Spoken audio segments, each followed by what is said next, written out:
to go over. Hi, welcome in for everybody who's tuning in. This is the 398th episode of the Dean Withers Show. For everybody who's joining us, thank you so much for being here.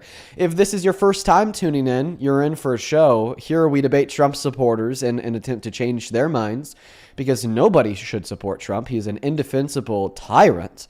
And we also like to keep you guys up to date with the news, and that means that we go over the breaking news on a day-to-day basis. Now, folks, the breaking news of today is the fact that Melania Trump has come out swinging with a speech, a statement over on X that has now been backed up by the White House and backed up by Caroline Leavitt. The new messaging is that the Democrats comprise themselves of incredibly hateful people that cause harm and reiterate hate speech directed towards Trump and his admin. Here's the statement that Melania Trump posted on Twitter. She says, "Jimmy Kimmel's hateful and violent rhetoric is intended to divide our country. His monologue about my family isn't comedy. His words are corrosive and deepens the political sickness within America. People like Jimmy Kimmel shouldn't have the opportunity to enter our homes each evening to spread hate. A coward, Kimmel hides behind ABC because he knows the network will keep running cover to protect him. Enough is enough. It's time for ABC to take a stand. How many more times will ABC's leadership enable Kimmel's atrocious behavior at expense of our community?" And she's mad because Jimmy Kimmel made a little bit of a joke. Was this joke taking it too far? I don't know. All right, but does she have any right to be upset considering who she's married to? Abso-fucking-lutely not. Jimmy Kimmel made a joke essentially saying that he saw a glimmer of light in the eyes of Melania Trump because she was a widow-to-be. Something about her being really happy that Trump would hopefully die soon, considering his old age. You know, his life expectancy is about 10 years overdue. So, okay, that's biology. He probably will pass due to natural causes, quote-unquote, soon, that, next 10 years, high probability there. And now because of that, Melania Trump is calling for him just to be kicked off air. And now this message has been amplified by the White House. The White House on Twitter said, quote-unquote, let's pull it up. They just post a lot. They post a lot on Twitter. Oh, here we go. It's actually an image of Donald Trump. Let me see if I could just pull this up for everybody who's watching. Let's go ahead and get this up on TikTok. Then we're going to get this up on YT. It's a photo of Donald Trump that was posted on the White House's official Twitter account that says, quote unquote, "I do think that the hate speech of Democrats is very dangerous. I really think that it's dangerous for the country." So essentially what we see from DC is the Republican Party is trying to paint this image that the Democrats are engaging in violent hate speech that is dividing the country, and we need to stop it. We need to stop it now. Keep in mind, this is the same president who called for the execution of 6 sitting Democrats in Congress. The same president who, when Robert Mueller died, said, "Good, I'm glad." Okay, he was atrocious. He needed to go. The same president who wanted to hang those 6 Democrats in Congress that I just mentioned because they told members of our military to uphold the oath they took in joining the military and to not take illegal orders. The same president who called for E. Jean Carroll, the woman that he raped, to be thrown in jail. The same guy who inspired the J6 riots, which was an attempted insurrection with individuals trying to kill our congressmen and women. And that's where we're at as a country, folks. Hypocrisy 101. That's what we see from the White House. And quite frankly, it's embarrassing. It's embarrassing. Now, here is the second order of business. We have somebody who has been spam posting on their social media accounts about how they, quote unquote, beat me in a debate. I don't even know who they are. I don't even remember a debate. Apparently, it's posted on my YouTube channel, which must mean my editor thought it was pretty great to, pretty great performance from me. Let's go ahead and take a look at some of this creator's videos. Let's see what she's been posting. You got into Harvard Law? What, like it's hard? So there's a first post. This actually has about 50,000 likes, 667,000 views, where she's claiming that she beat me in a debate, saying, oh, it wasn't hard at all. Now, that's not it on the profile. You know, if we just scroll here for a moment, you'll see my name pop up quite a few times. Okay, like here's one. I listen to Dean Withers, watch Charlie Kirk, advertising her own podcast. It looks like she really has learned to use my name to get some attention. Oh, here's another post. Let's watch this one. Probably going to be moving to LA. I do plan on, when I'm out there, selling my soul to the Illuminati. Probably going to be moving to LA. Okay, all right. So not only did she beat me in a debate, but she also exposed me for selling my soul to the Illuminati. Folks, this wasn't supposed to be public information. How could she? She had to keep that one on the down low. I'm just kidding. And I don't even think that's it. Let's just keep on scrolling here. We saw the Dean Withers sold his soul to the Illuminati. We saw the I beat Dean Withers in a debate. Oh, here's another one.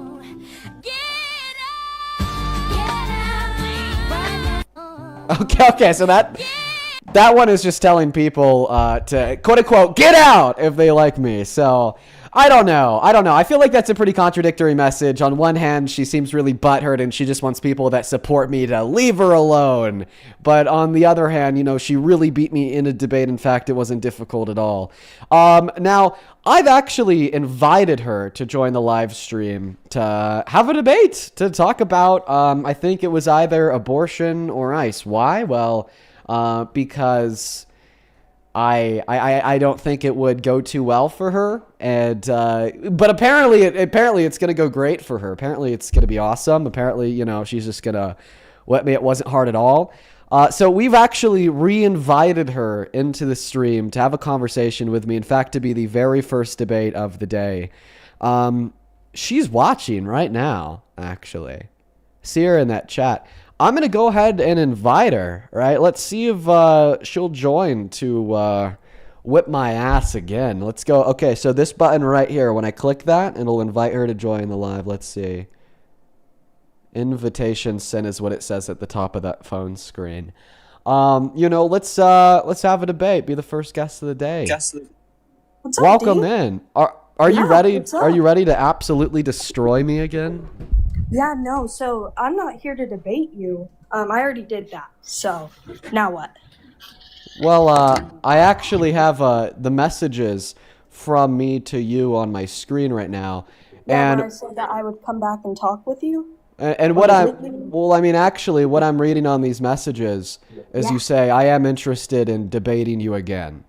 Yeah, and did I say today? No. Well, then when I sent you a Yeah. message saying if you're not free tonight, I'd love for you to be my very first guest, you said all right. Right, I said, all right, I'll come in and watch.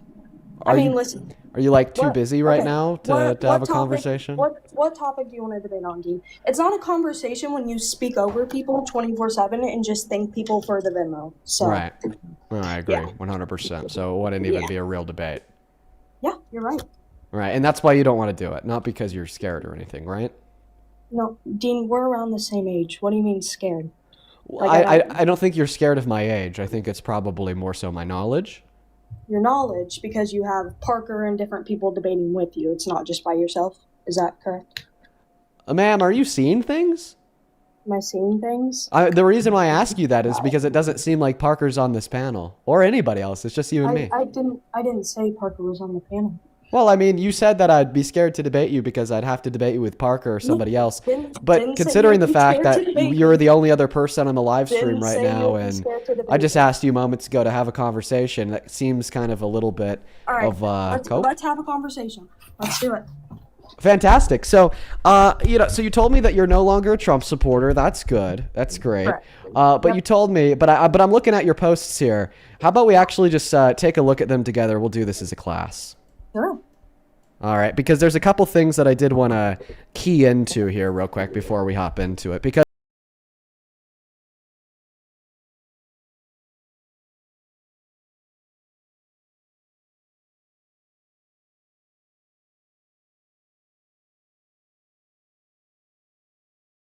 It looks like you talk a lot about how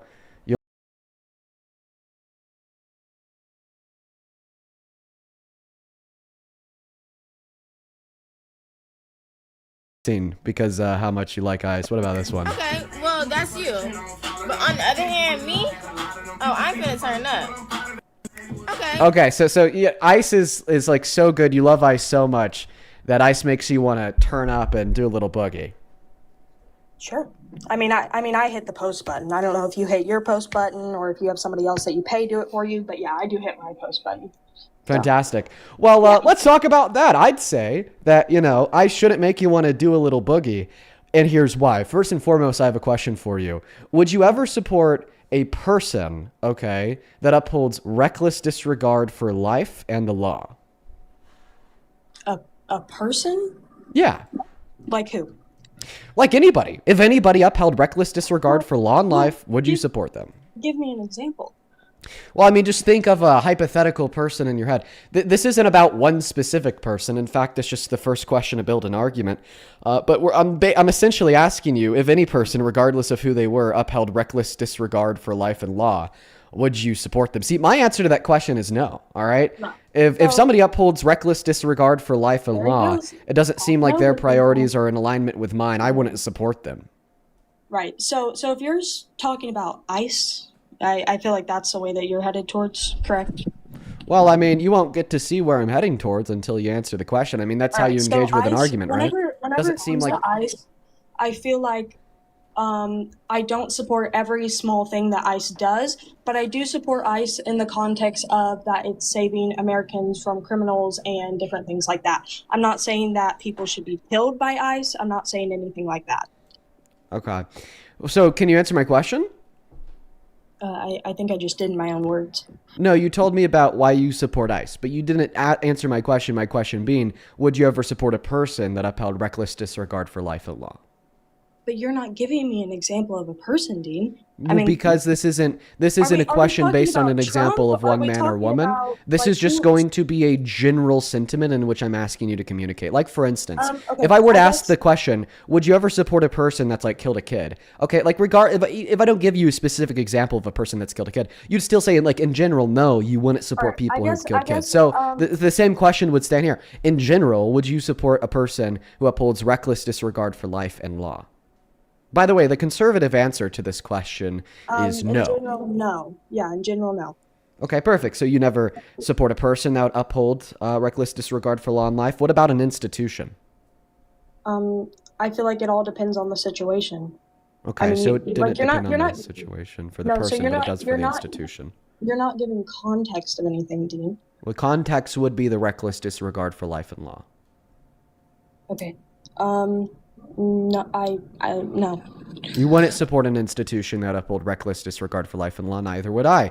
And in fact, that's why I and many others don't support ICE, because we believe that ICE upholds a reckless disregard for life and law. I'll give you an example. So first, in order to justify that ICE upholds reckless disregard for life, that one's really easy. Look no further than Alex Preddy, who was shot in the back 12 times when he's on the ground unarmed on all four. Okay, and then what happened after that? DHS turned around, and the head of DHS at the time, Kristi Noem, said that they were acting in accordance with the department regulatory guidelines. They did nothing wrong. They're patriots. We need to stand by them. And the federal government has, refused to investigate or indict the ICE agents for murder, which is exactly what it was. So, that's very clearly why and how ICE upholds reckless disregard for life. And it's not just the one bad apple argument. It wasn't just the ICE agent that killed Alex Preddy that's in the wrong. It's the system of the Department of Homeland Security and the Trump administration as a whole that's also supporting them and protecting them in that action that then makes it reflective of the entirety of the entire institution. So now we've reasonably concluded that the entire institution of DHS or ICE upholds reckless disregard for life. So what about reckless disregard of law? That one's also really easy. So ICE gave a department-wide memorandum as soon as Trump walked in for a second term, saying that we just need to arrest people without judicial warrants under typical scenarios where they're not fleeing. Now that is a violation of the 4th and 14th Amendment. They didn't care. They started arresting people without judicial warrants under typical scenarios. And then a judge in Colorado ruled that that is illegal, a violation of the Constitution. And of course, since then, DHS has been attempting to fight that court ruling and been able to get nowhere with it. So that's how and why DHS would uphold reckless disregard for law. So now we've reasonably concluded that ICE as an institution upholds reckless disregard for law and life. And right before we concluded that, you told me you would never support an institution that upholds reckless disregard for law and life. So now it seems like the formal conclusion of the premise here would be is that you don't support ICE. No. So I explained into the beginning, I don't know if you were too busy looking at Venmo or something like that, but I did explain that I don't support the wrong side. I think that the system can be updated, can be worked on, but I do support it in the way of like Laken Riley, a person who passed away due to an illegal immigrant. That could have been stopped. I'm not saying that they always go about it the correct way, but there are certain things, yes, I do support about it.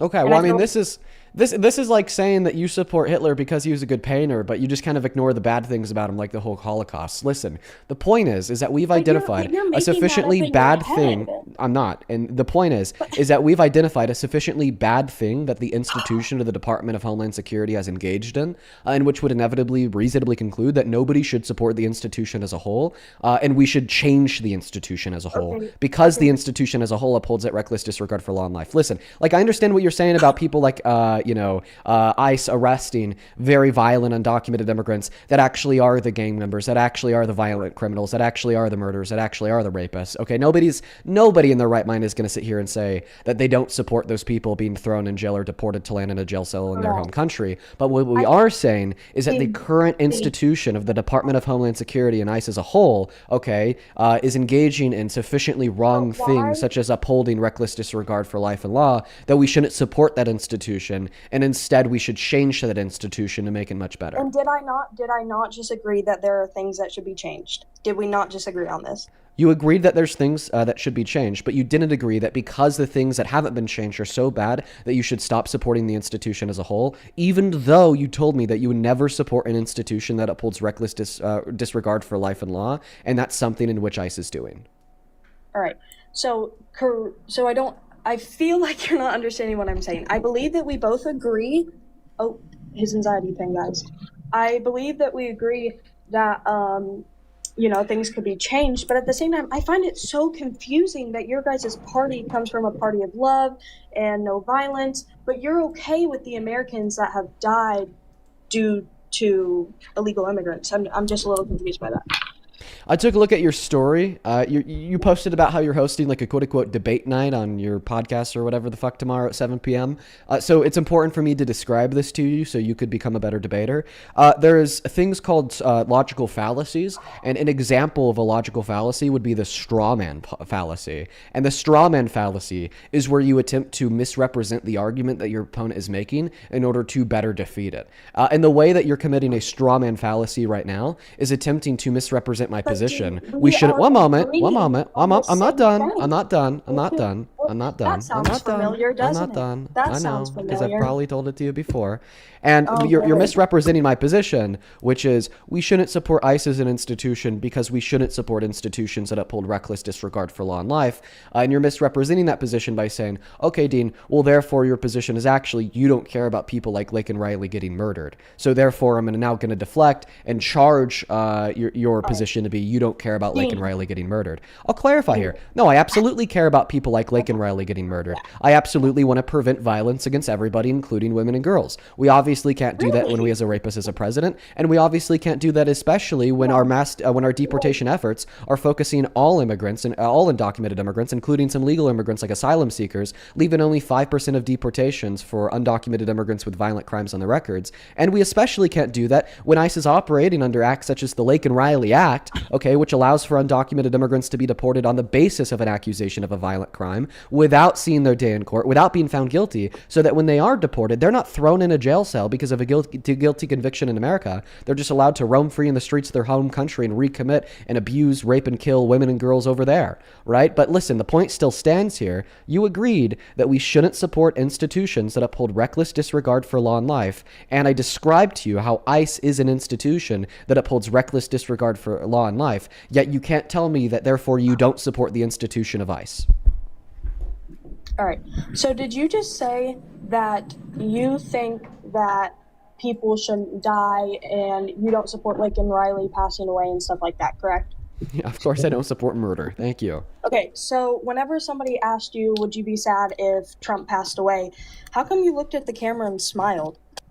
Is that an exception? Well, I don't even know if that was the question that was asked me. If I'd be sad that Trump passed away. I think the question was, would you support it?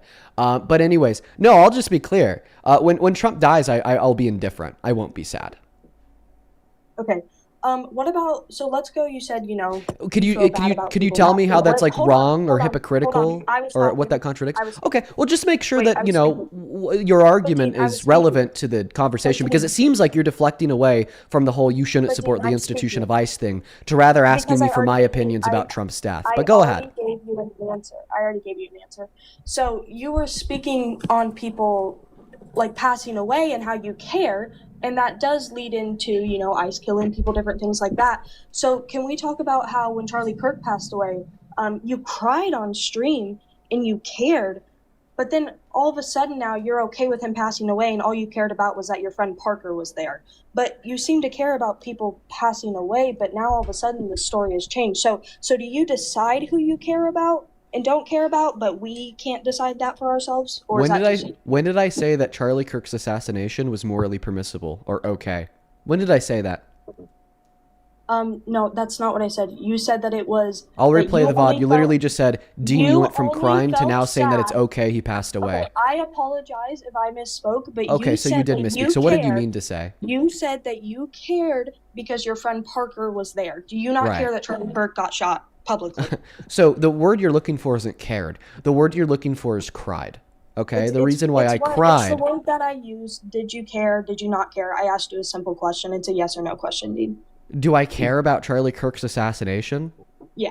Okay, and the word care just means, I don't know, have some like valid Emotion, takeaway maybe from. some- Yeah, of course. Listen, I'll maybe clarify here. emotion. Yeah, of course I care about Charlie Kirk's assassination. That has a lot of ramifications on modern day political discourse. That has a lot of ramifications on the Trump administration. That has a lot of ramifications on the GOP as it stands today, in which they support. Yeah, I care about things in which produce ramifications for like American politics. So given the fact that Charlie Kirk's assassination is the type of thing that would produce ramifications for American politics, I care. But I mean, I think like you don't even have to care, okay, in order to acknowledge that it's wrong, right? You could like acknowledge that like bad things happen without quote unquote caring, in the sense of like holding some emotional response to it, So- right? Like for example, I like you, me, and like everybody in this live, okay, and every single person in here hopefully acknowledges that it's like wrong for people to starve to death. Yet I could tell you with certainty that every single person watching this live stream doesn't quote unquote care about every single human that has starved to death in the last 24 hours and takes an emotional takeaway from it. Okay? Yet we acknowledge that it's wrong. Yet we acknowledge that it's something that we want to stop. And we care in the other sense of more so saying, well, what could we do in the future to prevent it? But now, I do want to clarify here that the emotional takeaway of the tears in which I shared when Charlie Kirk was assassinated was to do with the fact that I watched somebody that I personally knew, regardless of the fact that I didn't like them, get brutally murdered via being shot in their jugular, and the fact that my best friend was 20 feet away. Yeah, I'm not gonna lie, I didn't cry because Charlie Kirk died. And if you want to condemn somebody for not crying when Charlie Kirk dies, well, I just think that you're in the wrong, and you're attempting to obfuscate and confuse, condemning something in the sense that we could recognize political violence was wrong, and then not having like a sparse emotional takeaway from that of like shedding tears over it. Now, I will also add on here that this is completely a pivot that you're engaging in because you want to deflect away from the topic of conversation, which was, of course, you condemning the institution of ICE because they uphold a reckless disregard for law and life. Now, you said that you'd sufficiently answered to that topic, and that's why you pivoted it into a dialogue about Charlie Kirk, which is what I'd expect you to do because you can't keep your head above water. But anyways, no, you didn't sufficiently respond to the conversation about you not supporting the institution of ICE, because instead, you just kind of shifted the goalposts and said, well, you condemn the bad things about ICE, i.e. they uphold reckless disregard for law and life, but this is a contradiction, because at the beginning of this conversation, you straight up told me that if an institution upholds reckless disregard for law and life, then you wouldn't support that institution. But then when I see videos like this on your TikTok of you like boogieing and dancing because of how much you love ICE, that definitely doesn't tell me that you don't support the institution.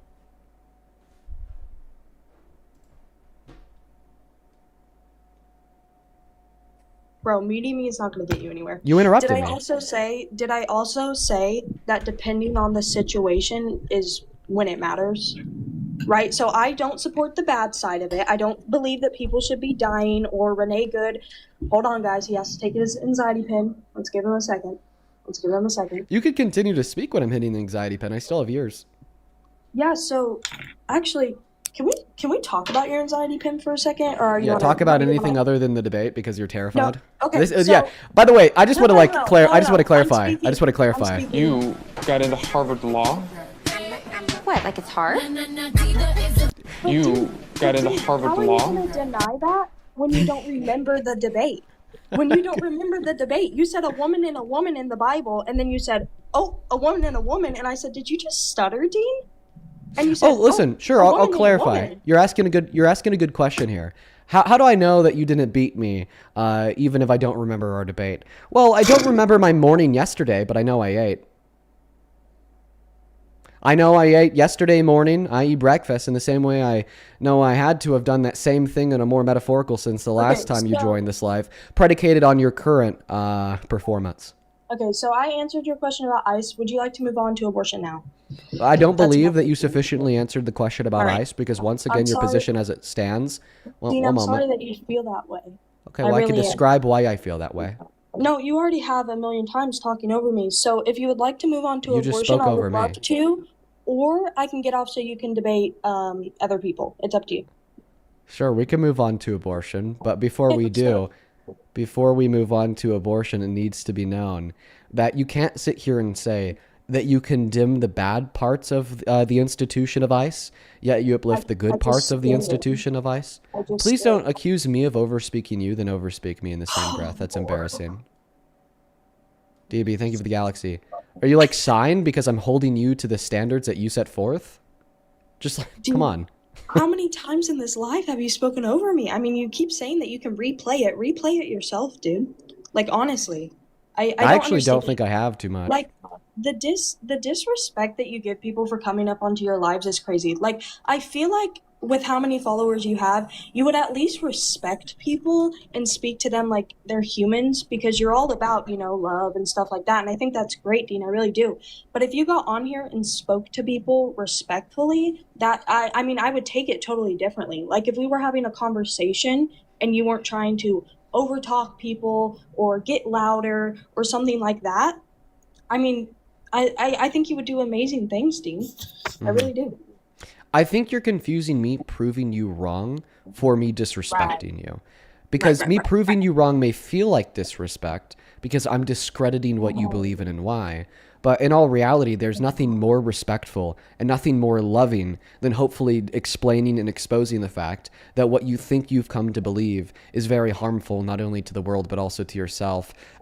Also mentioning it's the fact that it's wrong. So then hopefully you could turn around and re-explore the world you live in to learn more about it and to hold to beliefs in which are true. There's nothing more respectful and loving than that. Now, I'm going to try to finish the last thing I said. You said that you were done talking about ICE and now you want to talk about abortion. I don't mind talking about abortion with you, but I want it to be known that your answer on the ICE question was insufficient because it reduced down to you saying that you do support the good things they do and yet you don't support the bad things they do. However, you have not condemned the institution as a whole. And you told me that you would not support an institution as a whole, given that that institution upholds reckless disregard for law and life. Okay, I'm sorry you feel that way. Like again, I feel like I've answered your question. I feel like you're going in circles. So I'm sorry that you feel that way, Dean. I really am. So I'm sorry that you feel that way is not a valid counter argument. No, I'm not arguing. I've stated that a bazillion times. I don't have time to argue with Dean Withers. So in debates, you give arguments. Dean, did you invite me up here? Yeah, for a debate, and you accepted. Right. You said you'd talk to me. I gave you my answer. We went back and forth. Would you now like to talk about abortion, or would you like to keep going in your circle with your anxiety pin? Which one? I don't think I'm going in a circle with my anxiety pin. I think I'm running circles around you. I mean, you seemingly just admitted that you don't even have an argument. Sure. Yeah. My statement. Yeah. Okay. I mean, this is your life. We're just waiting on you, dude. You don't want to respond to what I just said? I feel, is this bullying it? Like, I just said that you don't even have an argument, and your response is, sure, yeah. Your little attacks and your little remarks don't bother me, because 5 minutes ago, we just debated back and forth. It wasn't even, I was just being honest. We just did. And so Okay. am I. I'm being honest on my opinions. If you can be honest on your opinions, then I can have my opinions as well. We can be two different people. You're not convincing me to not support ICE by the things that you are saying, because you still haven't proven to me why you don't support the good side of ICE. Like, you haven't, you're just talking about the bad side of ICE, but you're not talking about the Americans that have lost their lives due to illegal immigrants. You're just totally skipping over that part. And I find that really weird. You never cover that. Okay. Well, I mean, if you listen to the argument at all, well, then you know I actually have covered this. I spent maybe 45 seconds covering this. So you brought up like specific examples, such as an undocumented immigrant murdering Laken Riley, and how like something good that ICE has done is, you know, like identify other undocumented immigrants that have previously killed people and arrested them and deported them before they were able to murder somebody in this country. So nobody is arguing or saying that it's a bad thing when ICE will detain an undocumented immigrant with violent crimes on their records to then be deported. And in fact, that is a bipartisan issue that we support. We unilaterally support either throwing undocumented immigrants with bad crimes in jail or deporting them to where they came from. Nobody doesn't support that. So when an ICE agent will identify an undocumented immigrant with those bad crimes on their records, arrest them, throw them in jail, or deport them, nobody's saying that's bad. Okay, but what we are saying here is even though we could identify, right, a minute amount of things in which ICE will do on the interpersonal level that's not bad, okay, like identifying those bad undocumented immigrants, throwing them in jail or deporting them, that still yet we shouldn't support the institution as a whole, even in consideration of these minute amount of things that they have done that aren't bad, because of the things that they have done that are bad. In fact, we would argue that they're sufficiently bad to not support the institution. Now, I could give you like an analogy. Let's just take an example of like a person. Instead of arguing that we shouldn't support ICE as an institution as a whole because of the sufficiently bad things ICE has done, let's just imagine a hypothetical dude named John. Okay? John does some good things. He goes to church every Sunday. He donates $25 to the needy. And once a month, he spends some time volunteering at a soup kitchen. But John is also a child rapist. So we would say here that even though we could identify a couple good things that John has done, i.e. donating $25 a week to the needy and spending one day a month at a soup kitchen, that still yet we don't support John as a whole because John has done sufficiently bad things to warrant us not supporting John as a whole, like raping a child. Now your argument, if we were to like superimpose it onto John, right, you would be like posting little TikToks dancing because of how much you support John. And then when I would bring up the fact that we shouldn't support John because it's a child rapist, you just say, well, I actually condemn him raping children, but let's bring up the fact that once a month he works at a soup kitchen. But Dean, working at a soup kitchen is totally different than saving people's lives. Do you not agree with that? Or what's not different is that in both scenarios, we're identifying a minute amount of things that both John and ICE have done. Yet in both scenarios, we are still yet arguing that we shouldn't support John as a whole and we shouldn't support ICE as a whole, okay, because of all the bad things in which they're doing and which significantly outweigh and overcompel the good. So when I say, hey, Dean, I don't support ICE as a whole, then what are we disagreeing on here? Well, then go delete the TikToks where you're dancing because of how much you love ICE. But did I not put in my section, hey, I don't support everything that ICE does?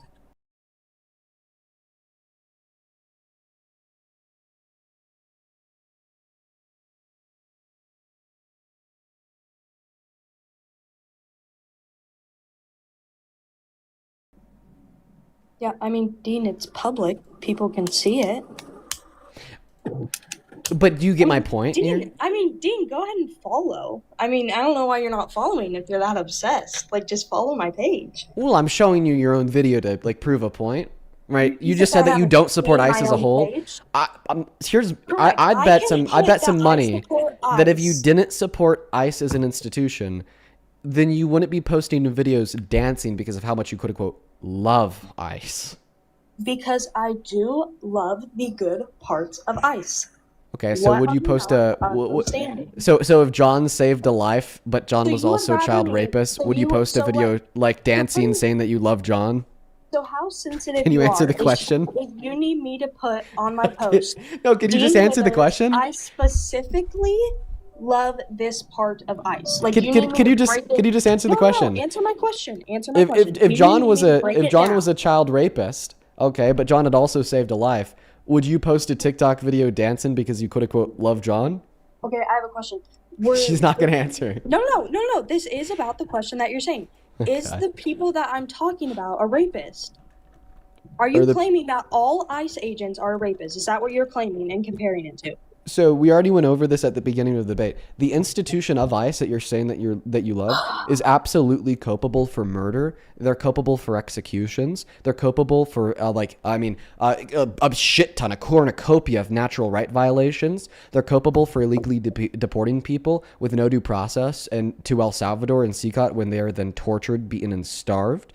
And yeah, I would argue that an institution being culpable for like multiple counts of murder, hundreds of counts of natural rights violations, hundreds of counts of constitutional rights violations, and causing like the mass torture of detainees in Secot is definitely on that same level of like child rape. I mean, Okay. it's just such institutional violence and oppression. Okay. So can I ask? This is kind of on the topic of supporting certain things. So did you vote? Did you happen to vote for Joe Biden? No, If you don't mind sharing, it's too No, young. You were too young. Okay. Would you have voted for Joe Biden? Yeah, he was obviously the best option we had. Okay. Yeah. So you would, vote him as a whole. Do you not find it creepy when he was talking about kids at the poll touching the hair on his legs and stuff like that? Or the pictures of him kissing people? Do you not find that a little uncomfortable? Well, I mean, you'd have to show me a picture of him kissing somebody, then I could tell you if I think it's uncomfortable. Yeah. I mean, I feel like you have seen it if you would have, voted for him. But also about him Well, I talking just about. told you that I didn't because I was too young. This is remember we're operating under a but hypothetical. Okay, but let's say you did see that, or whenever he was talking about the hair on his legs and kids touching it, but you're Right. still supporting Still would have him voted as for a him because whole. he'd still yet be better So- than Trump. Okay, so you're supporting him as a whole, even though No, he I'd did be something wrong. so I'd be supporting Wait, Joe no, no, no, Biden no. due to the No, fact. no, no, Well, you're no. just wrong. I'm trying to correct you. Wait, hold on, Dean. I'm not finished. But Okay. I support ICE on the good sides, not the bad sides. The same thing that you are doing with Joe Biden. You are supporting Joe Biden on the good side, but you are not supporting him on the bad side, where he's creepy and weird. But you're supporting because he's a better candidate, correct? I'll explain to you the difference. So the difference between the two scenarios is that Joe Biden hasn't done anything sufficiently wrong to warrant me revoking my support from him as a whole.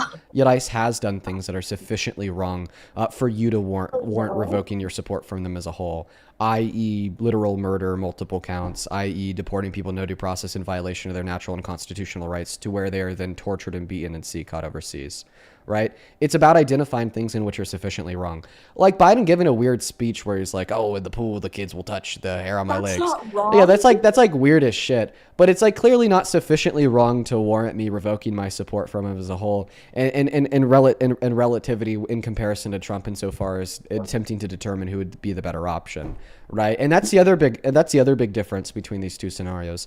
In one scenario, you're concluding in predication of your own free will that you want to support ICE. Not because this is like a comparative analysis that you're doing between ICE and some other institution, no. But just because you want to, point blank, period. I And feel like the there- and when I say like I supported Joe Biden as president, that was through a comparative analysis to what the alternative would be if he had lost the election, which of course would have been Trump. So you're committing a category error in the sense that you're comparing supporting something just because you want to, and then So, comparing no, that to I'm supporting not- something because they're the best option in which we'd practically have. And then I the am second not layer supporting option is that in something- one scenario, the institution of ICE has done sufficiently wrong things for you to warrant you revoking your support from the institution as a whole. In the other scenario, they haven't. Okay, so you're saying that him making creepy comments, kissing people and stuff like that is not enough for you to revoke your vote for him? Is that what Yeah, you're saying? like the weird comment about the hair and the legs in the pool. No, not at all. But I mean, about like these pictures, you're gonna have to show me the pictures, and I could tell you. Yeah, I'll send them to you for sure. Now that you've messaged me a couple times, so yeah, I mean, I really do think that's weird that you're judging me for supporting the positive side of ICE, but you're okay with Joe Biden being creepy to little girls and stuff like that. I just, Okay. again, to each their own, but So I've already tried to explain to you the difference. You just won't hear me. So the Yeah, you reason why won't I'm hear me, condemning I you for believe. supporting the institution of ICE as a whole is because you've identified that you would stop supporting an institution as a whole, given that they uphold reckless disregard for law and life. I then demonstrated to you how that's something in which ICE does, yet you still support ICE. That's an explicit contradiction. Now, second of all, about your comparison to Joe Biden, that's what we'd call an ad quoque fallacy, which is where you attempt to nullify an opponent's point by drawing some sense of hypocrisy out of them and their other surrounding beliefs that are irrelevant to the topic of discourse. So your only counter argument is unironically a logical fallacy. Go look up the ad quoque logical fallacy. Very important for you. But on the second level, I don't even think that it's wrong in the slightest or comparable in the slightest for me to say that, yeah, I did want Biden to be president in comparison to Trump because he was the better option, because not only of his policy, but also of his character, right? Yeah, like I agree. It's weird when Biden said that, you know, he liked it when the kids touched his legs, but it was even weirder when Trump admitted to barging into the dressing rooms of naked women to then look at them and sexually exploit them, or worse, when he raped Eugene Carroll and was best friends with Epstein, sending him letters depicting the naked bodies of girls with a statement, "May every new day be another wonderful secret." So you that's think why one these is two things worse? cannot be compared to one another. B, that's why your only counter argument is logical fallacy, the ad quoque fallacy, and then C, once again, the argument that you still haven't responded to is the fact that you said that you wouldn't support an institution as a whole, given that they uphold reckless disregard for law and life. I proved to you that ICE upholds reckless disregard for law and life, yet you still support ICE as a whole. So all right. So clearly you're not hearing me. So do you want to move on to the other topic? if I didn't hear you, then why did I respond to everything you said? But you didn't. You said that I didn't explain to you that I don't. You said that I support ICE as a whole when I've explained multiple times that I have not, and I do not support ICE as a whole. Again, in the beginning, I did say. So you condemn I ICE? said it depends on a situation.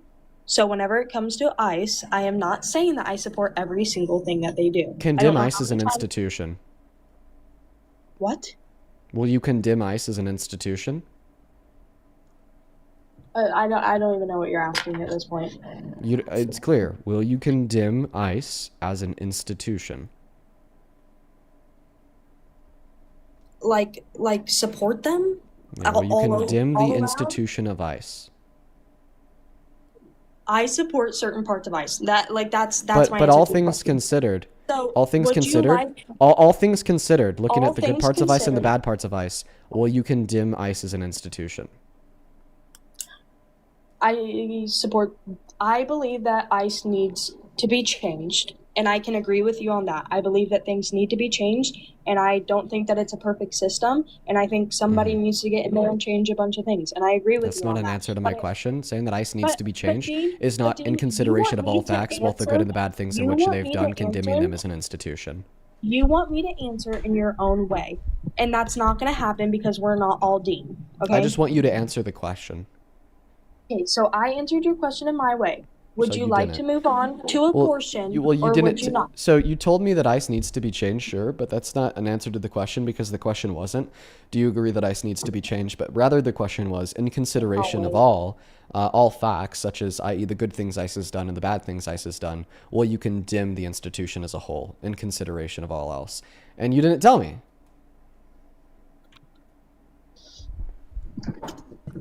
I mean, I'll wait. I got time, Dean. Whatever Well, you're ready. I'm done. I just described to you how you didn't answer the question. Okay, I'm sorry that you feel that way. Would you like to move on to abortion?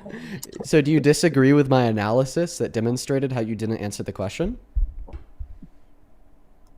Yes, because I did answer it in my own way. Can you Dean. please critique my analysis that demonstrated how you didn't answer the question? No, because again, we're just gonna go in circles. You can't critique the analysis that proved you didn't answer the question, yet you No, uphold it's the not that I position can't, that you it's did that I answer the don't want question. to. So, Dean, would you like to move on, or would you like to keep going in circles, or would you like me to leave so you can get up another person up here? You can pick. You pick. It's your life. Oh, Dean. that's Come on. funny as hell. All right, so quote unquote, I don't want to critique the analysis that demonstrated that I didn't answer the question. So I'll take that as you running from the question and me winning that debate. You said you also wanted to talk about abortion? Yeah, you mentioned abortion, so yeah. Perfect. Before we do hop into that, I'm just going to thank a couple people, and then I'll pass that mic off to you. This was the very first donation of the day over on Super Chat. FamCam, thank you so much for the $50. I want to see 500 FamCam W's down below. FamCam, thank you so much for the love and support. Same thing to you, Kind. Thank you so much for the $50. Show some love to Kind and FamCam down below. Huge shout out to FamCam and Kind. Thank you both so very much. I really appreciate you guys so much for the love. FamCam with a $50 says, none of us ever supported the deaths of Kirk or Riley. They bring those two people up and nobody else because it's politically convenient. They don't actually care. They would speak out more for those who died instead of openly mocking them. Yeah, and they definitely wouldn't be doing a little boogie saying that they love ICE when ICE has the blood of like 3 American citizens on their hands because they put 12 bullets in their backs. You know what I mean? You're right, FamCam. It's all a big virtue signal, but I appreciate you for the 50. Same thing to you, Kind words. Thank you so much for the love and support as well. On Vimeo, thank you so much, Ian, for the $50. That is EAN. Show some love to Ian down below. Damn, you guys are being so very kind. Ian with a $50 says, hey, Dean, it's Ian. Just wanted to stop in and say hey from Jazz and Ian. Keep up the good work. Well, thank you, you two. You're still one of my very favorite couples. Shout out to Jasmine and Ian down below. They're awesome. I appreciate you guys so much for tuning in today. And then Meredith, thank you for the $10, who says, Dean, thank you for giving hope to this generation and the ones to come. It's refreshing to see a good debate, from your side at least, founded on facts and integrity. Keep fighting the good fight. Well, thank you, Meredith. I'm trying my best. I am. And then quickly over on PayPal, I really do appreciate you for the $11, Jose, who says she thinks that she's smart and not she's not keep cooking her on your live. Love and respect to you. Thank you, Jose. And then Dread, thank you for the $10 as well. Wow, yeah. Well, I mean, the way that last debate ended was her just straight up running from the question, saying that she doesn't want to answer it. So that's interesting. Now, I will also add this on, folks. If you're watching the live stream and you want to support me, you want to support the live stream to continue to enable us to do this for 4 hours a day, 7 days a week, you can find my Venmo and my PayPal in the link tree in my bio on TikTok, pin message over on the other place, and Dean Withers without the Ian Withers right there. I appreciate you guys so much for all the love and support. One last one here. This just came in from Light with the 10 over on Super Chat, who says that caller is scared of the word quote-unquote institution because she thinks that they're going to send her. Yeah, I can't read that. Thank you for the love, though. All right. So, abortion. Is it your view that abortion should be illegal? Yes. Is it your view that abortion should be illegal even in circumstances of rape?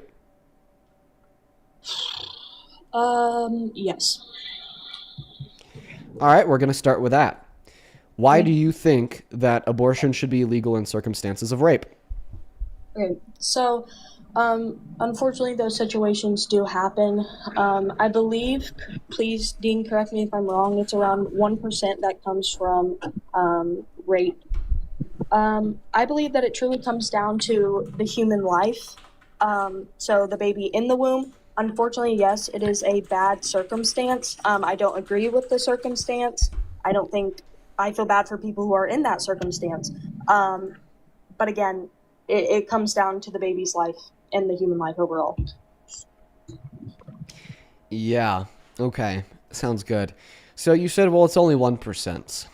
Well, given that there's around 1 million abortions in America per year, that's 10,000 women per year. Okay.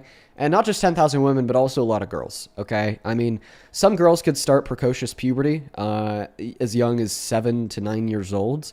And there's many scenarios where a 9-year-old that has started puberty, precocious puberty, will get raped and become impregnated. And then they won't have access to abortion in 10 over 50 states because people think the way you do. I just think it's brutal. I think that the only baby we should care about in the scenario here would be that 9-year-old little girl. I mean, I think forcing them to maintain that pregnancy is, by definition, child torture. Torture, by definition, would be a persistent forced state of pain or fear, or pain and fear. And of course, that's exactly what pregnancy would be for a 9-year-old girl. They have to go through bodily mutilation. We see fissures between the vagina and the anus. We see mental anguish and mental trauma on top of physical trauma as well. We see a takeaway of PTSD, and it's just torture by definition. So because it's a child, it is there. child torture. So, I mean, that's the really big moral reason why I can never get on board with banning abortion in circumstances of rape, because that will result in, well, child torture. We shouldn't support policy that leads to child torture. But on a more philosophical level, the reason why a victim of rape should be able to access abortion is because they have no obligation to care for the needs of the fetus. They should be able to evict the fetus from their womb and cut off the supply of bodily resources, keep it alive, revoke domicile in the uterus to the fetus, even if it results in the death of fetus, because they have no obligation to care for the well-being of the fetus. Okay, so you're saying they can't take care of the fetus outside of the womb. Is that what you're? Yeah, fetuses can't be life of a fetus can't be sustained outside of the womb before viability. I think it's fine for a victim of rape to evict a fetus from their womb and revoke access to bodily resources and domicile in the uterus, because it's just simply not the problem or the obligation of the raped woman or girl to keep them alive. Okay. So also, did you say that in the U.S. it wasn't about 1%, or did you say it was? No, I accepted your 1% figure. It's either 1 or 2. Okay, it's 1% or less, actually. So I personally, my dad was adopted, and we don't know exactly his story, but do you feel like because his parents didn't want him, or, there was a certain situation that he should have been aborted just because they simply didn't want him? Let's say his mom was 11 years old.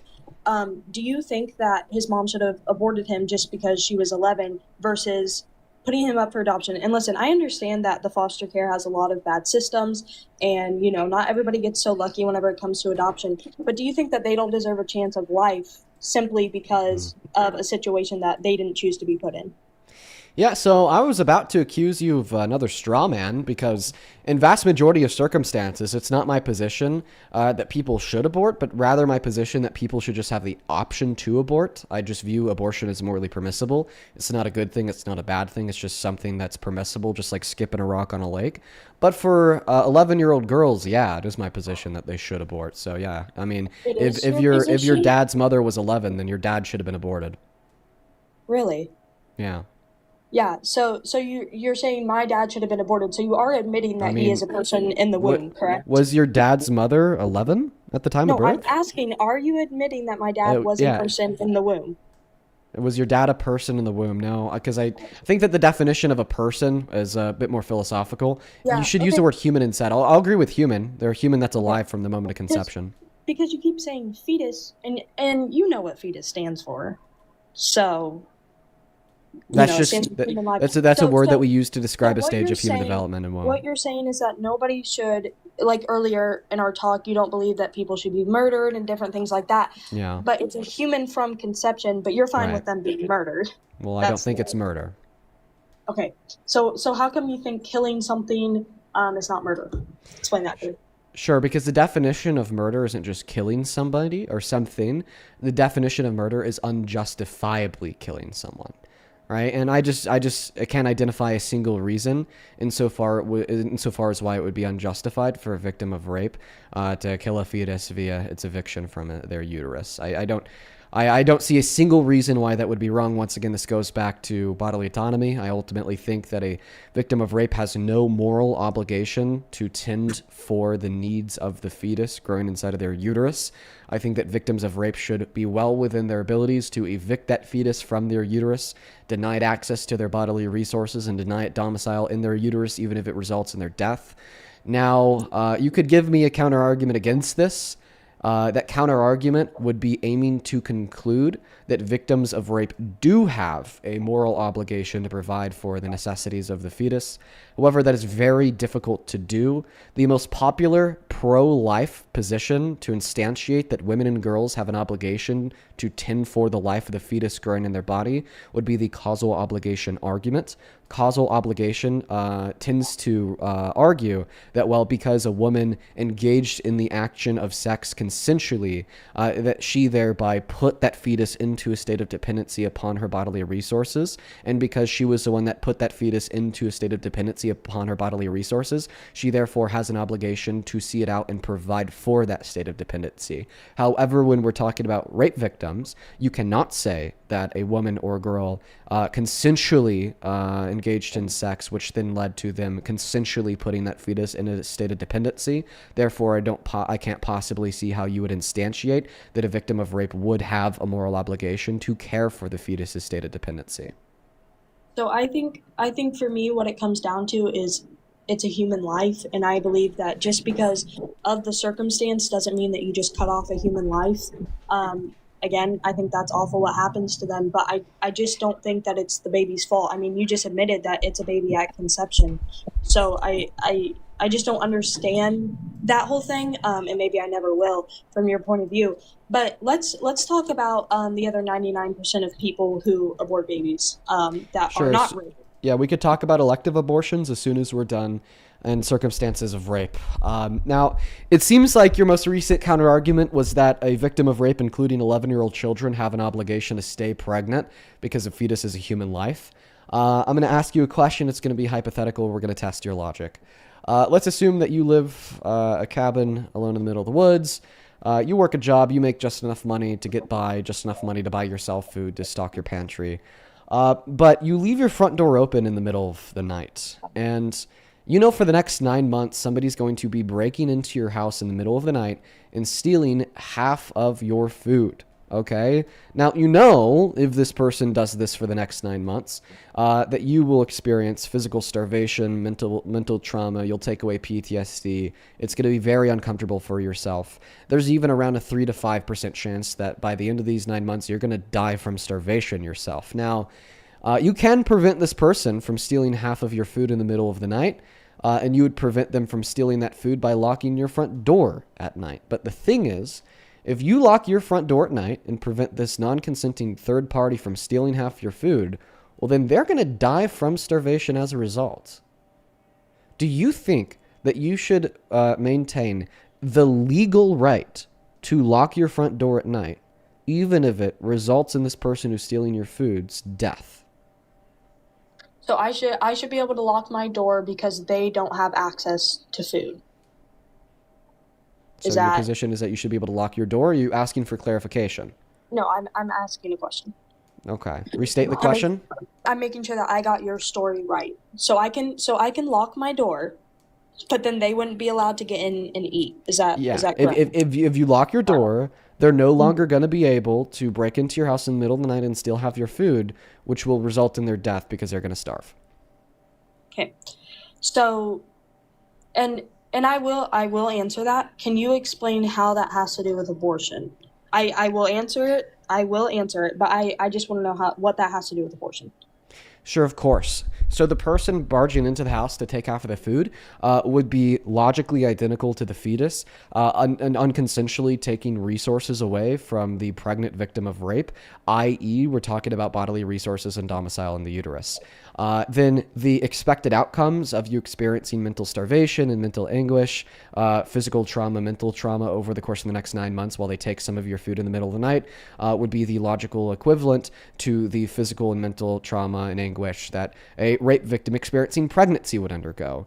The 3 to 5% chance of you dying from starvation at the end of the 9 months that this person is taking half of your food in the middle of the night would be logically equivalent to the 3 to 5% chance that any woman has from dying due to pregnancy. And you locking your door to prevent them from barging in and taking half of your food would be logically equivalent to a rape victim getting an abortion, evicting the fetus from their uterus and denying them access to their resources.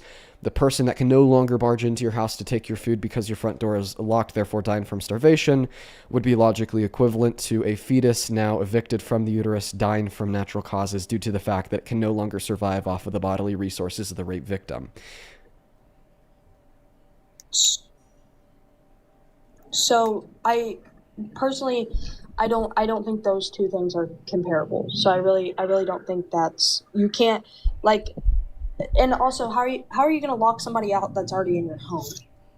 Well, they only come into your home in the middle of the night, so you lock your front door after they leave in the morning, and they can't come back in, so they die. Now, you're telling me that these two scenarios are not equivalent in relevant senses. Can you please tell me the symmetry breaker? I mean, I feel like whenever it comes to, are you talking about a rape case or just over, like, in general? Rape cases. Okay, so whenever it comes to the rape case, I feel like comparing it to somebody breaking into your home because you decided to not lock your door is not the same to somebody being raped. And I feel like I actually feel like that's kind of gross if you're comparing the two personally. So no, Okay. I actually Can you I don't tell me think what the symmetry breaker is? No, so I actually don't think I would answer that question because I, as a human, am not going to compare rape to you leaving your door unlocked. So the comparison actually is not between rape and somebody leaving their door unlocked. The comparison is between a rape victim accessing abortion and you locking your door. But can you please tell me the symmetry breaker between the analogy I made and the example of a rape victim accessing abortion? Yeah, so food, eating versus killing a human life, it is like to me that's just different. Okay, so there's not an equivalence that I'm making between eating food in the analogy and killing a human life through an abortion. And in fact, the abortion process that would result in the death of the fetus would be equivalent to you locking your front door at night, which would result to their death from starvation. So in both scenarios, there's a human being dying because you have now denied them access to your resources. And that's the equivalence. So I'm not to my resources, not their resources, correct? Yeah, in both scenarios, it's your resources, regardless of if it's in the circumstance of a rape victim getting an abortion, their bodily resources and domicile in their uterus, or in the analogy, literally the food in your pantry. In both scenarios, there is another human being taking those resources from you without your consent. In both scenarios, you are denying them access to those resources, which results in their death. Rather, that's through abortion or through locking your front door. So what resources is the baby taking from the bodily resources and domicile in the uterus. Yeah, so is that person unable to function anymore? I'm not sure I understand your question. You're saying that it's taking away resources, right? The fetus? Yes. From my body, yes. Am I able to still function? Because if somebody's starving, that's totally different than me not being able to function with a baby in the womb. Okay, so the equivalence of like the person in the analogy starving to death after you lock your front door would be the fetus dying after you abort it. Now, you're asking, in the circumstance of a rape victim that's pregnant, can that rape victim still function? Well, they could function in the sense that they're not going to die. We are assuming that this pregnancy is not life-threatening. But this is also true in the analogy. In the analogy where somebody is, breaking into your house through your front door that's unlocked in the middle of the night to take off your food, you're still going to continue to function in the sense that you're not going to die from starvation. There's only around a 3 to 5% chance of that outcome occurring, just like in any pregnancy. But it is going to significantly impact the quality of your life, i.e. you will experience some level of starvation. You're certainly going to feel it, physical trauma and mental trauma. And that's also going to be equivalently true of a rape victim being pregnant. Okay, so when a rape victim gives birth, can you tell me exactly what trauma they're experiencing? Just kind of give me your overview because you're kind of acting like you've been in that situation. So I would love to hear that. Okay. Well, it seems to be the case that you're insinuating that, well, because I'm a man and I haven't been in that in that situation, that I don't know what I'm talking about. I bet you have no problem with men that have no clue what they're talking about speaking on abortion as long as they're advocating for it to be banned, which is very hypocritical of you. I'm actually just the only man in the scenario advocating for women and girls to be able to make that decision for themselves, not making it for them. But yeah, I mean, there's clearly various different means of trauma that pregnant rape victims, especially 11-year-old girls, can experience. I think that you're being incredibly bad faith by even asking this question because the trauma seems obvious. Clearly, there's going to be something mentally traumatic about becoming pregnant and dealing with that pregnancy for 9 months and giving birth as a raped child. You don't even understand what's happening to you. All that you know is that you're in a lot of pain. When you wake up in the morning, you throw up. Your body's literally expanding. Your skin is breaking. When you give birth, you're in labor for 12 hours. You could experience a fissure between your anus and your your vagina. If there's any complication in the slightest, or maybe because, their pelvis is too small, then they have to literally cut open their fucking body to remove the fetus from their uterus. Clearly these things are traumatic. I mean, these things aren't even just traumatic for rape victims that are kids. These things are traumatic for anybody, not even rape victims, not even kids, right? When a woman gives birth, that pregnancy and birth includes trauma. You're assuming that birth and pregnancy always has trauma with it, correct? Yes. Is that what you just said? Yes. So what about the hundreds, millions of people that have great pregnancies, enjoy being pregnant, get pregnant multiple times, and really have never complained or been traumatized by anything? Okay. Well, you just said that they've really never been traumatized by anything. That's just simply not true. Like, physical trauma is literally defined. I know. I do know. But do you know what physical trauma is? But you don't. Yeah, I do. Okay, what's physical trauma? Trauma physically to your body. Okay. So like bodily injury, right? Yeah. Okay. Can we agree that pregnancy and childbirth results in bodily injury? I wouldn't say injury is the correct word. I mean, the federal government and all state governments consider pregnancy in of itself to be a serious medical health condition, by the way. Our bodies were made to give birth. Again, I'm an in Christ person. I believe that our bodies were made to give birth. You could literally uphold the view, right? Like, even if you uphold the view, right, that because you're religious, that the bodies of women were made to give birth because that was intentional in the design of the bodies of women made by God, that still yet there's some level of trauma experienced when you do give birth, right? Like, that's just going to be an obvious, right? Like, can we definitely agree that this is going to be an obvious for rape victims? A trauma of giving birth? Right, especially for rape victims that want to access abortion?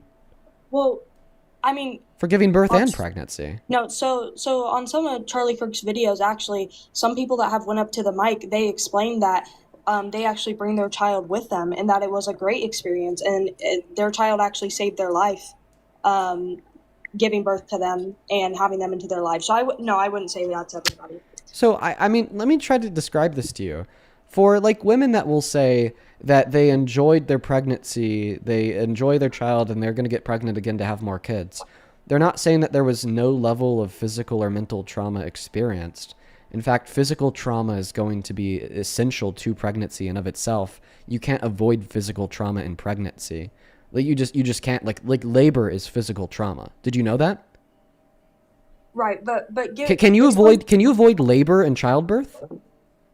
Explain to me how labor, the physical function that our bodies are made to do, how is that trauma? Explain that to me. Because it results in significant pain.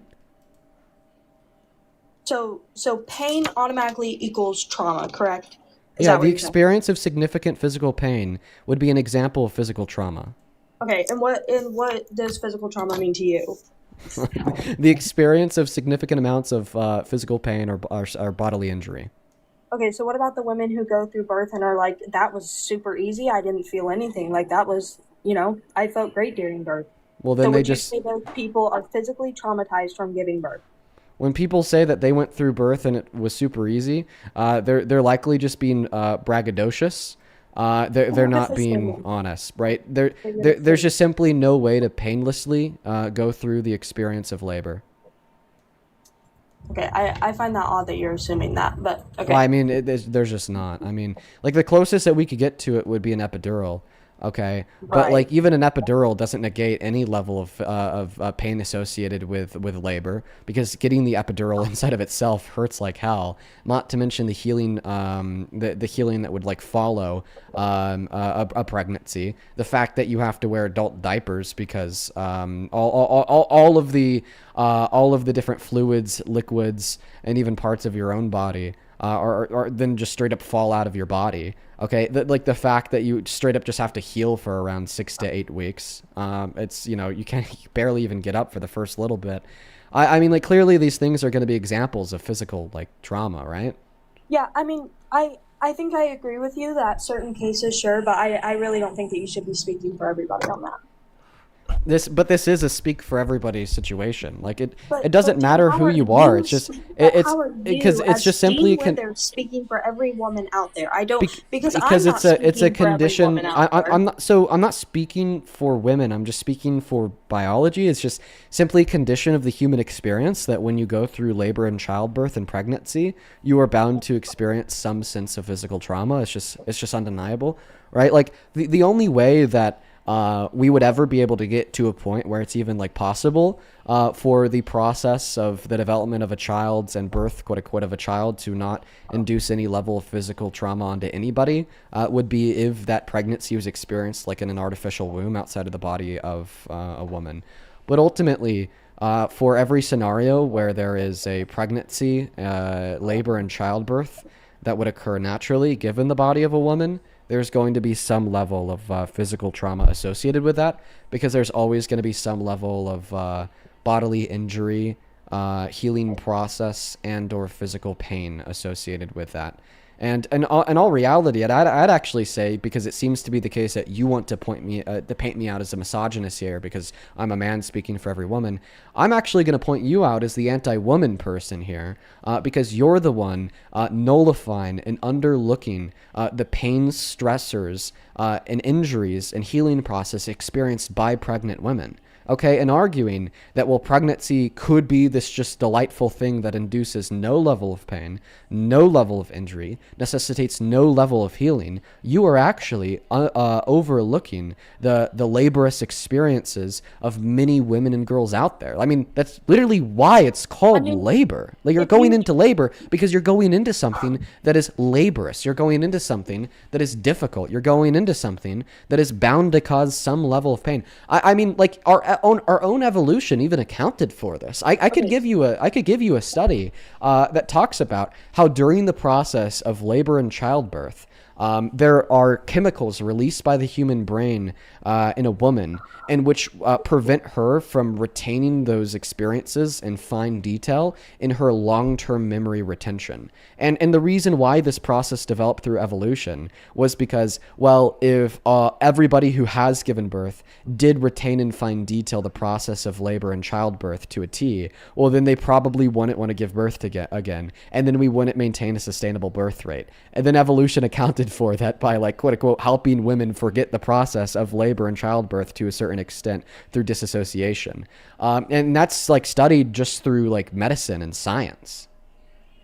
All right. So you also have all of like the hormones that are off thrown after childbirth, all the other all the other issues that could then be caused there. You have hair loss. I mean, it's just like, yeah, clearly like this thing is going to be some variant of trauma, either mental or physically, for like everybody.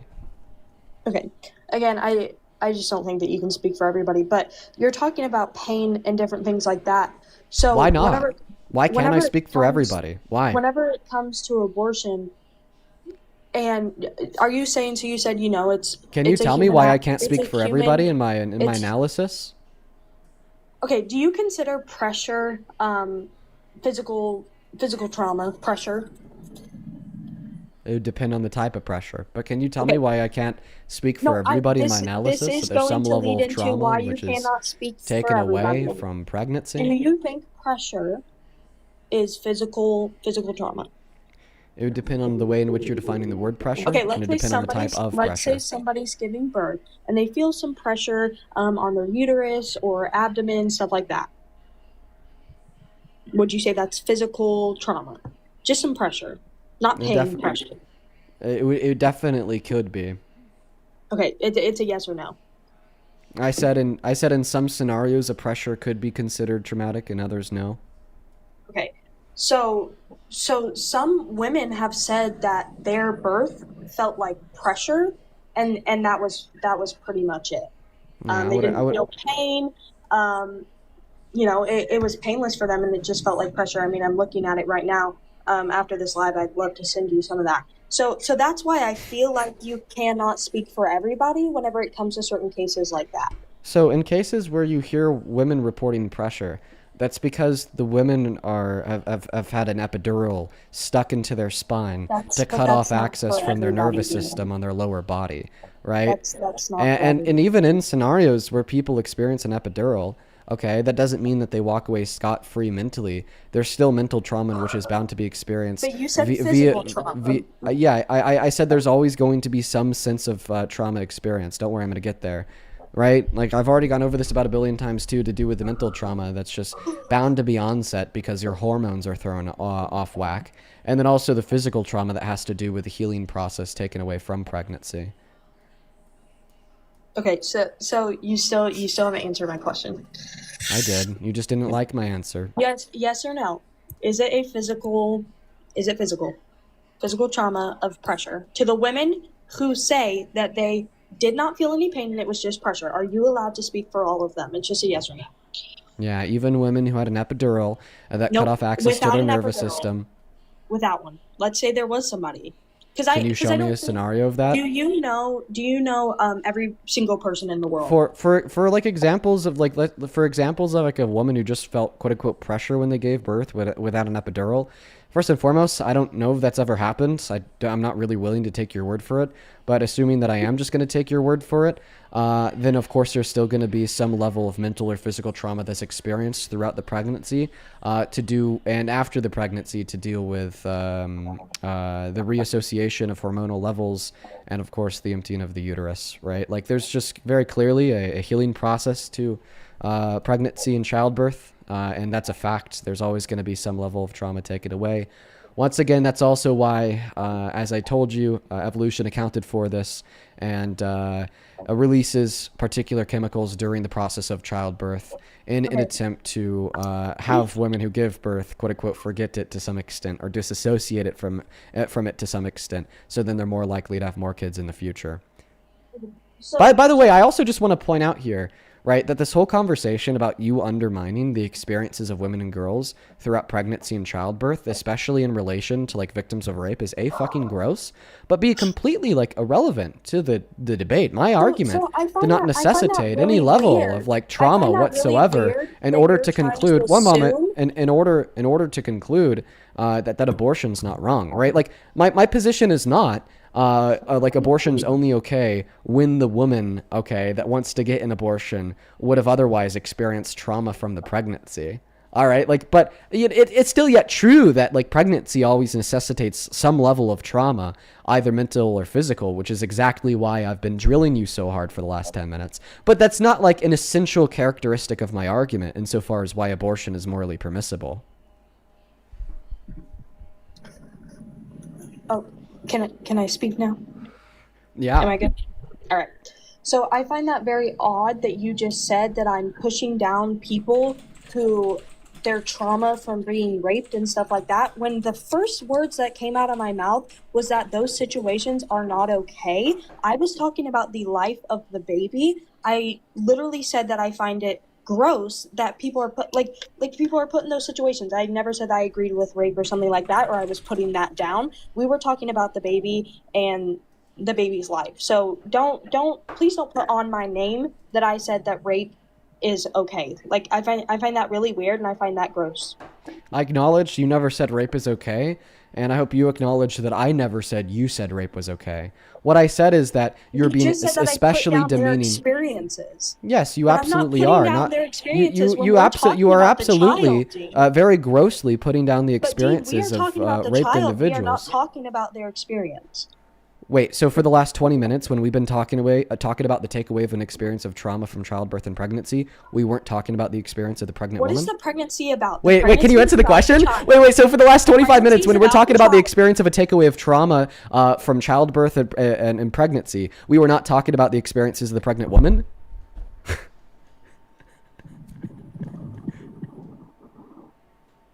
Do you understand how fucking stupid it was for you to say that we're talking about the child, not the pregnant woman, when for the last 20 minutes we've literally been talking about the experiences of the pregnant woman or girl? The pregnancy. You're talking about a takeaway of trauma from the pregnancy. Who's going to feel that pregnancy? The pregnant person, right? Are you pregnant with so the baby doesn't feel anything is what you're saying? When we're talking about a takeaway of trauma from childbirth and pregnancy, yeah, we're talking about the experiences of the pregnant person, right? Okay. What is she Right? pregnant with? No. Wait. No. Don't pivot. No. Pivot. No. You're not gonna get away on this point. You just said, oh, we are not talking about the experiences of the pregnant person. We're talking about the baby. Okay. Can you agree that for the last 20 minutes, you and me have been engaging in a conversation about the experiences of the pregnant person? Okay, we went back and forth talking about the mental and physical traumas and stressors that could be reasonably taken away from the process of pregnancy, reasonably taken away from the process of labor, reasonably taken away from the process of childbirth, right? We even went back and forth on this. You said that I can't speak for all women that have undergone pregnancy. I can't speak for all women that have undergone labor. I can't speak for all women that have undergone childbirth. And you even tried to give a couple examples of people only feeling quote unquote pressure when they were giving birth. Clearly we were talking about the experiences of pregnant women. So can you please just recognize that it was idiotic as shit for you to say that we're not talking about the experiences of the pregnant woman here, right? Just concede this point. I understand that you think that you have a platform to uphold that would necessitate you, not wanting to concede to a liberal in a debate, but just concede this point because that was really stupid for you to say. It was an obvious blunder.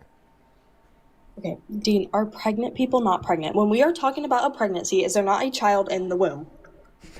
Yeah, they're pregnant with they're pregnant. Yeah, they're pregnant right? with a fetus. Yes. Yeah, So whenever we're absolutely. talking about the pregnancy and But how it this is affects irrelevant the mom, because we're you also told talking us about that- the baby. But you said that we weren't talking. talking about the experiences of the pregnant woman. Do you take that one back? When we are talking about the experience of the pregnant woman, we are talking about the baby, Dean. We're not talking. So when we're talking about the experiences of the pregnant woman, we're not talking about the experiences of the pregnant woman. That's what you're saying? No, that's not what I said. Well, I mean, no, you literally did say, Dean, we're not talking about the experiences of the pregnant woman. When we are talking about the experience of the pregnant woman, we Wait, are but you talking said that about we the weren't. baby, Dean, because No, pregnancy we're not. We're talking about is the for experiences of the baby. pregnant woman. What is an Okay, experience? When a woman is pregnant, what is in her uterus, Dean? What A is in her fetus. uterus? A fetus. What does fetus stand for? You want the definition of the word fetus. So the definition of the word fetus would be the description of the stage of human development in between around 2 weeks and 14 weeks, maybe even a little bit later. Okay. It's just a stage of human development. So what How's does any of fetus this stand for? relevant? So what does fetus stand for? So fetus is a descriptor for a stage of human development. Yeah, so it's an offspring of another human. So it's a human fetus, correct? So it's a baby. Because you just said you could call it a baby all you want. I don't care. you just said I that it's a I baby really from don't mind. conception. You just said that it's a I said baby it's a human from conception. You could call it a baby. You could call it a fetus. I don't personally. I don't care. Is a human not a baby? Is a human not a baby? Typically, I think that the word baby is used Dean, colloquially. did you used to be a baby? Did you used to be a baby, or were you just a human? Did your parents call you a baby? Listen, I think that the word baby is used to describe another stage of human development, particularly after birth. But I legit don't care if you want to call the fetus a baby. I'll call it a baby too for the conversation if that's just what you like. So at 35 weeks, when it's still in the mom, is it still a fetus and it's not a baby? If she could give birth right then and it would come out as a baby, is that not a baby? I think that there's some other technical descriptor term that comes after being a fetus yet before being a baby. But like I said, I don't care. You could use the word baby. Do you want me to start using the word baby? Because my argument doesn't hinge on semantics. My argument hinges on philosophical linear dialogue with the use of the identifying factor that there's no obligation which the pregnant person would uphold in order to tend for the needs of the fetus grown inside of her uterus. You could call it a baby. Yeah, it's okay. Therefore, it's okay. Sometimes okay to kill babies. It's okay to abort babies. Based. Okay, so true. I don't give a fuck. That's fine to say. I don't mind using whatever words you want to. You don't care about killing a baby. Yeah. It's not wrong to kill babies in uteruses at all. No, it's not wrong because abortion's not wrong. It's completely morally permissible. So you think up to how many weeks do you think that you're able to have an abortion? Okay, well, are you ever going to respond to the argument I gave you to reasonably conclude that victims of rape could access abortion? Because it seems like you just want to continue to push this dialogue further and further down with avoiding the last thing in which I said. We started off by having a conversation about how victims of rape should be able to access abortion because they have no obligation to sustain the life of the fetus. I gave you an analogy to prove it. Then you never answered the question and you completely avoided the analogy. You asked me 1 billion clarifying questions about the nature of the analogy that I gave you. And then after I answered every single single one of your clarifying questions, you just completely avoided the nature of the analogy, and then you moved on to a sub-meta conversation about the takeaway from trauma that women and girls can experience during pregnancy. Well, we then went back and forth when I was just trying to like reel it into you that there's always going to be some takeaway of physical or mental trauma. That's just the human experience in relation to pregnancy. And then inevitably, I even said there at the end, right, that, well, the experience of trauma is not an essential fact to why I think that abortion is morally permissible. I'm just having this conversation with you because you wanted to change the topic of dialogue. And then, like, once you weren't able to get past the fact that I'm right when I say there's always going to be some takeaway of mental or physical trauma in relation to pregnancy, you then started talking about the definitions of words. You know, I called it a fetus, so then you're like, oh, Dean, it's a baby. All right, well, then, like, you realize really fast that that's like a failing point, because me personally, I don't care what you call it. We could call it a baby. I'll even call it a baby. That doesn't change the fact that it's not morally wrong to fucking kill it, okay, for the argument that I've already given that you haven't been able to respond to. And so once you realize that that semantic argument didn't work, now you want to move on to a brand new question of like, okay, well, when do I think it's morally permissible to get an abortion? Okay, well, listen, I could answer that question. I could sit here and tell you that in elective circumstances, I think that I think that abortion is morally permissible up until the development of the thyrocortical connections at around 20 through 24 gestational weeks, because that's when the emergence of sentience begins in accordance with the neurodoctrine consensus. But like at this point, we are now 4 sub-points off topic in relation to the original argument that I gave you insofar as why victims of rape should be able to access abortion that you still haven't responded to. So in fact, what I'm going to ask you to do right now is to, at this moment in time, please respond to the original argument I gave you to demonstrate, okay, that there's absolutely nothing morally wrong with a rape victim accessing abortion due to the fact that they have no obligation to sustain its life. And you can't just say that they do have an obligation to sustain its life because it's a human, because of the analogy that I gave you, where if somebody was like stealing half of your food in the middle of the night out of your pantry to sustain their life, you think you should still retain the legal right to lock your front door, preventing that person from stealing half of your food, even if in cutting them off access to your resources, they die as a result. So you said that those two things aren't comparable. So I want you to name the relevant symmetry breaker between these instances in which proves the analogy to not be analogous. Okay, Dean, you are not going to change my mind. In the womb, it is still a child. Name the symmetry breaker. You're not. You can't name. Wait. You can't say that the analogy isn't analogous, and then refuse to name the symmetry breaker. You are putting two situations that are not comparable. Then name the symmetry breaker. That you're comparing them. Then name the symmetry breaker. Then name the symmetry breaker. Then name this. It is your job, because that's how you fucking debate. If you want to sit here and say that the analogy that I'm giving you is not comparable to the circumstance of a victim of rape accessing abortion, then you have to be able to describe the relevant symmetry breaker between the two instances. You can't just say it's not analogous and then refuse to engage in it. No, that's what we call running. Okay, so whenever you make the claim that an example of an analogy is not analogous, okay, well then you have to be able to name the symmetry breaker between the two scenarios. But she just left. She got fucking drilled. Holy shit. Oh my god, she got fucking drilled. She got drilled. Holy. Damn, I went in on that one. I'm not gonna lie. You guys just saw an hour and a half of fucking lock-in. You guys just saw me lock in for an hour and a half straight. That was a fucking fatality. Blue Girl, thank you so much for the Unicorn Fantasy. I really appreciate you. Thank you. Oh my god, fatality, dude. That one felt good. I want to show you guys this video again. This will, now we got to watch this video after we finish the debate. You know, just so we could all reflect on it. Let's go and watch your pinned video with 666,000 views. You got into Harvard Law. What, like it's hard? You got into Harvard Law. I guess it is hard. Had to run after getting KO'd on every single thing that you said for an hour and a half, bro. Unfucking real. That's crazy. That's crazy, dude.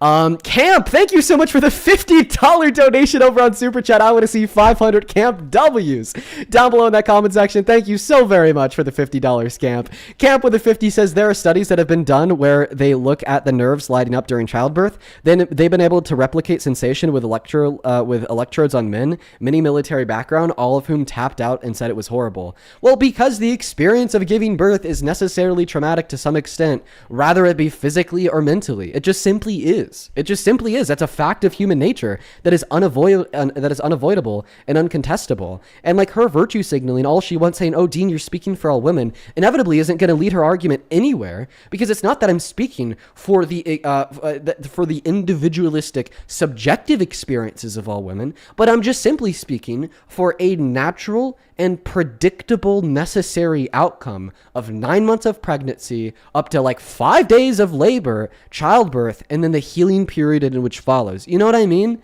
It's just, it's an evolutionary and biological fact that it is going to result in some level of trauma. Same thing to you, Thomas. Thank you for the $50 over on YouTube Super Chat as well. Let's get 500 Thomas W's. Thank you. Show some love to Thomas. Thomas with a $50 says, caller, you are disgusting. I hope you never get a romantic partner. Damn, I hope you're made alone. Dude, damn, Thomas going for the jugular, dude. Holy, thank you for the $50, Thomas. Same thing to you, Amber. Thank you for the $24 donation on PayPal. Let's get 240 W's for Amber. Thank you, Amber. Amber says, when women say that their pregnancy or birth was easy, they mean relative to how it could have been. For example, tearing apart so that the baby could come out as easy compared to dying. No, exactly. I couldn't have said it better myself. Really, really good job. Derek, thank you for the $10 as well. Show some love to Derek. And then Espitos, thank you so much for the $15. I appreciate you. Who says, is she a mother? Because what the fuck? Pregnancy itself causes havoc on her hormones. Pregnancy is painful, weight gain, swelling, and a bunch of other things too. Exactly. Annette, thank you for the $5. Rebecca, thank you for the $3. And then Justina, thank you so much for the $20 donation, who says, I'm certain that all mothers who have given birth and fathers who witness birth are going insane listening to this caller. She is in for a rude awakening when it's her time to experience it. Thank you, Dean, for being so awesome and aware. Oh, thank you so much. No, exactly. That was what I was thinking in the back of my head. I just didn't want to say anything because like clearly I'm not a father myself, right? Clearly, I'm not a woman that has experienced pregnancy either, so I didn't feel like it was my place. But, you know, that's exactly what was going through the back of my head when she was spewing her nonsense. Amelie, that is A-M-A-L-I-E. Show some love to Amelie down below in that chat for the $30 donation. I really appreciate you so much, Amelie. Show some love to Amelie down below for the $30. That is very, very kind. Thank you so much for supporting me in the stream. Emily says, I love being pregnant, but I also had to go through therapy for a year because of how traumatized I was after delivering. Right, exactly. Like, these two things aren't mutually exclusive. Some people could, like, love the experience because it makes them feel like closer in connection with, like, I don't know, the process of like reproduction and having kids and then raising those kids because you really love those kids. But it could also be true that it's fucking traumatic. Thank you for the $30 and the Truth Nuke as well. Jane, Hallie, and Trinity, I appreciate you guys for the $5. Natalie, thank you for the $4. Isabella, thank you for the $5. Then Lucilia, thank you so much for the $15 donation on PayPal. Who says, hey, Dean, wanted to say that I love watching your streams and your voice is so calming to me. Oh, thank you so much for the love, Lucilia. And then same thing to you, Evelyn. Thank you for the $20 donation. I'm going to keep that one on myself, but thank you so much, Evelyn. Let's get 200 Evelyn W's, then another 200 Rachel W's for the $20 donation, who says, thank you and keep up what you're doing. Rachel, well, thank you so much for supporting me in what we do. I'll never stop. I love it too much. I appreciate you for that $20 donation. And with that being said, we're actually all caught up over on Super Chat and caught up on PayPal. I'm just going to quickly get caught up on Venmo. And then we'll be ready to move on. Alex, thank you for the $10, who says, tell me you haven't given birth without telling me. Right. Matthew, thank you for the $10, who says, Dean, listening to you makes my day every day. Oh, that's awesome, Matthew. Thank you for being here again. Allison, thank you for the $10. I appreciate you, Allison. Andrea with the 10 as well, who says, I was 24 when I had my first son. I had a quote-unquote third-degree tear. So there is physical trauma regardless. Truth Nuke. Madison, thank you for the $5. Tori, thank you for the $25, who says, how can she say that you can't speak for all women when she's doing just that? Insufferable. Very hypocritical. Thank you for the $25, Tori. Same thing to you, Victoria. Thank you for the $25, who says, that woman can't speak for all women either. My daughter was delivered by emergency C-section without time for anesthetic, so no one can assume that things will go fine. And it hurt, by the way. Absolutely. Abso-fucking-lutely. Thank you for the $25. We have a similar anecdote from Laura as well. Thank you for the $25 as well, who says, when I gave birth to my son, I can compare that to the horrific car accident that I've been in. So yes, I would say I would give birth to my son again, but to say it's only pressure, get out of here. Yeah, some fucking bullshit, dude. Thank you for the $25, Laura. And oh my God, Beth, thank you so much for the $200 donation on Venmo. My God, Beth, you are Oh my God. I don't even know what to say. Beth, that is so incredibly kind of you. I do not deserve that much money at all. Thank you so much for your kindness and generosity, because that is nuts. I want to see 2,000 Beth W's down below for that $200 donation. Like, genuinely, I'm so very grateful for you, Beth. Like, that is, dude, I don't deserve that. I don't deserve that. Thank you, Beth. Beth with a $200. Holy cow. Says, as a mother that almost died in 50 hours of labor, this little girl doesn't understand what pregnancy feels like, and I absolutely would abort a second pregnancy after my first pregnancy ruptured my uterus because I want to stay alive for my child that is actually here. Beth, I'm so sorry to hear that you went through such a difficult pregnancy. And the thing is that's the reality for so many women and girls. You know, we just kind of like to brush it under the rug. We don't really talk about it too much because it doesn't conform to the patriarchy that we live under. You know, we talk more about male pattern baldness than we do about the female reproductive system, and we research more about it. By the way, that's a fact. You could hate me for saying it, but it is. But it is absolutely such a traumatic process for so many people. And, you know, we just don't really treat it like a traumatic process when we talk about it colloquially, because it's just something that women have to do. When in all reality, it's one of the hardest things that a human could do that 9 out of 10 men couldn't. So thank you so much for the $200 donation, Beth. That is genuinely insane. Same thing to Caitlin. Thank you for the $10 who says, this girl sucks. Ashley, thank you for the $20 who says, as somebody who thought I had a quote unquote easy labor, even with a C-section and 2 epidurals, she is delusional. So true. Naughty, thank you for the $20 who said, I knew that today was going to be a good day when Trump got dunked on 60 Minutes. That was a great interview. Nicole with a 10 who says, as a nurse, I'll never understand why they think abortion is an exception to bodily autonomy. True. Megan, thank you for the $20 who says, if she's a Christian, ask her about Genesis 3:16. How that makes childbirth painful to women. Oh, that would have been great. Like, it literally says explicitly in the Bible that God made childbirth painful to punish humans for original sin. I wish I would have saw that earlier, Megan. Thank you for the $20. Show some love to Megan down below. Let's get to it, or Megan W's. Natasha, thank you for the $10. I appreciate you. Then Kira and Silver, thank you for the 5. Sarah and Trina, thank you for the 5. Jace Lee, thank you so much for the $10 as well, shitting on her. Natasha with the $10, shitting on that last guest. Thank you, Natasha. And then T with the $10, shitting on that last guest. Jessica and Nina, thank you guys for the $5, shitting on that last guest. Brett with a $10, shitting on that last guest. Megan with a $3, shitting on that last guest.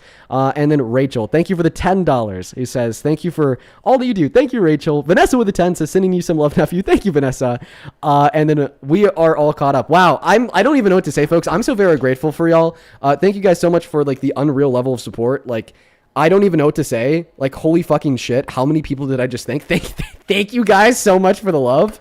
Wow, what a crazy debate. Just know that I really appreciate you guys. You know, a lot of those messages were coming from mothers who went through pregnancy and really detested what that last lady had to say. So just know that I appreciate you guys. Know that she was delusional. Now, folks, we did get a restriction when we were in the middle of that last debate. I'm not necessarily sure of what caused it. Probably something that the guest had said, but unfortunately for that reason, we have to completely restart the live. But before we do, let's just try to lock in the next Trump supporter so you guys at least know who we'll be debating when we restart. Hi. Hazel. Hi, Dean. I actually wanted to tap on and continue the conversation that, if that's okay, Yeah. because I'm not necessarily a Trump supporter. I used to be, but after the war in Iran and everything, I kind of have been drifting, and especially with Epstein and stuff, I've been kind of drifting away. I just see that your bio says Christian abolitionist 18 at Turning Point USA. Yes, abolitionist for abortion. Are you guys friends? Yeah. Yes, we are actually. Okay. Well, yeah, the point of the live stream is to do debates about Trump. I made an exception for her because she had shit posted some goofy shit on her page. So yeah. I'll leave it up to the viewers. I actually am about to go to work. If you could just give me 5 to 10 minutes, that would be great. Yeah. Well, feel free. I'm gonna drop you down for now, but I'm gonna go ahead and run a poll right now for the audience, just because this isn't something that I typically do. You know, we typically spend our time debating Trump supporters. I'd love to debate you though, but we're gonna leave it up to the audience. So go ahead and drop a smiley face if you want to see me debate her. Drop a sad face if you don't. That's over on TikTok. On YouTube, we're gonna go ahead and start a poll over there. Start a poll. Should I debate her? Yes, no. Okay, we'll see what the outcomes of the polls are real quick. And then after the outcome of the poll, we are going to go ahead and hit a little bit of a restart.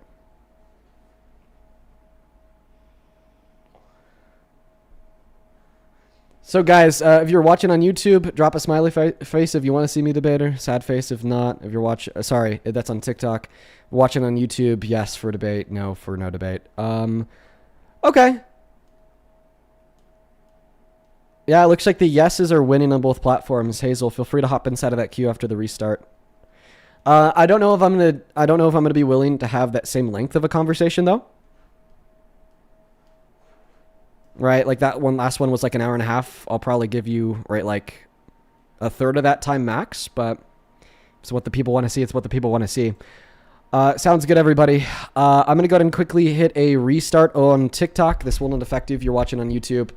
I'll be right back, everybody. If you guys want to come back after the restart and tune back into the debates here, guys, make sure that you hit that follow button, top left-hand corner of the phone screen. You'll be able to just load back into the live stream after the restart by finding it on your following page. The restarts only take around 3 seconds, everybody. They're really easy. An easier way to come back is once the live stream is over, it'll say live has ended and it will show you my profile picture. If you click on my profile picture, it will then direct you to my account page. Wait like 10 seconds, then refresh it, and then you'll be able to load into the new live. So we're going to go ahead and do that now. Hopefully I'll see you all here momentarily. For the 12,000 people watching, it'd be really kind if you all came back. See you guys here in 5 seconds, literally. All right. We are already back up on TikTok. It is so crazy how fast those restarts are.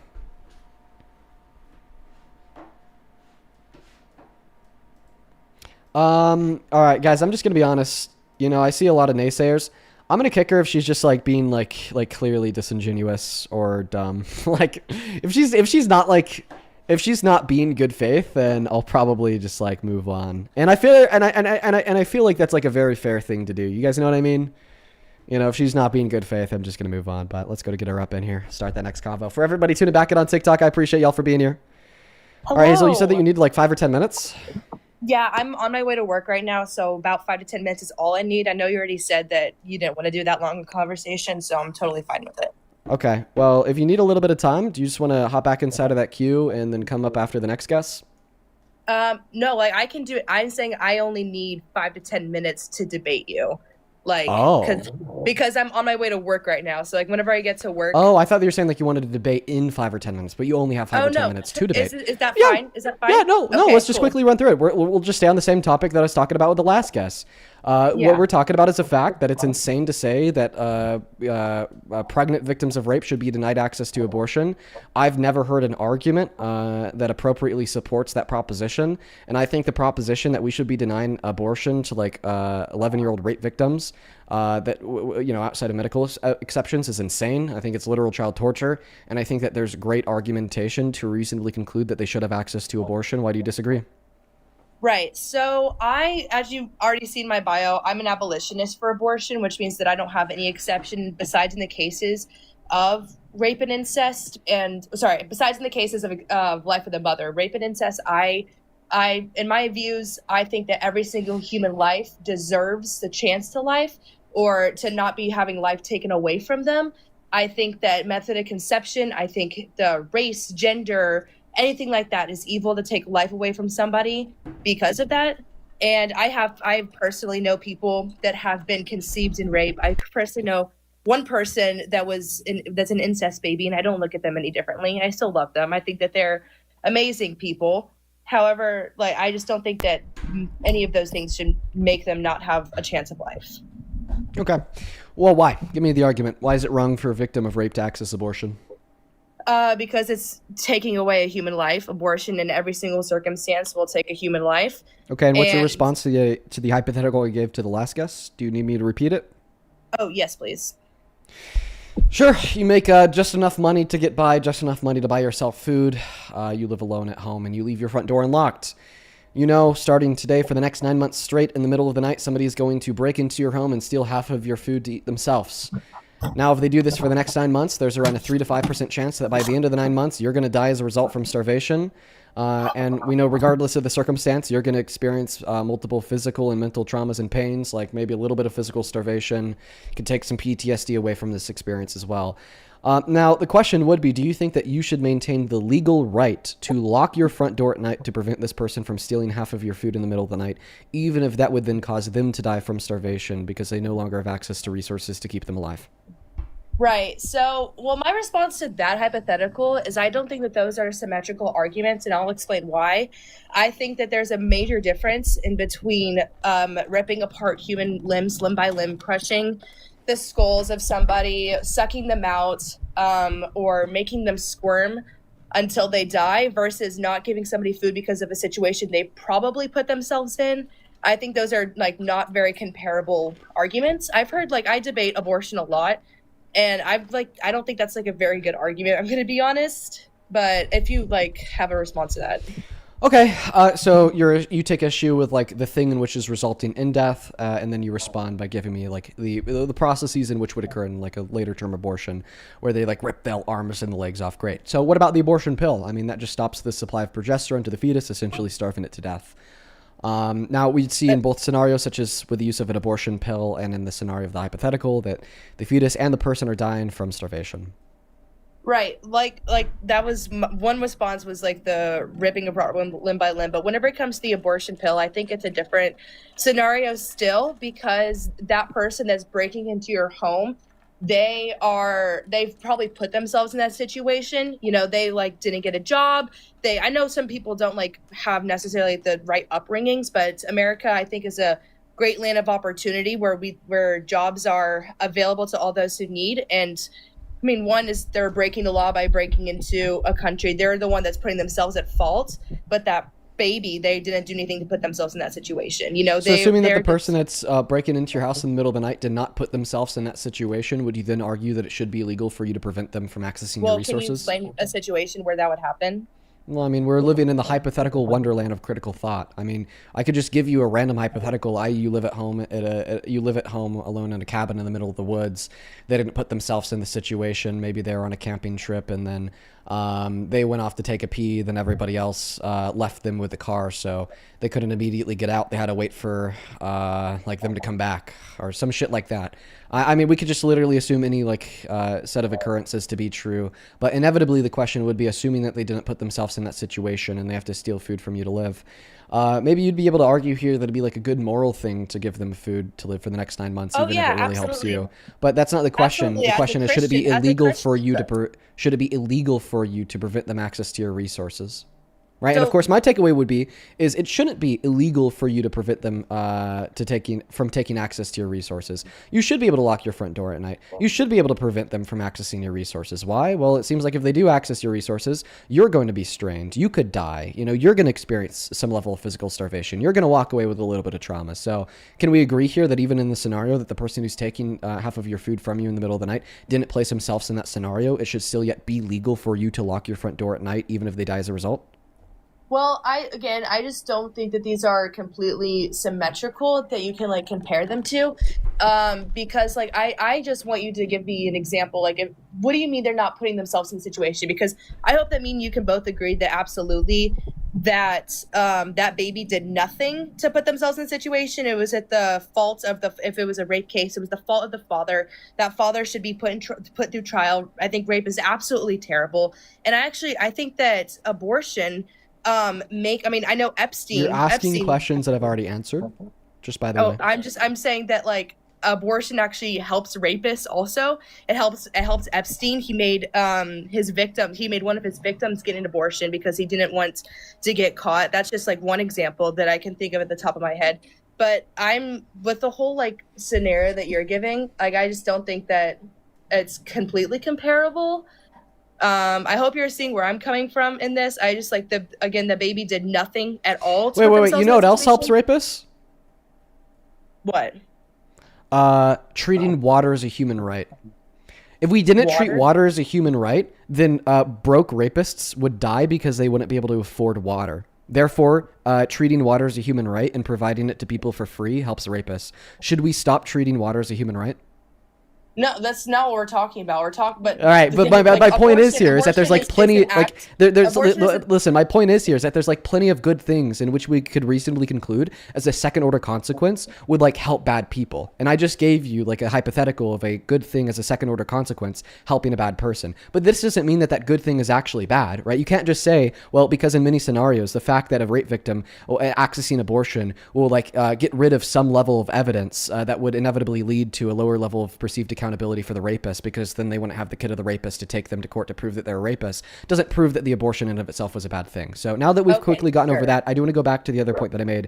So you originally argued that the hypothetical that I gave you is not analogous to the situation of a victim of rape accessing abortion. You said the reason why that hypothetical was disanalogous was because in one scenario the fetus did not put themselves into that position, yet in the hypothetical I gave you, it seemed to be the case that the person who'd be stealing half of your resources in the middle of the night did place themselves in that scenario, i.e. they didn't get a job, so on and so forth. But then I actually accounted for that point that you made by saying, well, if we assume that the person who's stealing half of your resources in the middle of the night didn't put themselves in that scenario, would you then say that you should be legally obligated to keep your front door unlocked? And then you said, can you make up some type of scenario to explain how I did? I said, let's assume that your house is in the middle of the woods. Okay, there's a camping trip that a handful of dudes went on. One of the dudes was taking a pee, and then everybody else on that camping trip got in their car and left. And the only way that you could like traverse the area in which you live in is with a vehicle. You can't do it by foot. So now that person is seemingly stranded. Now they find themselves in a scenario that they did not put themselves in, where they are relying on your resources to live. Do you think that you should retain the legal right to be able to lock your front door at night, preventing them from accessing your resources, because that's going to possibly starve you for 9 months? Even if it doesn't kill you, it could really hurt you. Even if it would be a quote unquote good thing to help them out, should you maintain the legal right to lock your front door? Okay, right. So with the scenario that you just gave me, I apologize. I didn't comprehend it earlier, but now I get it. Well, the thing is with that, like, if you made the argument, like, the dude explained his situation, or he asked to, like, hey, can I call my friends? Something like that. I feel like this is, like, a scenario where there's, like, the breaking into someone's house isn't the only option that they can give. So we're positing in the hypothetical that it is. Maybe there's no cell service and they left the sat phone in the car. We're just positing in the hypothetical that the only place that they could get resources from would be your house. Okay. So can you ask the original question again? Should you be able to retain the legal right to lock your front door at night and prevent them from accessing your resources, even if they die as a result? Yeah, I mean, I guess that's in a situation, but again, I think no. Listen, but it's still not. I'm gonna let you finish. I'm not gonna interrupt you and be a dick. But once you're done, I'm gonna expose you, because you just essentially conceded the anti-abortion argument for victims of rape. But go ahead, finish. Okay. Well, I would just like to ask you a question. I'd like to. Oh shit! Before you ask me a question, can I just describe how you just conceded the anti-abortion argument for victims of rape? With locking, okay, I just like this. I understand, like, this is a huge, what is it called? I understand, like, the hypothetical to see if somebody's like consistent in their thoughts and stuff. I get that. I acknowledge Sammy, it, thank and you for the Sea-Blitz.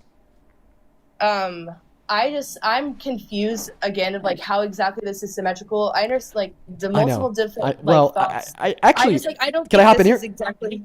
Sorry. I just don't think this is entirely a great hypothetical you can use, because it doesn't directly go with.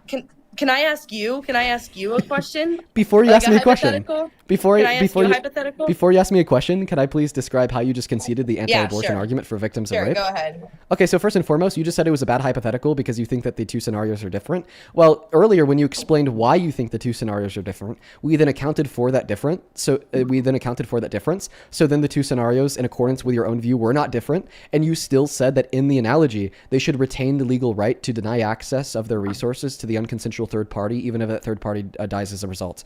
Now, this means that you actually do concede the anti-abortion argument as it would relate towards victims of rape. Because in the hypothetical, what did you tell us? You told us that if there was a human being that not by their own choice was in a position where they were fully dependent on your resources to live, you still yet should retain the right to deny them access to your resources, okay, even if they would die as a result. And guess what? This underlying principle doesn't just apply apply to this egregious hypothetical of living at a cabin alone in the middle of the woods and having some random hiker relying on your food to live, but it also applies to victims of rape in reference to abortion. Okay? In an abortion, the fetus is this human, this unconsenting third party that is reliant on your resources alone to live in a scenario that they didn't put themselves in. Let's just go ahead and apply the principle that you just agreed to. Well, that pregnant woman, that rape victim, should be able to deny access to her resources on behalf of the fetus, even if the fetus dies as a result.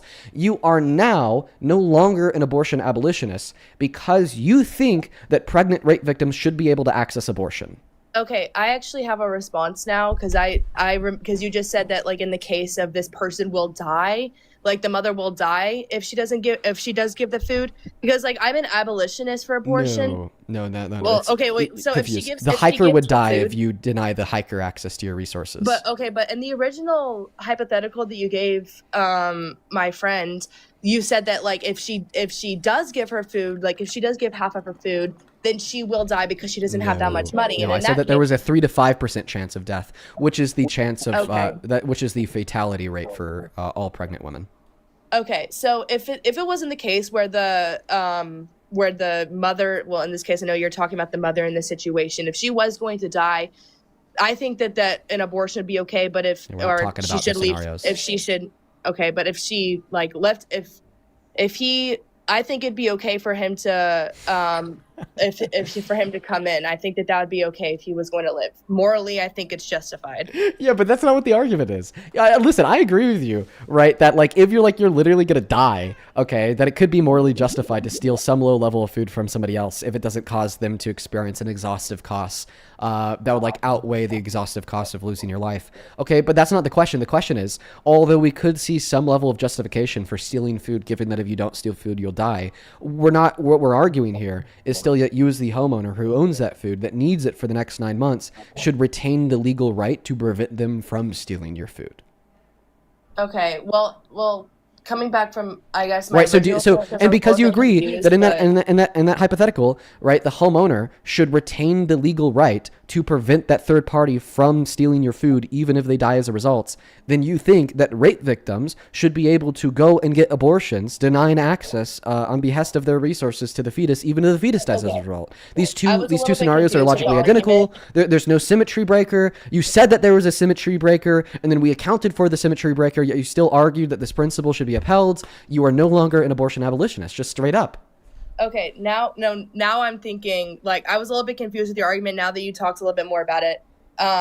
If it was in the case, because originally I thought that you were saying that, like, the homeowner would die if she did give the food. But now if, like, the homeowner won't die, then I think it's fine. But the question isn't, is it fine? The question is, should the homeowner retain the legal right to lock her door, preventing this person from stealing half their food? Should they retain the legal right? In those 1% of cases, I think that, yeah, locking her door, it's a complicated situation because I value and I respect human life, and I want every single human to have the chance to life, and I think it's selfish for the homeowner, knowing that they have enough food, knowing that they have the resources. Should they retain the legal right? Should they retain the legal right to lock their door? In that case, no, I don't think so.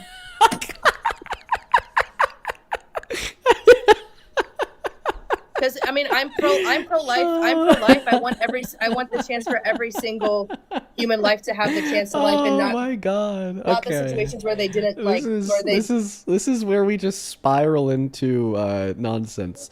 So just to get it clear, what you're saying, okay, is that if you're a homeowner and somebody needs to steal your food for 9 months straight, okay, even if that's going to cause you to physically starve, okay, and experience physical and mental trauma, and introduce a 3 to 5% chance that you're just going to die from starvation, okay, you should not legally be allowed to lock your own front door? I respect all human life. I think every single human life should get the chance to, I don't think it should be taken away from them because of the circumstances that they're in. I think, what? Like, that's that's just clearly, like, I want you to understand that's absurd. Like clearly, if like if somebody it's a stealing difficult from me is going to situation. place me into a circumstance, okay, where I could possibly starve to death, I will definitely experience physical starvation for 9 months. I could take PTSD away from this. Okay, I'm going to go through physical pain, anguish, and trauma, mental pain, anguish, and trauma. Okay, at the minimum, I should at least have the legal right to lock that front door at night. Well, I feel like there's also, it's not symmetrical because breaking into somebody's house that's illegal and what the baby's doing isn't illegal because killing them is illegal and murdering them because of the circumstance that they're in is illegal, but it's not The law's same. not a good symmetry breaker, because then we could just posit, well, if it was illegal for fetuses to take resources away from women and girls, would you then morally be okay with abortion? You'd still say no. Right, so the law is not the law is not a relevant symmetry breaker because the law doesn't inform us of normative moral facts. Okay.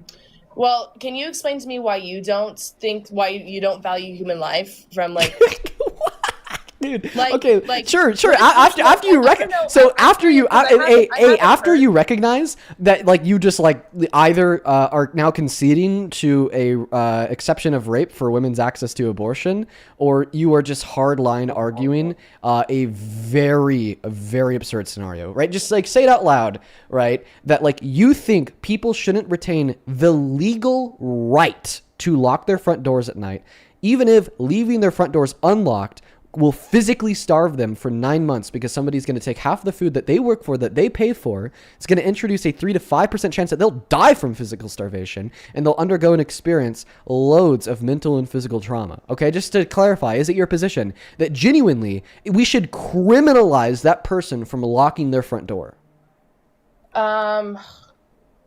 Dean, I just want to hear your stance, honestly. Like, do you have a certain week period? I came on here because I've actually had a conversation with you before. I don't know if you remember. We talked in front of Amfest. I don't know if you remember that, but Hazel, I wanted to. I know it kind of is, but I am genuinely curious, like what your stance, because I haven't really heard your stance on abortion and like what your week period is. Nope, not gonna do it. Not gonna pivot. Okay. Okay. Like I am genuinely curious. Okay. I came on here to have a genuine conversation. I appreciate you for that. So either concede to the case that I gotcha, and you now hold a rape exception. That I will have to. abortion. I will admit, I will have to think about that a little bit because I haven't been given that situation like that. That hypothetical before. But I'm sure you've heard the hypothetical about the cabin in the woods thing for a pro-life stance. I'm sure you've heard of that. Have you? Yeah, that's like analogy used to dispute the bodily autonomy view. Yes. What would you say in that case? Yeah, well, my view on abortion is that abortion's okay because I just literally can't identify a single reason why it's wrong. Like, I don't think that we could attribute moral value to the life of the fetus because it's a human. Okay, there's plenty of other humans that we don't give the right to life to, i.e. brain dead patients. They're human, they're biologically alive. I don't think that we could attribute moral value to the fetus because it has a future like ours, okay, because that'd be absurd. Zygotes have a future like ours, quote unquote. Does that mean that it's murder to like kill zygotes? Does that mean that women with IUDs that know IUDs can kill a zygote are culpable for murder if they were to get an IUD, engage in sex, and have it kill a zygote? That's absurd. Okay, so I think the only trait left would be like the actual emergence of sentience, which occurs at around 20 through 24 weeks, so that's when I begin to morally value the life of the fetus. But okay. I mean, I'm going to be honest. So, you said that you have 5 to 10 minutes to debate. Seems like I got you with that. I thought I did, but I have a little bit more time because, well, I'm a nanny and my boss isn't here yet, so I'm just folding laundry. So I have a little bit more time. But can I be honest? Like, I mean, I gave you that hypothetical. I mean, as it stands, it doesn't sound like you have a counter argument. So as it stands, do you concede? Well, yeah, I told you, like, I have to think about that a little bit. Maybe I can.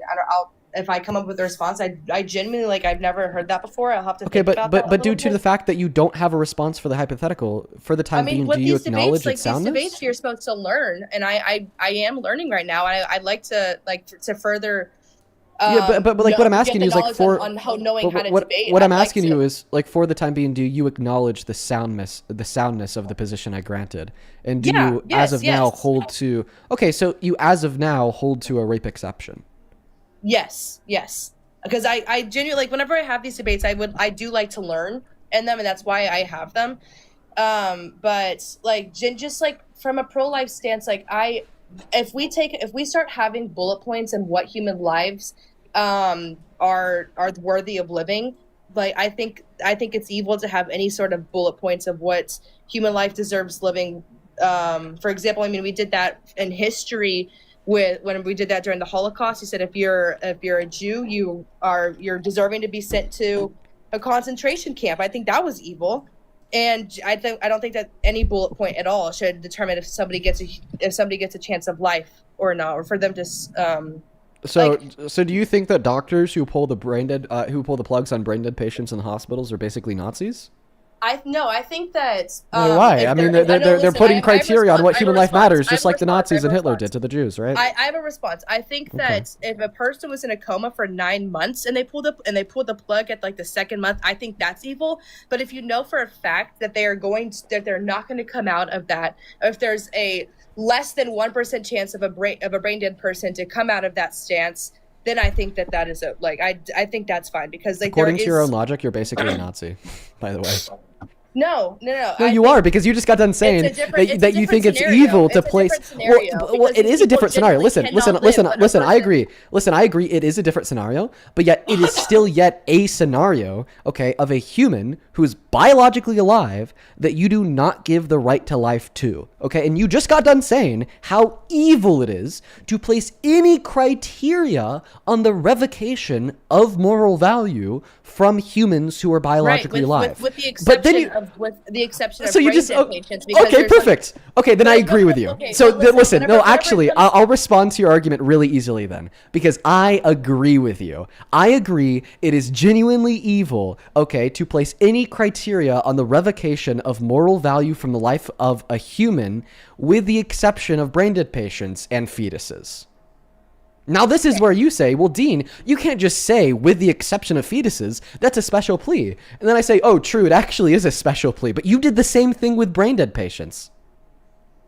No, so I think that those are two different scenarios. The only exception, because I'm also anti-death penalty, I think that the only exception that they have for, the only exception to, remove human life is in the cases of self-defense, when you truly think that your life is at risk. That's why I'm okay with the exceptions with life of the mother. And I also think a brain dead patient, but I don't think that comparing a brain dead patient to a fetus that has I think it's 95% chance of coming out of the womb alive and well and being conscious, I think those two things are not comparable.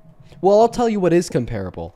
The logic of arguing that it's evil to place criteria on the revocation of value from a human life, then making baseless exceptions through the use of special pleas. Okay, you have reason insofar as why you don't think that it's morally wrong to pull the plug on a brain dead patient, i.e. that reason was, well, they're brain dead. Their consciousness has permanently gone away. It's never going to come back. Therefore, you make an exception to the scenario, and therefore you don't think that it's wrong to pull the plug. Sounds good. Okay, well, I have other reasons insofar as why I don't morally value the life of the fetus. Most predominantly the fact that they haven't deployed any level of subjective experiences, and I uphold value in reference to subjective experiences. It gets a little bit more complex than that, but that's like the surface level view. And of course, the reason why I pulled that view, and it sounds like you do too, is because, well, you don't value the brain dead patient. The only difference between you and the brain dead patient is that the brain dead patient doesn't have consciousness and they never will in the future. And you do have consciousness and you will in the future. So seemingly, okay, we are both reducing moral value down to something to do with consciousness. I would take it that your view is, well, the reason why the fetus is valuable, even though it's not conscious, is because it will be conscious in the future. But that view doesn't work because of the absurdity of a zygote. A zygote, a unicellular human organism, will be conscious in the future. All right? Does this mean that the zygote has the right to life? According to your view, it does. Does this mean that it's therefore murder to kill zygotes? According to your view, it does. So let me ask you this question. Do you think that women with IUDs, knowing that an IUD can kill zygotes and still yet chooses to be sexually active, and that IUD does kill a zygote, is culpable for murder? So in the case where, let's say we live in a world where abortion is illegal in all stages, from the moment of conception, abortion's all legal, I think that we should give it about 5 to 10 years before, because right now women are so manipulated by the media that abortion is okay. They're so manipulated by society, by the public, that abortion is okay. I think we should wait about 5 to 10 years before seriously charging them with murder. But in the I cases never of asked you about IUDs, charging them with I know, murder. with IUDs, that's just like me going into my IUDs. With going into IUDs, I think that I'm against IUDs. I'm Also not what I asked you. I asked you if people with IUDs that are sexually active and kill zygotes are culpable for murder. I think in that case, if we ever come to a society in a world in the country where abortion is illegal, then yes, I think that would. Were the Nazis culpable for murder? Yes, because Okay. they When were. the Holocaust was happening, was the Holocaust illegal? It wasn't, but it still was murder. But that's what I'm saying. Oh, right now, right. So why are you over here so arguing listen, that something's only please murder not if it's interrupt illegal, me. right? Like I just asked you if you think that women who are sexually active on IUDs are culpable for murder, and you said no, they're not culpable for murder. They'd only ever be culpable for murder if it was actually illegal. Okay, well no, actually the law has nothing to do with somebody's culpability for murder. All right, clearly the people genocide in the Holocaust were murdered, even though it was illegal. Clearly, murder occurred before civilization and legislative bodies existed, therefore laws existed. So I don't think it's fair But for the you to thing is, say we've that, been- well, this crazy absurdity that's a natural result of my view, i.e. in accordance with my principles, I have to call women on birth control murderers. Okay, you can't just account for that absurdity by saying, well, it's not illegal, therefore it's not murder, because of all the other reasons I just gave you. So I'll ask you again, do you think women who are sexually active on IUDs are murderers because they're killing zygotes? Yes, I think that they are, and I think. But the thing is, as a society, we're so manipulative towards women who truly think that this is okay, that ending a human life is okay. And I was a few years ago, I was on your side, and I was pro-choice. I believed in the cases of rape and incest, and I believed in the cases of before 20 weeks it's okay.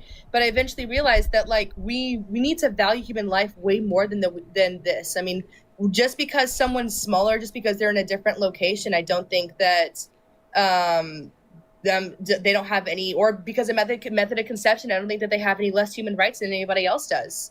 Question: do you think that it was just and morally or morally permissible to prosecute members of the Hitler Youth at the Nuremberg trials? Keep in mind, members of the Hitler Youth that were prosecuted at the Nuremberg trials had grown up in a society where they were brainwashed by their parents, by the leadership of the country, and by the media in the country, that there was nothing morally wrong, okay, with killing Jewish individuals, right? But I would hold to the view that even though they were like born into a society where they were brainwashed into believing that there was nothing morally wrong with killing Jewish individuals, that still yet it was totally just to prosecute them at the Nuremberg trials. Right. Because even though they didn't think it was wrong, it was wrong.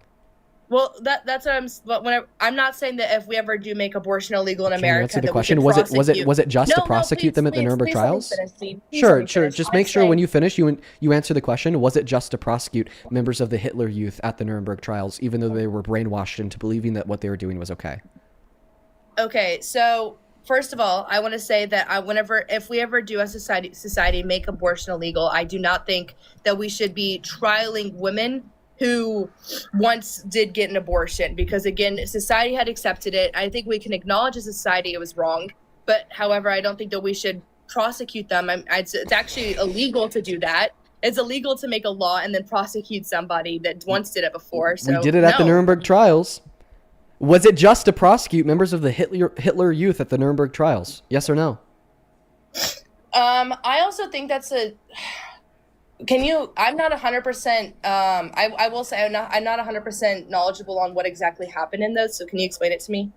Sure. There were some people who were prosecuted at the Nuremberg trials that were members of the Hitler Youth, which essentially meant from a very young age they were brainwashed by their parents, by society, and by the government, and by the government's media into believing that they weren't doing anything morally wrong by like executing Jewish individuals. But of course, like through the development of international humanitarian law, which was the foundation for the Nuremberg trials, we prosecuted those people even if they had been brainwashed into a society that taught them what they're doing was okay. My takeaway would be is that it was totally fine to prosecute them. You know, they needed to hang for those crimes even though like they were brainwashed into believing that it was permissible.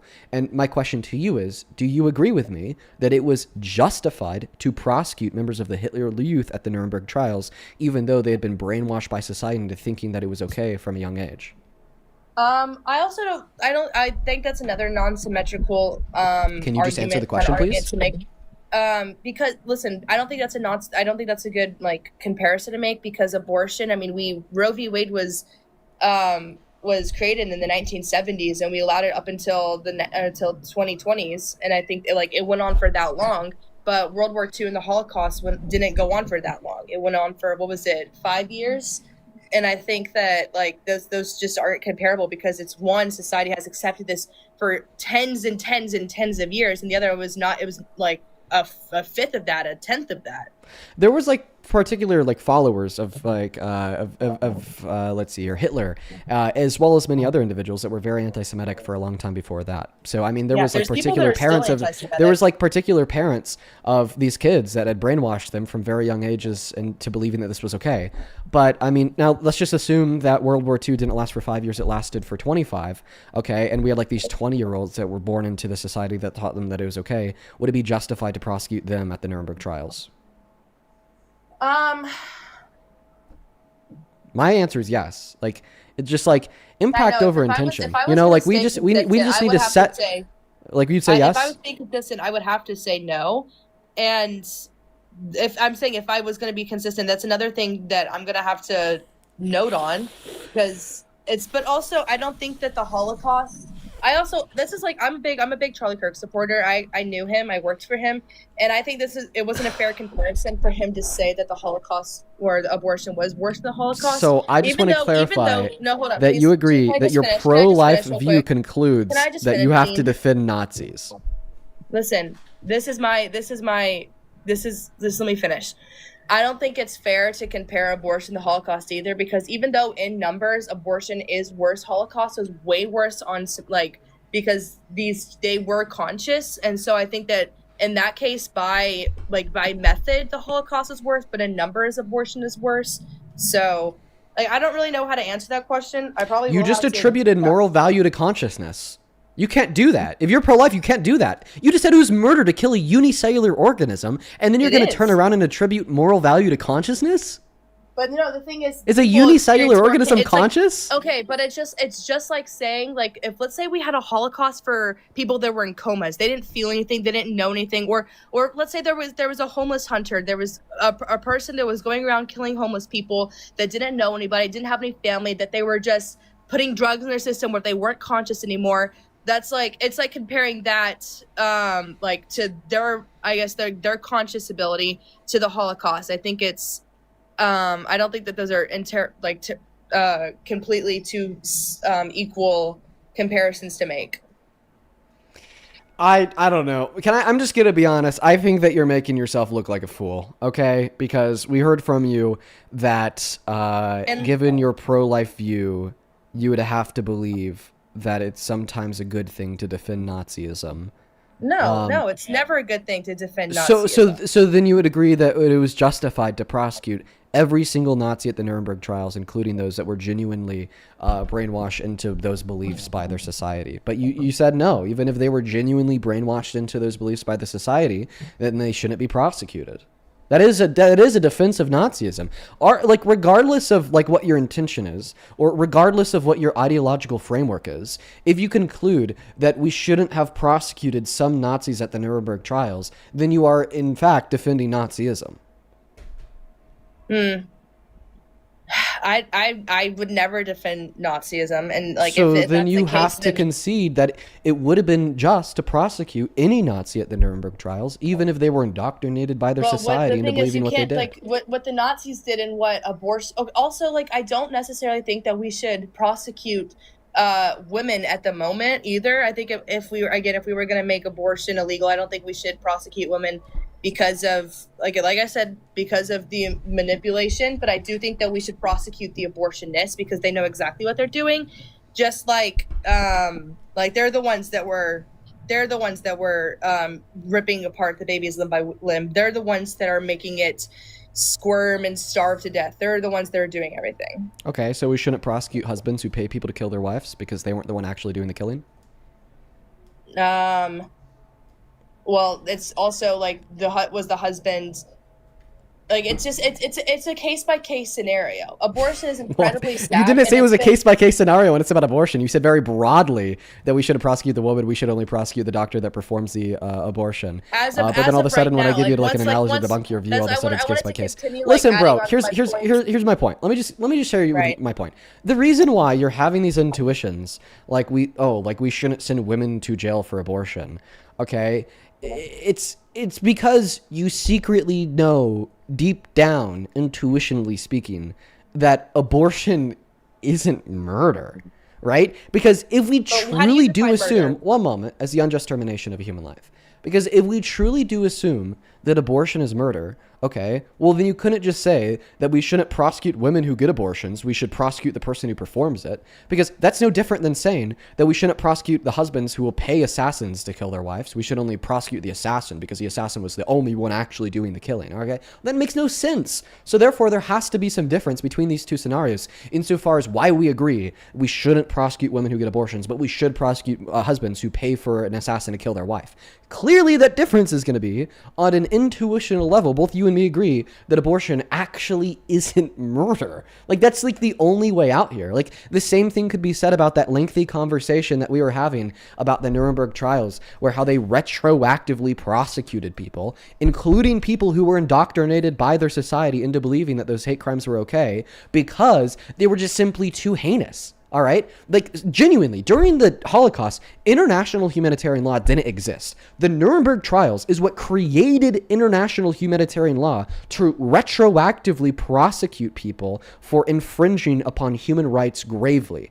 But if we were to assume here that we are genuinely gravely infringing on the human rights of fetuses when women go and get abortions, well, from your perspective, okay, that Nazi who was brought up in a society where he was taught to kill Jewish people is identical to the woman who's getting the abortion. But that's insane to say that a Nazi is identical to a woman who's getting an abortion. So what's the difference? Again, on the intuitional level, both you and me agree that abortion isn't actually murder. Okay, so with the whole like Nuremberg trials or whatever, it seems like with would you agree that having any, I would assume not, but do you think that any sort of just a trait of human life determines like whether or not they should get murdered? What? Like, is there a circumstance where there's a trait that you think that a certain human being should have where it should be allowed because of that trait that they have that they should get murdered? Okay, well, like that question is contradictory because murder is defined as the unjust termination of a human life. And you're asking me if there's like a trait that if a human didn't have it would make their murder justified. By definition, murder can't be justified. Okay, the same way, like by definition, rape can't be consensual. Yeah, well, that's what I think. I don't think that abortion can be justified because it is murder in this case. I think that baby that has its unique human DNA didn't do anything to get that to be in that situation. So it's a unique human DNA that you value. Brain dead patients have those, yet you don't think that it's murder to pull the plugs on them. You gave the reason, they're not going to have future conscious experiences, but they still have unique human DNA. This, you know my stance in it. I know, but your stance doesn't explain what you find relevant to determine value. You just said the thing that that was relevant to determining that a fetus was valuable is that they have unique human DNA. You're picking apart my argument. Just answer the question. I am picking apart your damn argument. I am. That's what we do in debates. Do you think it's okay if there's a single trait in a human life? Do you think it's okay to kill that person because of the trait that they have? But it's more so a trait that they lack. Well, and I'm just saying a trait that they have, not that they lack. Well, then you're just not understanding my position. Lack. So my position is that it's permissible to like kill a fetus, to kill a human life, given that they lack the trait of a conjunct between past, present, and future subjective experiences. So do you think it's okay to kill somebody that's in a coma even though they're going to come out in 9 months? No, because they do not lack the conjunct of past or present and future subjective experiences. They have both past and future subjective experiences. Okay, let's say that there's a hypothetical situation where a baby is just born that's literally been 1 second. They have to rush it into NICU, and it's being put on life support right now. But in 9 months, it's going to be okay. But it doesn't have any relation. It doesn't have any past. It doesn't have any idea of what a future is. It can't even form its own words. It never had like thalamocortical connection, so it doesn't exhibit. It's never exhibited any level of sentience. Well, in the case, I think it's 21 weeks the earliest a baby's been born. Correct me if I'm wrong on that. 20 weeks. Let's say that there's a baby and that's able to come out of, that's able to, like, there's C-section that's preparing the woman. There's an emergency birth that's needed for this baby. And let's say this baby comes out and it hasn't had any conscious, and it still doesn't have any conscious experience, but it is alive and it's breathing and it can survive, but it has to be put on all these machines, but it doesn't have any relations, it hasn't been conscious yet. Do you think it's okay for someone to come into that room and stab that baby because it hasn't had any conscious experience at all yet? No, for the same reason, I don't think it's somebody to go inside of a brain dead patient's room and stab them. Although I don't grant the right to life to a brain dead patient, I still think that they have a low level of moral value, likely rooted within the aesthetics. Okay, which means it wouldn't be okay to walk into the room and stab them. Why? What is this moral that you give? I mean, hopefully we both give this, right? Like, can we both agree that it wouldn't be okay for some maniac to run into the room of a brain dead patient and stab them? Like, yes. Even though we don't. Yes. Yeah, okay, right. So we agree on this. So why are you questioning the view if you agree with the view? No, I'm questioning what I'm trying to you agree with me. Like, you agree with me here. Even though we don't give the right to life to a brain dead patient, both you and me agree, right, that if we are to terminate the life, it's our logic. It's not my logic, it's our logic. Both you and me agree that although we don't give the right to life to a brain dead patient, it wouldn't be okay for some lunatic to just run in there and stab it a billion times. No, okay, why? Because we likely give some low level of moral value, okay, to all members of the human species, even if they don't meet either of our criteria for sufficient moral value to grant the right to life. Okay, this is present under your view in the circumstance of a brain dead patient. Brain dead patients, under your view, do not meet your criteria to grant them sufficient moral value for the right to life, but likely simply because they're members of our species, we still give them a low level of moral value that isn't sufficient for the right to life, but would still make it wrong for some lunatic to run into the room of the brain dead patient and stab them. Very similarly, okay, if we envision... I'm talking about my scenario, not this brain dead patient. Yeah, we're going to the scenario. Very similarly, okay, in the scenario in which you gave, I don't think that they would have sufficient moral value to grant them the right to life because they've never had any level of sentience. So therefore, it's going to be logically identical to that of a fetus. Yet we're still going to grant them like some low level of moral value, although not sufficient for the right to life, that would like make it wrong for some lunatic to run into the NICU and stab them to death. Sorry, I got a phone call. It like completely just like canceled out everything you just said. Just can you do it in like one sentence? Yeah, so the baby in your scenario, born at 21 weeks, I mean, barely viable, but they've never exhibited any traits of sentience. They're going to be, of course, identical to the fetus in the sense that they haven't exhibited any traits of sentience, but they will at some point in the future. Okay, I'm not going to grant them sufficient moral value to give them the right to life, of course, okay, but I'm still going to grant them some low level of moral value that'd make it wrong for some lunatic to go into the NICU and stab them to death. The same way you don't grant the brain dead patient sufficient moral value to grant them the right to life, yet you still give that brain dead patient some low level of moral value that'd make it wrong for some lunatic to go into the brain dead patient's room and stab them to death. So that isn't consistent with your arguments. Then, because how come this baby, even though they don't have, because like your argument is the consciousness. You're saying that if consciousness is what gives somebody that was my argument life, for a sufficient level of moral value to give them the right to life, not any level of moral value. Right, okay. And by the way, if this is an inconsistency, then you have the same inconsistency. Why would you let this person come and stab this baby if they don't have the right to life? It shouldn't matter, right? Well, then why did you say it would matter in the circumstance of a brain dead patient? It shouldn't matter, right? But to both of us, it does, just a little bit. No, the brain dead patient, like it's just.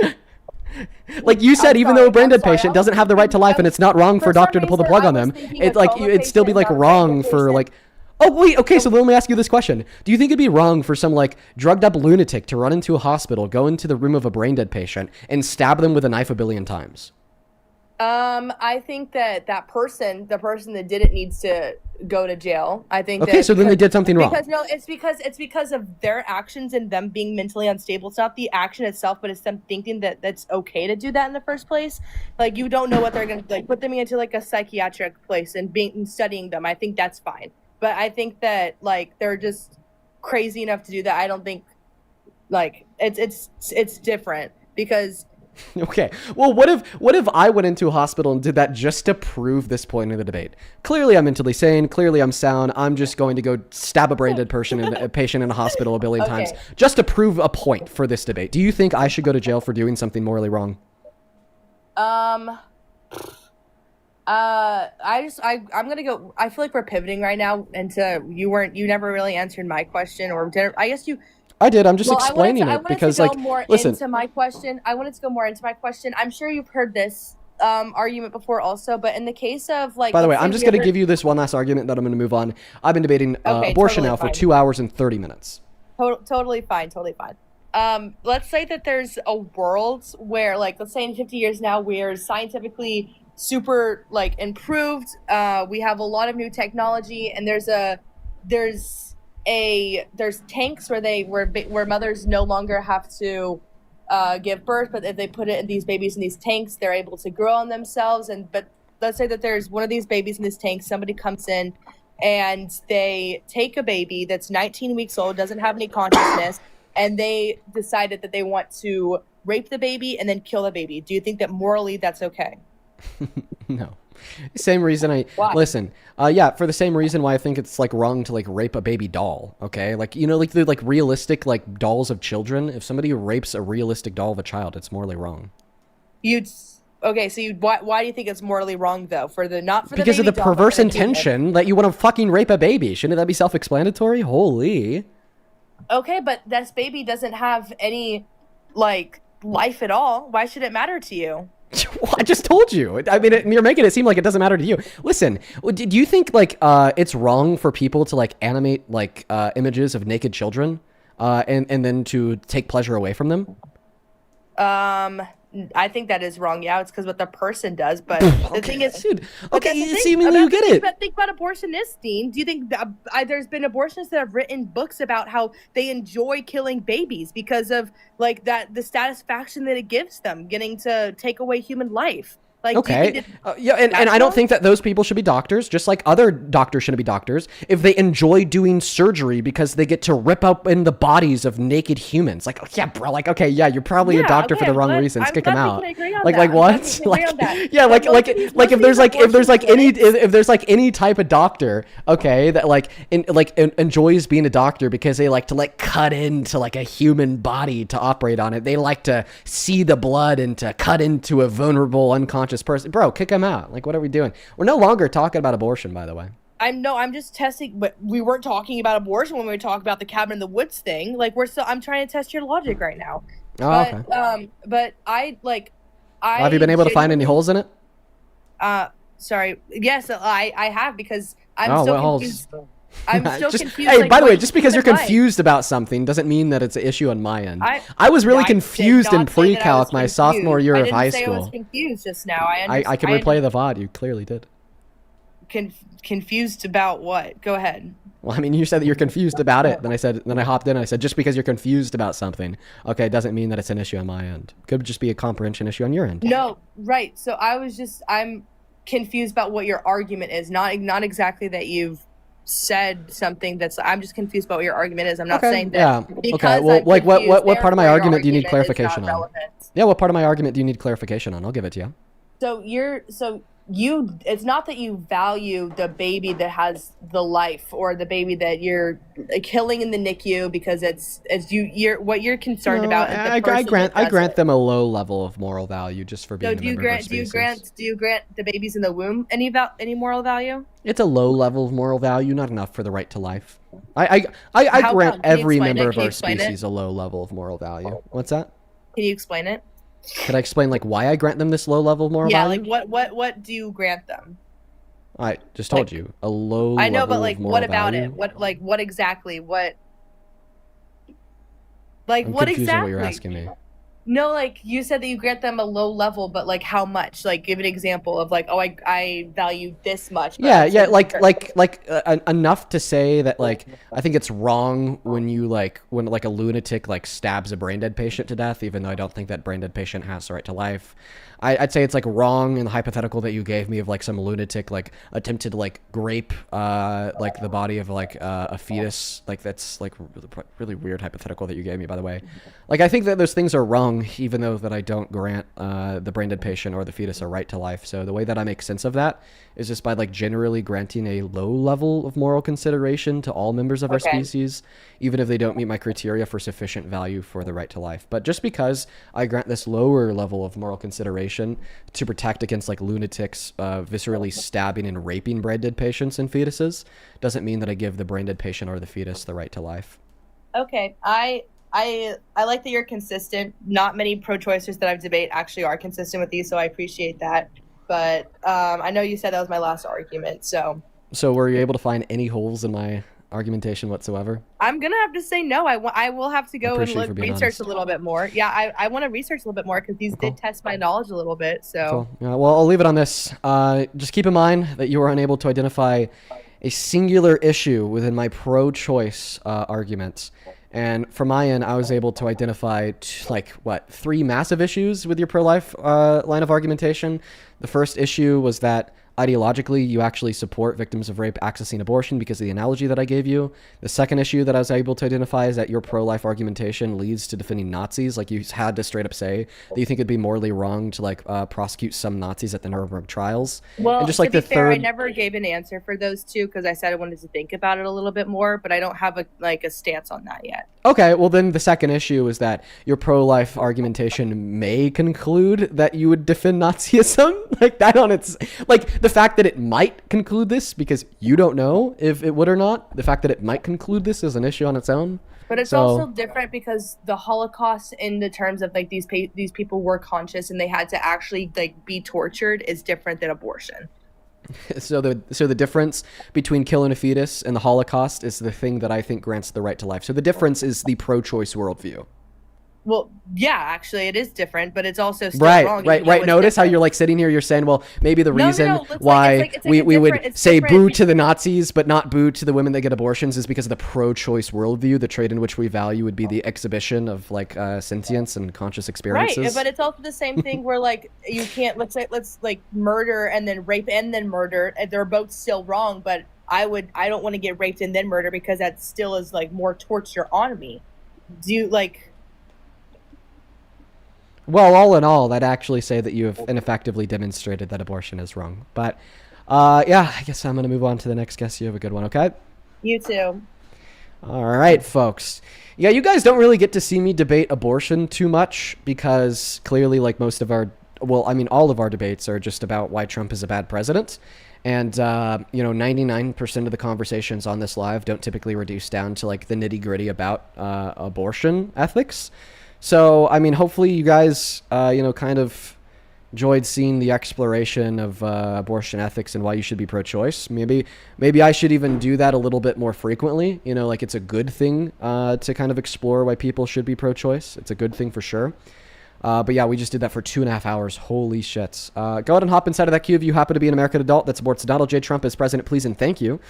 Jordan, I appreciate you so much for the galaxy. Good, I appreciate you. What's going on, Jim Shark sponsors? Do you support Trump? Yeah, I do. So, I was on here a few days ago, talking shit to you. I'm 22. 04 March. Oh, yeah, you said that you wanted to slap me. Yeah. So, wait. So, I did, find some things about, how you always talk about, Trump being, an asshole and shit. True. And, being racist. So, I found some stuff on actually, before Jacob you call Howard me show. Before you call the Jacob I'm not calling you show? racist. Okay. But before you continue, I need to thank a couple people. Breezy, thank you for the 10 Canadian dollars over on Super Chat, who says, what a nightmare. You have more patience than I'll ever have, Dean. The number of pivots, the antiquated worldview is insane. Yeah, unfortunately, that's just the way that it goes for so many Trump supporters. Breezy, I appreciate you for the $10. Show some love to Breezy down below. Dread, thank you for the $10, who says, love your content. Keep it up. Your hands appear to be cold. Please get hand warmers. Oh, when I'm doing that. Yeah, Dread. Hands are cold. Lillian, thank you for the $10 as well. You says people like this are so wild, ranting and raving about saving women and children, yet they don't believe victims and think children should be forced to carry children. Don't ever reproduce. So true, Lillian. Thank you for the $10. On PayPal, Tacey, thank you for the $10, Tacey. Tacey with the $10 says, months of morning sickness, 2 C-sections. Fucker. On God, appreciate you for the $10.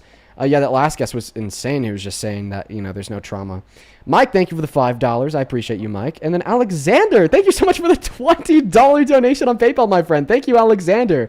Let's get to it. Alexander W's down below in that comment section. Alexander with the 20 says, hey, Dean, couldn't stay up and watch the live yesterday, but I lost the bet that you'd never change the mind of the Confederate Nazi RP firefighter, but a son of a gun. You did it. That was crazy. Yeah. the Confederate dude changed his mind. That was nuts. Honestly, bro, that came out of left field. I appreciate you for the $20. Natalie, thank you for the $10 on PayPal. Who says, thank you for being a man who's actually studied what happens to women. Wish more men would do it, Natalie. Thank you for your kindness. Chloe, thank you for the $10. Who says, it's good to see you on live again. You absolutely destroyed her. Thank you for the $10, Chloe. Very kind of you. And then Leah, thank you for the $4. Look at that. We're all caught up over on Super Chat. We're all caught up over on PayPal. Let's quickly get caught up on the VENMO. Michelle, thank you so much for the $20 donation. Thank you, Michelle. Shout out to Imro. Shout out to Michelle down below. Thank you so much for supporting me in what we do. That is very kind of you. Michelle with the 20 says, another example of granting moral value without consideration to life is literally a dead body. Most people can agree that raping or defacing a dead body is wrong, even though they aren't alive and won't be alive again. On God. You know what? Really good point, Michelle. Thank you for the $20. AJ, thank you for the $5. Jordan, thank you for the $6, telling Hazel to shut the fuck up. Jordan with another $5 says Hazel only cares about cells and not about babies who are alive. Goddamn, Jordan. Get her. Fassi, thank you for the $7. Who says, good to see you. Good to see you, man. And then Caroline, thank you for the $10. Who says, I always want to ask pro-lifers if they were in a medical facility on fire and could either save one baby or multiple fertilized and frozen eggs, who would they save? Since they like to throw crazy scenarios out there. Yeah, I wonder how she would have answered that question. As well as Mary. Thank you so much for the $25 donation. Thank you for supporting me in what we do here. Mary with the 25 says, I screen recorded that 64-year-old yesterday who told you that watching you pissed him off until he confirmed your claims with research for my father and told him that either it would confirm he is wrong or he could challenge you at a debate. Love you, Dean. I love that, Mary. Please let me know what the update on that is, because I would happily debate your dad. Thank you for the $25. And then Abby, thank you for the $20 donation on Bimbo as well. It's good to see you today, Abby. That is ABI. Let's get tuned to Abby W's. Thank you so much for supporting me and what we do. I really appreciate you guys. Then Maya, thank you for the 5. And NIK, thank you for the 25. Nick, thank you so much for the $25. Nick with the $25 says, as a male who watched his wife almost bleed out from giving birth to her daughter, it is absolutely infuriating to hear a woman completely blow off the immense impact that a pregnancy and a birth has on a woman's body. 3 years later, my wife still has PTSD. So real. That was so inconsiderate of her. That was so fucking inconsiderate of her. And then Sierra and Megan, I appreciate you guys both for the $10. Thank you so much, you guys. Then one last one here. This just came in from Anthony. Thank you so much for the $24, who says, doing cardio and listening to you is undefeated. Well, good on you for doing cardio, man. I should probably do a little bit more of that myself. I typically make the other people run, but I appreciate you, Anthony. One last thing here, man.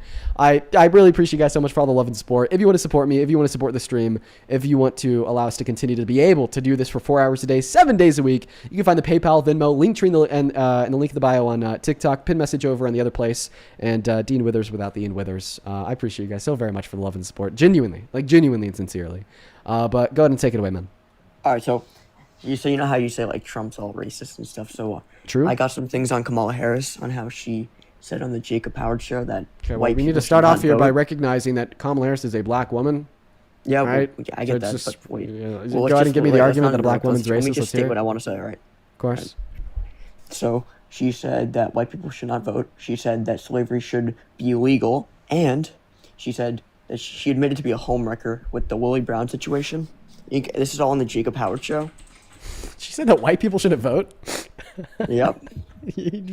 Also, what's the biggest donation you've ever gotten? Wait. On what show? The Jacob Howard show. What's the biggest donation you've ever gotten? Wayne, $5,000. Jesus. No, I remember Wayne. I remember that. I remember it like it was fucking yesterday. That was a crazy experience. Completely irrelevant to the debate, though. All right. You said it was on the Jacob Howard show. Yeah. Fucking Wayne, dude. That's who it was. All right. So how and where do I find the episode? Because I just went on YouTube. I typed in Kamala Harris, Jacob Howard. You should look on SoundCloud. Okay. Well, what's the name of the episode? It's just the Jacob Howard show with Kamala Harris. If it's not on SoundCloud, it's on like Spotify. SoundCloud. What's so funny? Oh, I'm just laughing at the notion of Kamala Harris saying that white people shouldn't vote. All right, man. When I look up Jacob Howard show Kamala Harris, it legit gives me nothing. Can you give me a link to this? No, without it being like a Grabify link. Wait, when I look up Jacob Howard on YouTube, there's no such thing as the Jacob Howard show. There is. Or no, sorry, the Stern show. That's what I meant to say. Howard Stern? Yeah. Okay, so you don't even know what the name of the show is, but you do know on it she said white people shouldn't vote? Someone named Jacob. Hold on, I was just talking to someone named Jacob, that's why.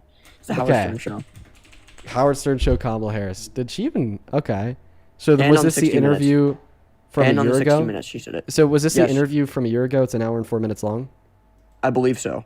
Okay, so at what point in this hour and 4 minute video It's in does she between say 20 white people minutes shouldn't vote? and 33 minutes. Okay, you're gonna I have to don't give know me the something a exact little bit minute. more specific than that. It's like 24 minutes in. 24? You could just ask AI to summarize the video and I would ask go if they up did that. and join them for their meetings Wow. and talk with them about and basically figure out what we needed to do more. Yeah, all right, buddy. You got to go find the timestamp. The reason that I'm telling you you have to go find the timestamp is because point number one, like I was actually expecting this to be like an old interview that she did from like years ago. No, I and wouldn't- I maybe she wouldn't bring wasn't that up. No, like I'm not considering pussy. I like wouldn't running bring up for stuff like from 20 political years ago. office, and like she made a joke by saying like white people shouldn't have the right to vote.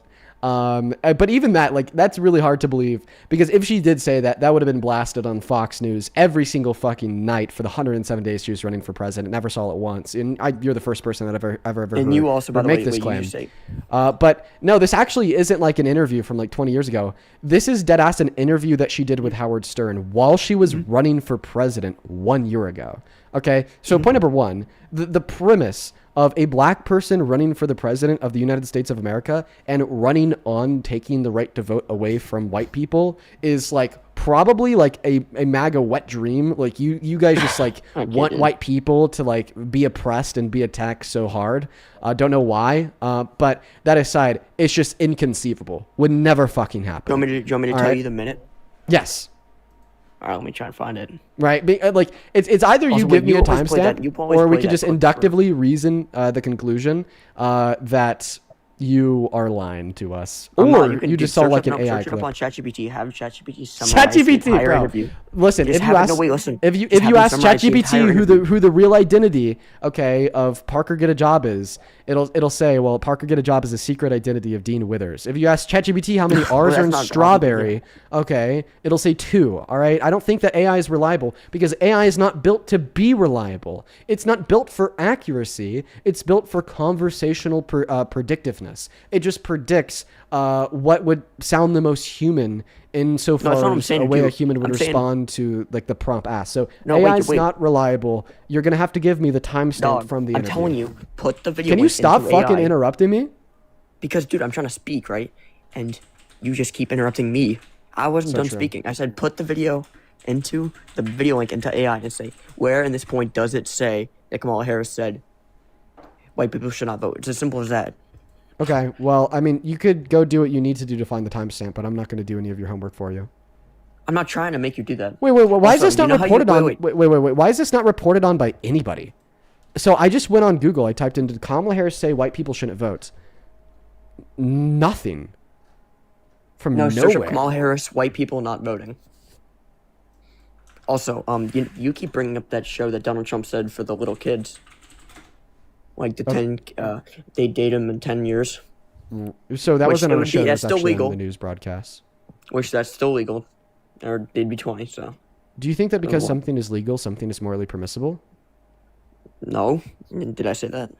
Well, I mean, you said it's still legal. So typically saying, oh, it's legal, though, is just like an argument that pedophiles use to protect thinly veiled Why do you pedophilia. mute me, dude? It's kind of corny. Because you interrupt me, because you're a corny guy. You know corn, that's for sure. So first and foremost, saying that it's legal, bro, is usually a defense used by like pedos or like pedo sympathizers to like protect thinly veiled pedophilia. But that aside, I looked up, did Kamala Harris ever say that white people shouldn't have the right to vote? Not a single news article reporting on it. Then I looked up what you told me to look up. I looked up Kamala Harris say white people not voting. Not a single news article reporting on it. You can't give me a timestamp from this interview that she did with Howard Stern. Shut up, bro. This is why I mute you. You can't give me a single timestamp from this interview that she did with Howard Stern. Shut the fuck up. You couldn't give me a single... Dude, give a fucking moment to 8 minutes. Dude, you need to learn impulse control. 28 minutes. Okay, this guy... I'm telling you this how guy. to do it. I'm telling you where, dude. And This guy's insufferable. All right, at exactly 28 minutes, let's listen. Also... Let's go to, no, not also. We're going to go one topic at a time. Pipe down. Says the guy who voted on live. Says the guy who what on live? Vaped on live. Dude, good one. Really good one. Because, like, point number one, the fact that I do that has nothing to do with me not, quote unquote, being calm. So it'd be irrelevant if you were to want to create a response to me telling you to calm down. And now he's just going to crash out further. No. Why are you talking about my ass? Just play the video. No, sure. After you tell me why you're talking about my ass, it's kind of weird, bro. Shove your anxiety pen up your ass. Well, you're telling me to put something in my ass? It's even weirder than just talking about my ass. Just play the fucking video. Okay. Will do. Look at her. She's fucking chopped as hell. Turn on your camera? Why? That's what I thought. Pipe down. All right. Can we agree that I'm at 27 minutes in the VOD?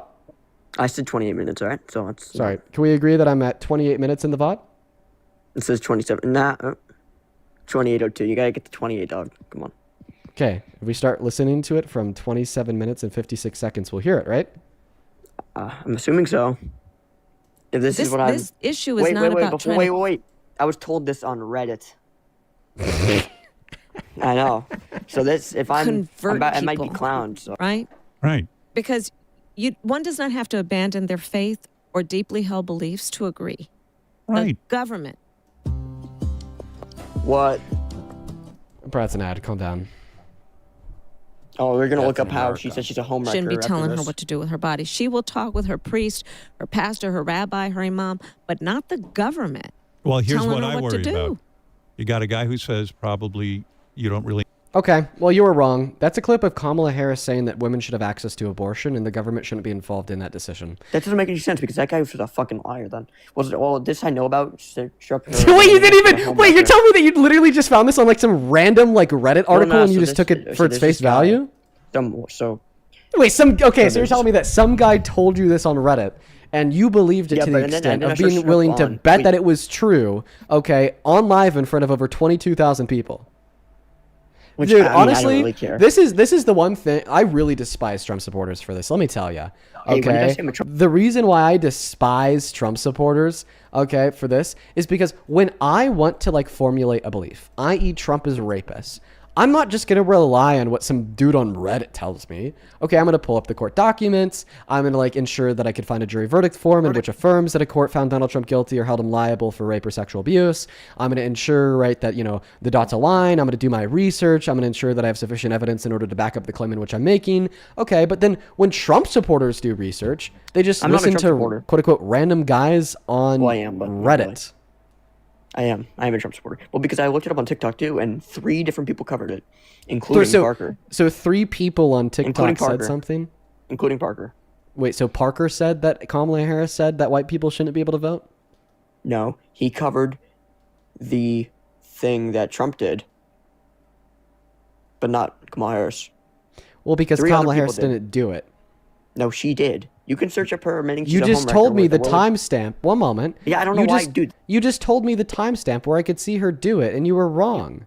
The guy on Reddit was Jimmy Ventura, the Minnesota governor, and he was on Reddit and said that. That's what she said. Right? He was a Minnesota governor. Obviously, clearly he was wrong, right?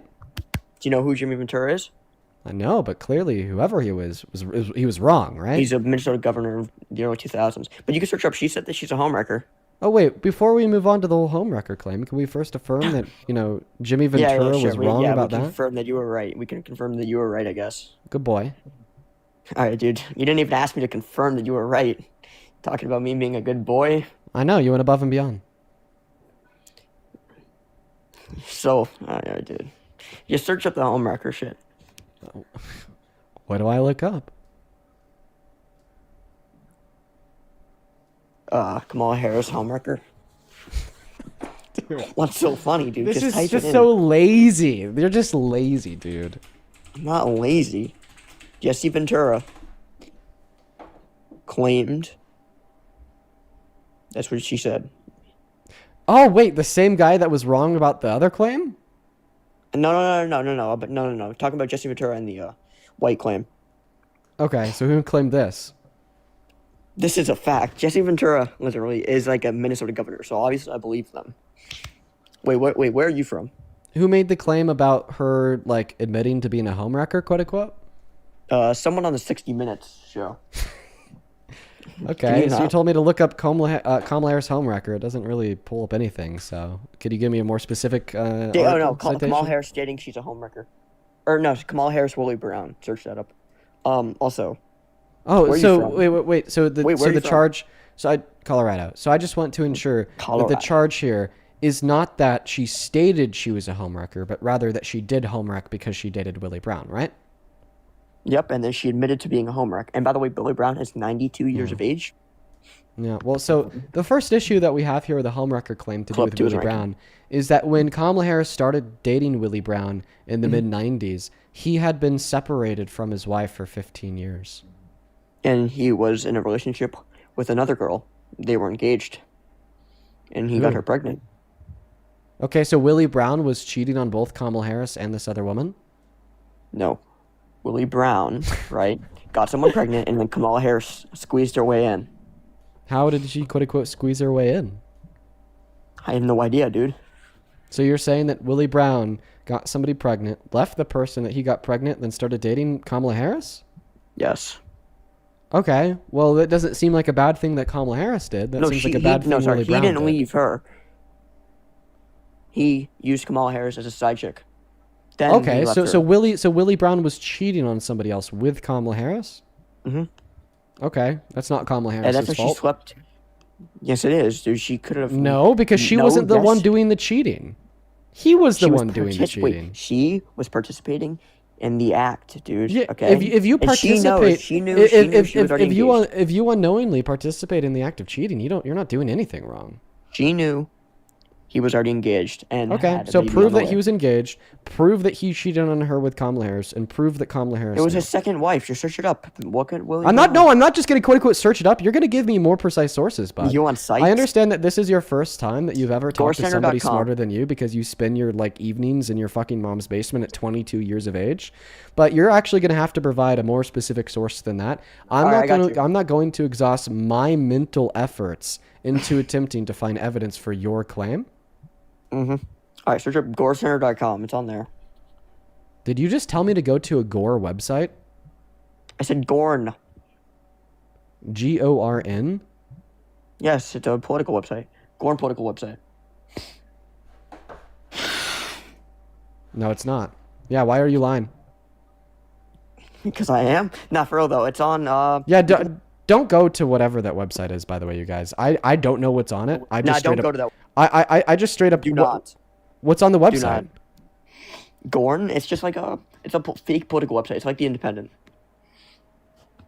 Nah, bro. This shit's weird. This shit's really weird. I'm kicking him. I think it's Gore. Guys, don't go to that website. Like, please. Dude, honestly, I think that should be illegal. That's my opinion. That, like, to intentionally direct somebody to, like, a website of, like, pornography or, like, gore content unknowingly, I think that should be some type of crime.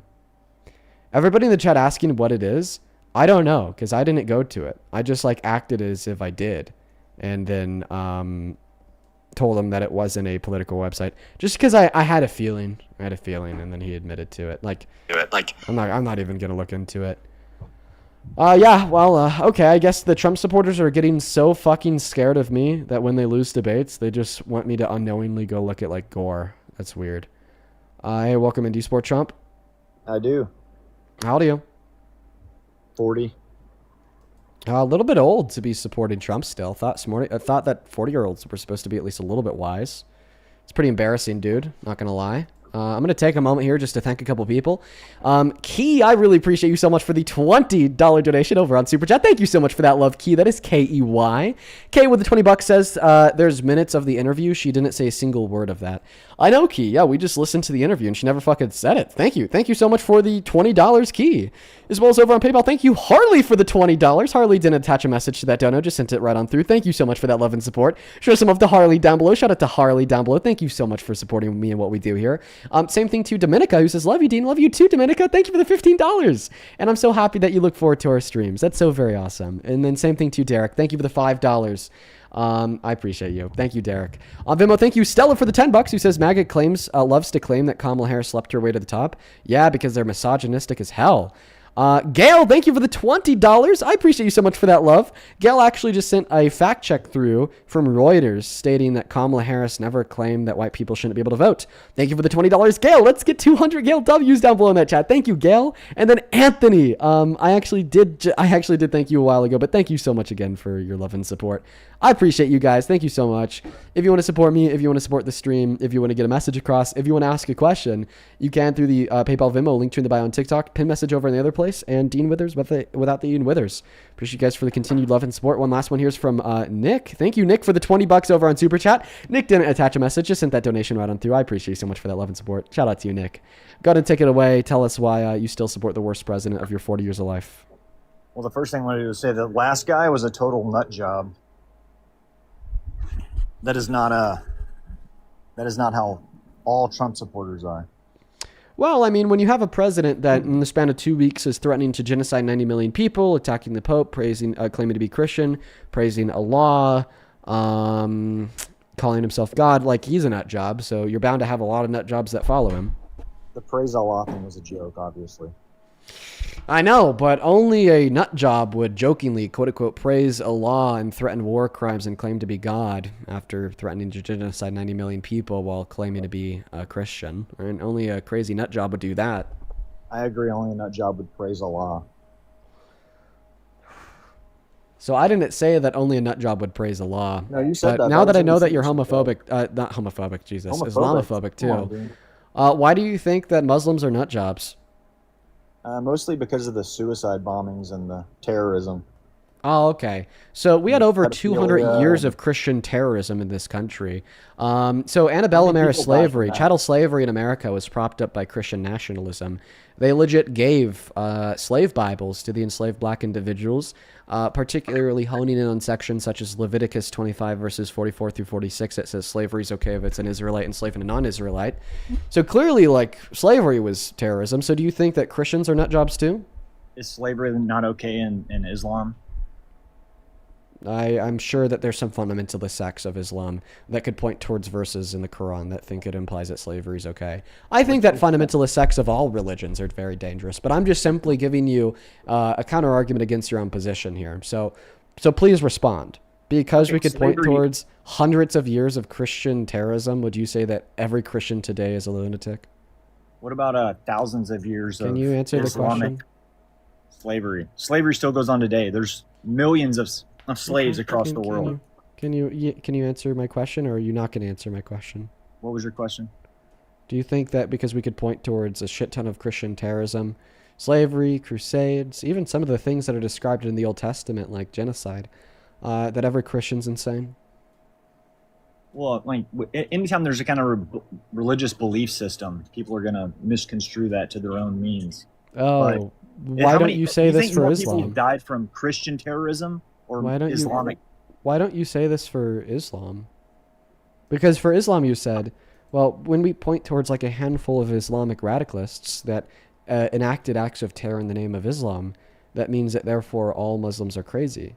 But then when I point out hundreds of years of Christian terrorism, well, then you start diving into the nuance of the whole.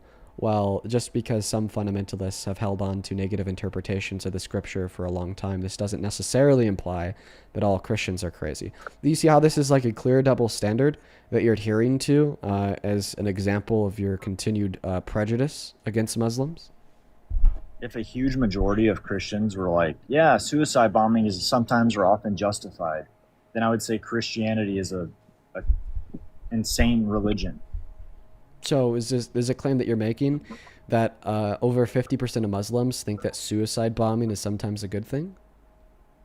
I wouldn't say it's 50%, but it's a very large percentage. It's not 2%. Okay, well, what is the percentage? Let me look it up. I looked it up last time I was on here. I want to say it's like 30%. Okay, can you show that to me? I can't show it to you now. Okay, well, I'm not going to take you for your word, bro. Okay, well, you can look it up. Your word doesn't mean shit, little bro.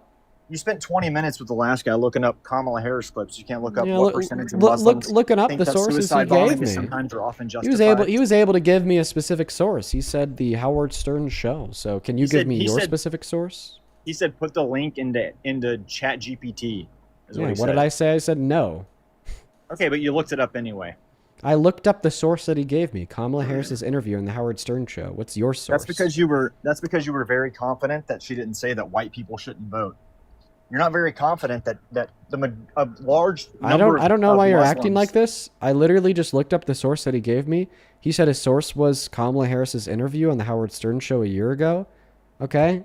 Like what's your source? He gave a source, you give a source. What's your source? Okay, I didn't really come on here to talk about Islam, but since it's going that way. Well, you're going to get cooked either way, so.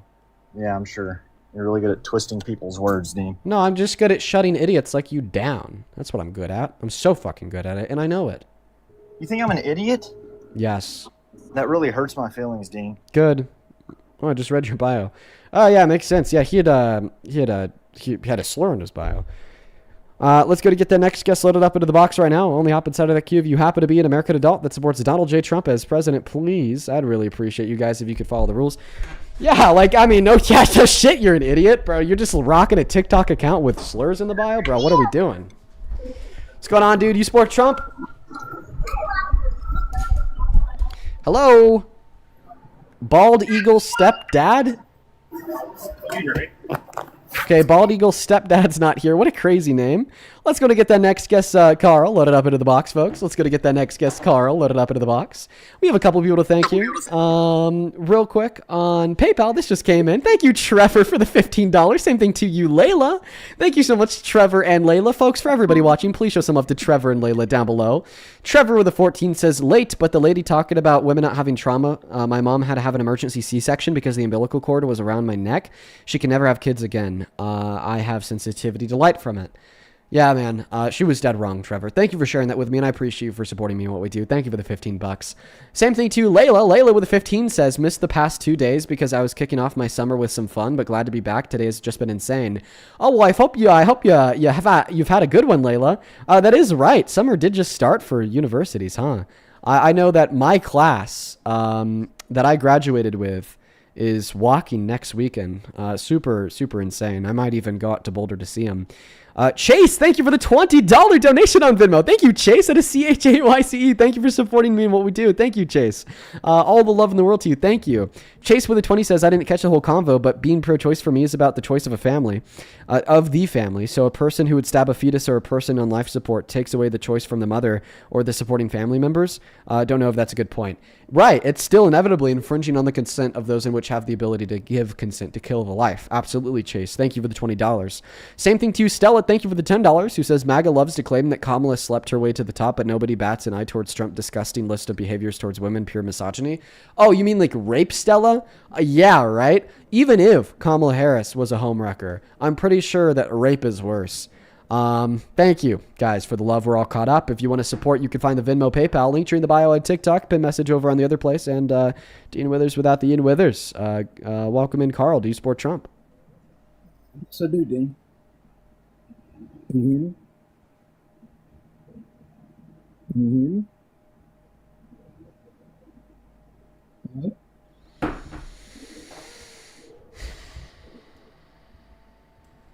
Hello?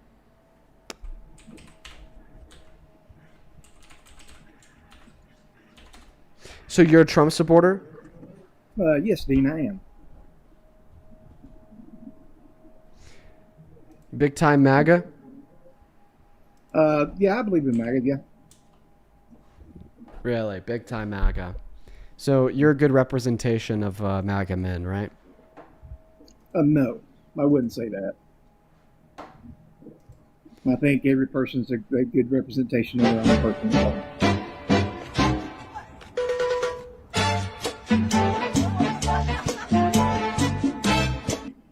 Oh, okay. I just saw the bio. What was that? What was that post? Can you help me understand that? That was an Instagram post that I copied over and posted on TikTok. I thought it was funny. When it says age doesn't matter, is that talking about the age of the women or about the age of like the man? Because I just watched the video and it was like, you know, like that little kid going up to the girls and like lifting up his shirt. Like when he like, What do you mean age doesn't matter? I just need to understand what like age, like on the surface level, the claim age doesn't matter, men will be men. That's just like straight up pedophilia. I did not say anything like that. Where are you getting that from? Right, like inside of that clip, was the age doesn't matter referencing like the boy like lifting up his shirt to the girls, or was it referencing like something else? Because I mean, like, could you just help me understand the post? Is what I'm asking. I guess it's funny if you've ever had any children. You know that children do the craziest things. Okay, yeah, okay, yeah. After watching that, dude, honestly, I just saw like the thumbnail for it, and it says age doesn't matter, men will be men, and I like thought that was talking about men getting with any woman or girl regardless of their age. But after watching the video, I think it's just like a really shitty joke, because like you got this like little boy who's like lifting up his shirt in front of the girls, and like age doesn't matter because it's like, if you noticed in the video, the girls were duplicating what the boy was doing. So the boy was stood there and he pulled up his shirt to see if the girls would, because that's how they were saying men would be men. Can I make a suggestion for the future? Go ahead, Dean. The suggestion for the future is just not to create scenarios where we sexualize children in any sense. But I no longer think that's like a post that is just publicly exclaiming pedophilia. Because when I first saw it, that's what cut me off. Because I thought that was just like a post publicly exclaiming age doesn't matter, men will be men, as if like we were going after the girls in that video. But no, it's just like a shitty joke about that little dude who like lifted up his shirt in front of the girls. Age doesn't matter, men will be men, referencing that he was a little kid and making a joke about how it looked like he was hitting on the girls. Okay, yeah, future reference. I wouldn't sexualize children in any context. You made an assumption, Dean, based on what you've seen in the video, not understanding the context, basically. Well, I mean, I've only ever seen the claim age doesn't matter, men will be men in one other sense. But yeah, still gross. But you go ahead and go there. You go there. Bro, dude, it just like, I'm just gonna let you know, when you have a post on your, listen, come on, no, I'm not gonna take this from you. When you have a post on your account and the thumbnail of that post shows little girls and then also shows a caption that says age doesn't matter, men will be men, it doesn't look good. When, like, I'm just gonna be honest, when you have a post on your account, the thumbnail shows little girls with a statement, age doesn't matter, men will be men, okay, it kind of looks like you are saying you're a pedophile. But I do now understand, after actually clicking on it and watching it, that the insinuation of the video, although it be gross, is not pedophilia. So just to let you know for the future. Okay, is that a fair evaluation? Is that it, like, you know?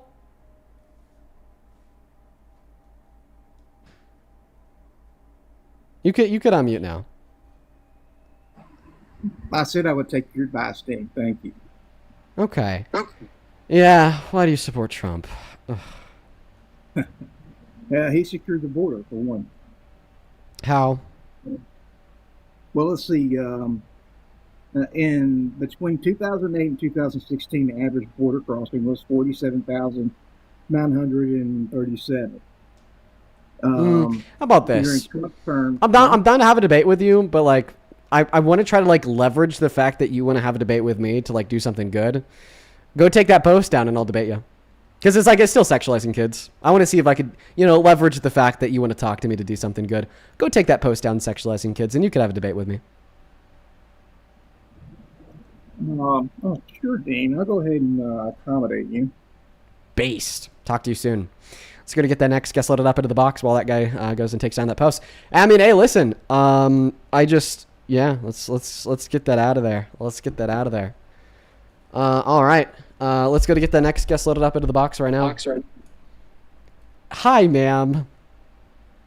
How are you doing? I'm doing great.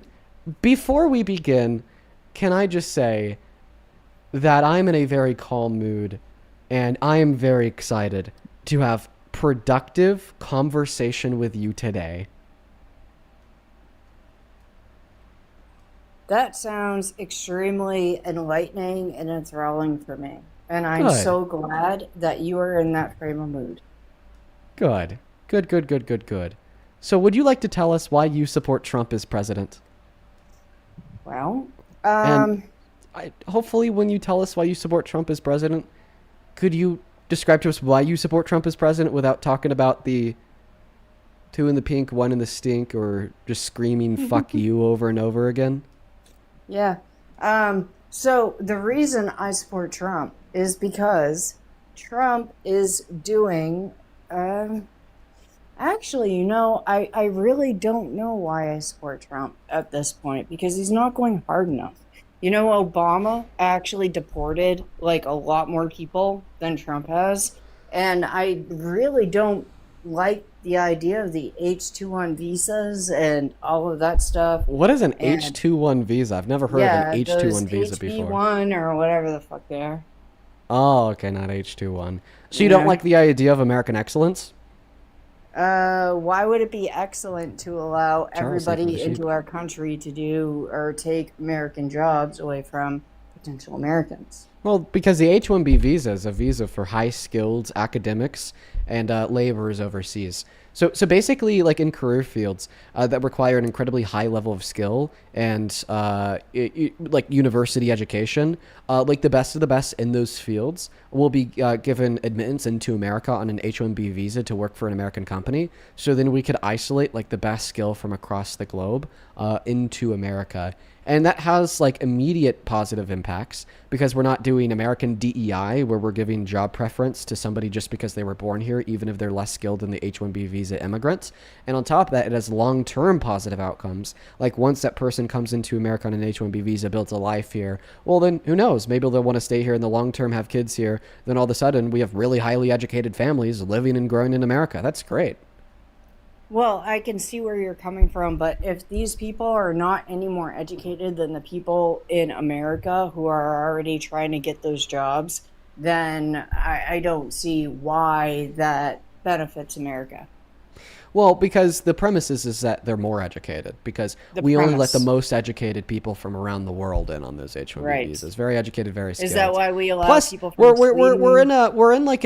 we're in high demand for high skilled laborers. Like we don't have enough we don't have enough high skilled laborers in America. Or Russia or Romania. Like why aren't any of these people from like England or France coming over here to America to take these jobs? Are you saying that YT people are not as intelligent as the Indians that are littering their own waters with trash and pooping in the streets? Wow, you somehow just turned in a productive conversation about why H-1B visas are a good thing to just straight up being racist as shit against South Asians. So the first point that I'll make here is not surprised. A lot of the anti-immigration rhetoric that we hear from people on the right inside of MAGA is inevitably just racism, xenophobia. That's it. Now, second of all, you just accused Indians of pooping in the streets. How ignorant of you! I mean, you asked me if I think that white people are dumb. I think this white woman is dumb as fuck. All right, but outside of that, back to the topic. Now, we actually see that Indian individuals who immigrate into America are the least likely among any national or racial demographic to be reliant on social safety nets and the most productive insofar as generating an ROI into what is invested into that demographic. That's a very fun fact, by the way. Indian individuals that immigrate to this country are the least likely to be reliant on social safety nets. So I just want to clarify, you are calling the most productive national demographic in this nation, economically speaking, dirty? Well, is that what you're saying? My question is, do you think that in what is it? Also, just saying, I'll take a country where people Frisco, shit in the Texas, streets compared to a that they country are all where agents of the as state kill clean people in as the you're streets. claiming that Okay, they even are? even if your racism was true and just across India they just shit in the streets. keep hitting me. Yeah, I'd rather live in India than in a place like America where we have agents Really? of the Then why states don't you move killing there? people in the Try it middle out. of the streets, such as I don't know, I hear that Keith India is Keith the Porter, great- Renee Good, or Alex great Preddy. cap- Right? It's like you You like should live go, under I'm this sure that guise they that America is just the best country that's ever done it, that ever will. And then you engage in blatant xenophobia and racism and Could they- perpetuate these norms that just simply are not true as a generalization of members of national groups that live in other countries. Yet you will never critique the way that America operates. You don't care that in America 13 states have legal child marriage. You don't care that in America people are getting executed in the middle of the streets like Alex Preddy by an agent of the state who got 12 bullets in the back. You don't care in America that we made a rapist Islamic president. You don't care in practices- America that with quote unquote Christian practices, because I just heard you bring up the phrase State Islamic them. practices. State what? State the Christian practices that allow child marriage. Well, sure. The Christian nationalism which built this country and led to child marriage to be legal in all 50 states before secularism started to emerge in modern You're just American talking history out of and your got ass, it got it restricted in What- 37 of our states. What parts of the Bible, which Psalms, which freaking parts of the Bible allow child marriage? Because I can show you. I certain listen. I'll tell you aspects this. of the Quran. I'll tell you this. So the reason why Christian nationalism has led to You child can't marriage answer the is because question. I'm answering the question right now. Just answer I'm answering the question right now. Calm down. Okay. The reason why Christian nationalism leads to child marriage is because point number one, the Bible never specifies an age of Leads consent. to it. You Shut cannot the tell fuck me. up. Because point number one, the Bible never You specifies an age. Dude, you have to shut up. Okay, you gotta wait for her to calm down.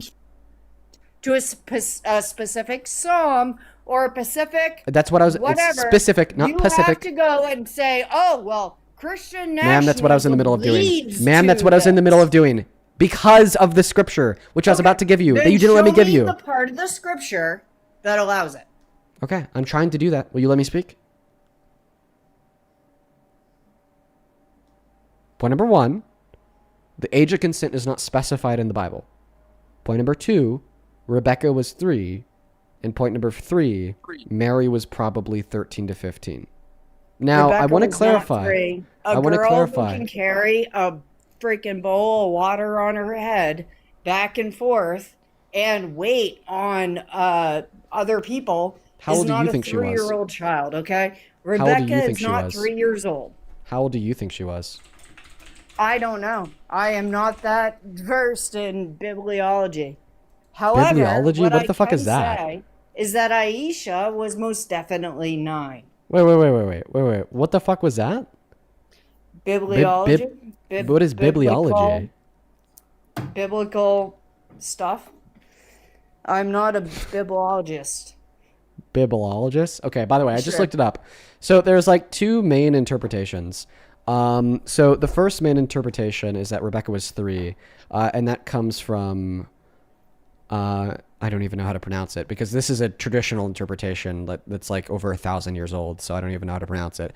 Just look up the claim that Rebecca's 3 and you'll find it for yourself. Now, the second source, this is coming from Selder Olem Rabba, suggests that Rebecca was 14 years old when she married 40-year-old Isaac. Now, those are like the 2 main interpretations of Rebecca's age. Rebecca Now, was 14, I so also she wanna- was, Oh, go ahead. at that time, I mean, like, oh my gosh, I hate saying that. So, basically, I don't know that much What do about- you mean at that time? Go ahead and finish that sentence. Yeah, no, I'm not going to finish that sentence because Why not? I don't know what I'm speaking on and I shouldn't say it. But Well, I think that you're about to say that can a 14-year-old could say that consent to when sex. it comes to Islam and when it comes to Islamic practices, when they are talking about heaven and budding breasts and 42 virgins, 47 virgins, and how their breasts are going to be budding every time and how they are renewing their virginity every time after you freaking have your way with them, they are virgins again. I would say that there is quite a drastic differential with the way that the Quran is written and the way that the Bible is written. Can you not if we read the Quran through the where same it scope? describes heaven as rewarding men, especially men who are doing martyrous acts with virgins.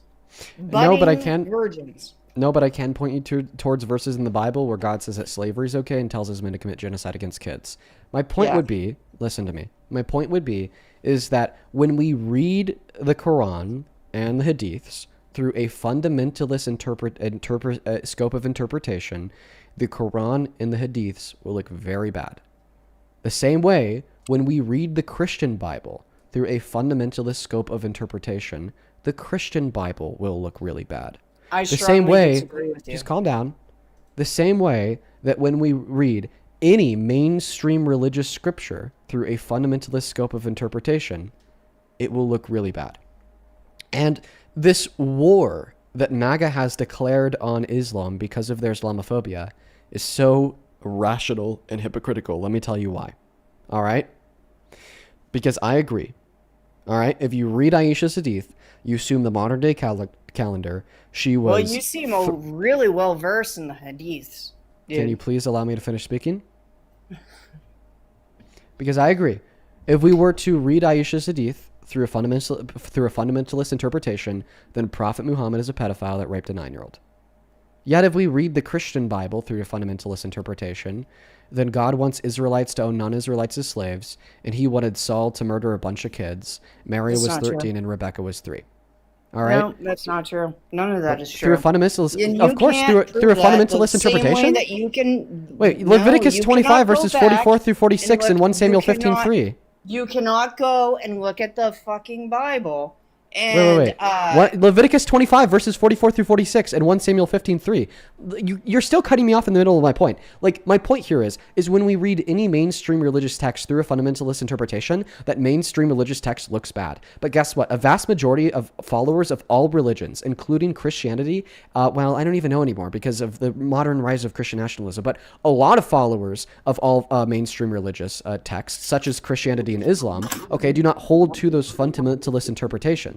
Okay, even though the fundamentalist interpretation of Aisha's hadith says and concludes that Prophet Muhammad was a pedophile, if you ask a non-Islamic fundamentalist if they think Prophet Muhammad was a pedophile and Aisha was 9, they'll say no because they operated off of a different calendar than she was an adult and so was he. The same way, if you read Leviticus 25 verses 44 through 46 or 1 Samuel 15:3 in the Christian Bible, and you ask a fundamentalist Christian if they think that therefore slavery is okay and genocide's okay, you know, they'll say yes because they take the text for its face value. But if you ask a more benevolent mainstream follower of Christianity, well, they'll say no, and they'll describe it with miscellaneous means, such as, well, maybe the text was just parabolic and attempting to get a message across. Okay? And for the reason being that every mainstream religion possesses fundamentalist sects in which are harmful and are detrimental, yet also possesses more followers in which do not hold and adhere to those fundamentalist sects, attempting to A, target out one specific religion, only go after Islam, but ignore Christianity or Judaism, and then B, okay, in a very bad faith manner, superimpose that fundamentalist interpretation onto everybody is incredibly abhorrent and very prejudiced. But I want to focus on one claim that you made. You said that if we interpret the Christian Bible through a fundamentalist scope of interpretation, that we would not conclude grave immoralities like the fact that slavery is okay or that God was okay with genocide. I disagree. Yeah, through a fundamentalist interpretation, that is what the Bible says. Gosh, can Leviticus I say 25 verses 44 through 46 says that God's okay with slavery as long as the enslavers are Israelites and the enslaved are non-Israelites. And 1 Samuel 15:3, God commands Saul and his men to kill all of the Amalekites, man, women, and child. Okay, so when you are taking that, or you're reading like a section out of the Bible, you are taking the whole portion of what is being said out of context. You're proving my point. So that's what I'm saying. And you just proved my point, by the way. What? You just proved my point?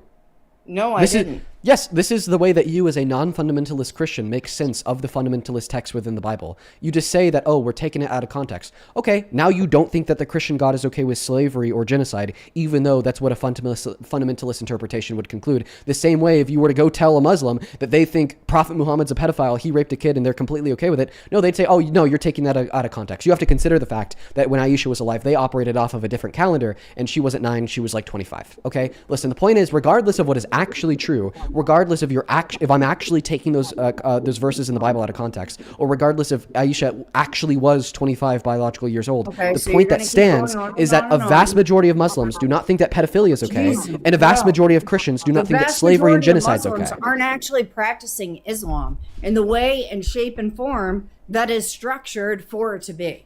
Okay, then I'll say that you're just not actually practicing Christianity in the way that it was structured to be. In order for you to be a true Christian, you have to be okay with genocide and slavery. In order to be a true Christian, you apparently have to be okay with genocide and slavery. No. Okay, well then they don't. In order to be a true Muslim, they don't have to be okay with pedophilia. Well, in order to be a true Muslim, you also have to be okay with slavery because it's still happening in the Middle East. Okay, and guess what? Christian slavery still happened in Libya. Where? Libya. In Lebanon? Or no, not Lebanon. Libya. Libya. Okay. So you're saying that Christians are imprisoning people of other faiths and selling them to people in Lebanon. And why do you keep on saying Lebanon? Chattel slavery still exists in Libya. Oh, and even here in the prison systems. The 13th Amendment bans slavery, but then it gives a special exception for the prison system. So. Wait. I'm confused. What are you talking about? Could you repeat that, please? Libya, chattel slavery is still practiced in Libya today. Libya. Okay. I know that Lebanon is a country. So there's Lebanon and Libya. Like, man, the Middle East is fucked up. Libya's not in the Middle East. Okay, then where's Libya? Africa. Oh, okay. So you're talking about a city. Bruh. Dude. I fucking... You keep muting me. Yeah, I'm gonna take a second to thank some donors. Be quiet, please, and thank you. MS, thank you for the $10 over on Super Chat, who says, oh, can you please be quiet for a moment so I could thank my donors? You guys are so funny. Thank you. MS, thank you for the $10. Who says, Dean, you might as well sound like Charlie Brown's teacher to this woman right now. I appreciate you for the $10. As well as Frank, thank you for the $20. I appreciate you so much for the love. Show some love to Frank down below in the chat for the $20. Frank, I just read your message. I appreciate you so much for that love, man. Show some love to Frank down below. Can you quickly thank Frank for donating me $20, ma'am? See, I think it's freaking hilarious that I have to dumb myself down to talk to you.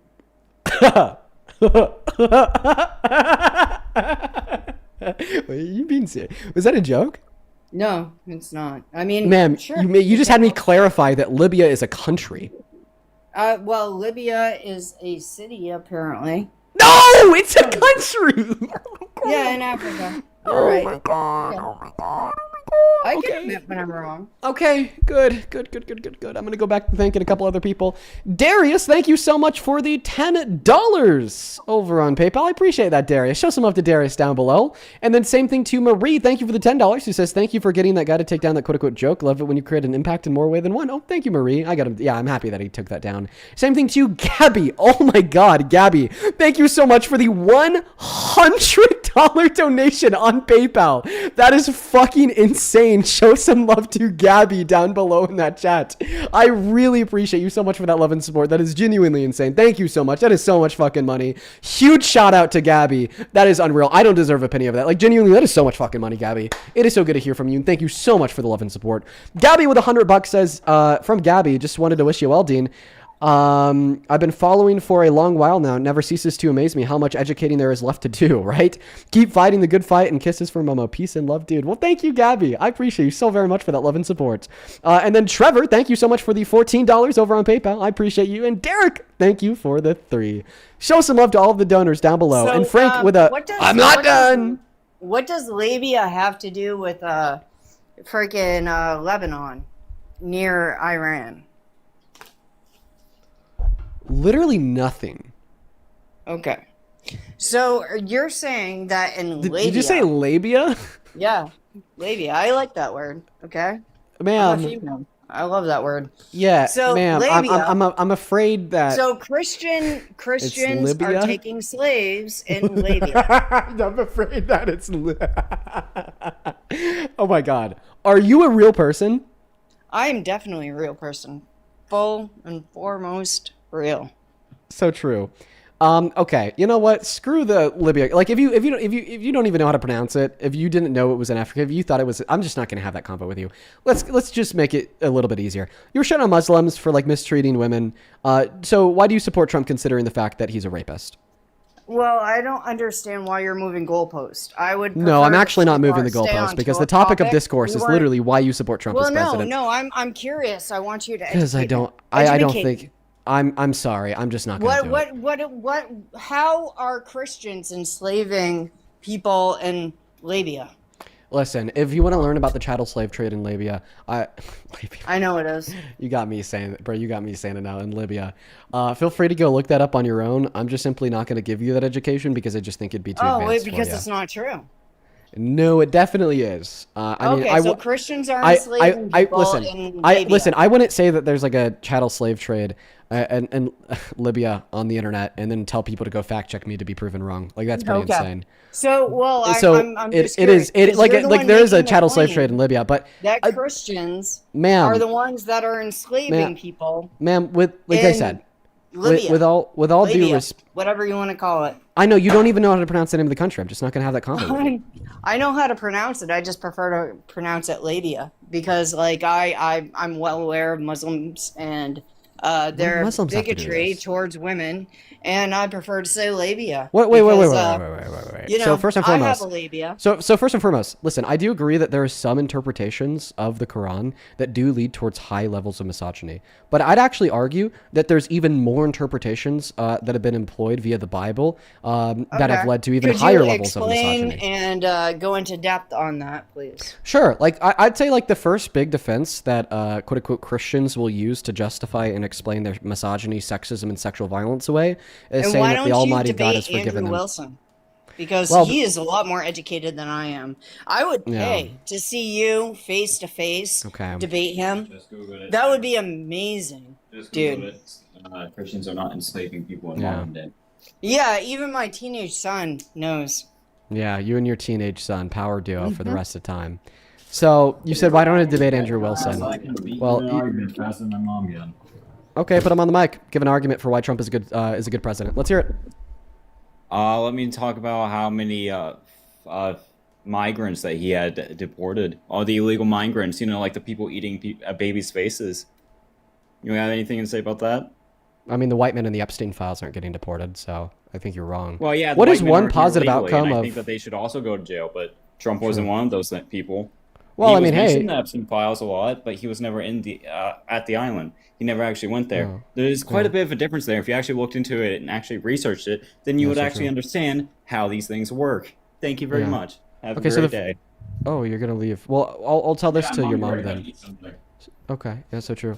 Well, the first thing I'll say about the Epstein files is Donald Trump was credibly accused in them. Jane Doe number 4 was a survivor of Epstein's who then went on to win millions of dollars in a settlement from the Epstein estate. She had also credibly accused Donald Trump in confidence in 3 sit-down FBI 302 interviews in 2019. The second thing is that Donald Trump has a history riddled with sexual violence, not just what he's accused of in the Epstein files. A court found him guilty of raping a woman, on top of the secondary fact that he straight up admitted to sexual violence in 2005 when he said that he'd just barge into the dressing rooms of the beauty pageant contestants to then sexually exploit them by looking at their bodies while they're naked. So, in consideration of all of Donald Trump's sexual violence, how could you possibly still support him as president, ma'am? You never heard of this guy? My 18-year-old son doesn't even know who you are, dude. Yeah, well, That's I mean... hilarious. I wish he knew who I was. Maybe he'd be a little bit of a better dude. He's a pretty good dude. Pretty fucking solid. Doubt. It's too bad that you don't know what it is to be a man. I mean, like... I think that real men condemn sexual violence and don't want predators in powerful positions. So what? I think that your son isn't a real man. Okay. So what is sexual violence? Okay. So Any unconsensual sexual act. All right. So somebody that actually performs a forced sexual act on somebody else, right? Yeah, just an unconsensual sexual act. Inconsensual. All right. Unconsensual. Whatever. All right. So I lost my train of thought. Do you remember? I don't think that you had a train of thought to begin with because you don't think. No, I do. I definitely do think. And however, I must say that just because somebody is accused of something, that doesn't mean that they actually did something. Well, a court found him guilty of it. A court found him guilty of raping a woman. Specifically stated that he was never actually there. So get your facts right. Thank you very much. And stop running away every time you quit talking. Like, I just responded to all of that, but you walked away to go fucking eat, then you came back to say it again? Like, dude, like, listen, your mom said that you're 18, not 3. Stop saying something, then blocking yours and saying, la, la, la, la, la. Like, bro, if you're gonna, like, hop on the mic, then sit down for a convo instead of running away, bro. You're 18. Start acting your age. Listen, bro, you don't piss and pee in diapers anymore. You're a goddamn adult. Mocking me, going la la la la la, pretending to plug your ears. You're the one who's not acting your age. I was walking around in here and I was listening to exactly what you said. I even brought back to that point that she specifically stated in those reports that no, Trump was not there. So how do you respond to the following fact? No. The following fact. How do you respond to the following fact? A court found Donald Trump guilty of raping a woman. Which one? Which one that he was found guilty for? Because he wasn't actually found guilty for raping any women. Maybe you should actually. He was found guilty for raping E. Jean Carroll in 2023. No, that's liable. See, your facts are all fucked up, dude. So being held civilly liable is being found guilty. It's a variant of guilt. No, it's not. Why not? You're not found guilty in a court of law. There's a difference between civil lawsuit and you should be innocent until proven guilty. You're right. Especially as somebody who is raising boys, like I understand this. My son should not be found guilty or should not be presumed guilty before they should be presumed innocent until What's the definition of the word guilty? What? The definition of the word guilty. I don't know. Let me go see. To be found responsible for. If you're guilty of doing something, then you're responsible for doing something. Yeah. No. Right. So now that we understand. So now that we understand. What's the definition of the word liable? To be found responsible for. So that means that liable and guilt are synonyms. You wouldn't actually be able to become our president. Because if you're guilty of any sort of crime, then you want to be able to become our president in general. That's just how the law works. And what law? They would immediately cancel it out. What law? It's not actually guilty of any what crime. law? Our court and justice system. It's like you can't become president if you commit any sorts of heinous acts. Wait, so you're saying if Trump was found guilty of like a felony in a criminal court, then you'd stop supporting him because he couldn't become president? No, I wouldn't support him anyway because he would actually be a criminal. Number one. Look at the screen. Found guilty in any sort of court or any. Look at the screen. Are you just taking headlines? Did you actually read through them? Yeah, this is from Fox News. Trump guilty on all counts in New York criminal bio. Okay, and that's just like the headline. Okay, yeah, you're not going into depth. You're looking into the headline. Okay, you would okay. Well, fuck. All right, then let's go into depth. We can do that too. That's fine. Keep on looking at that screen. What you're gonna see pop up here momentarily is a heavily liberal source of media. What? It is. It's heavily liberal. Fox News? Yes. Have you not actually listened to the things that they say? You agree to more of what Fox News says than more than other places, right? What? Wait. Okay. So what's a news station on the right? There's not many of those, I'll tell you. Because apparently Fox News isn't one of them. TheMainWire.com. Mainwire.com. Okay, you guys said that I wasn't looking any deeper than the headline. Okay, well here's the first. Your own independent research. Here's the first page of the verdict form.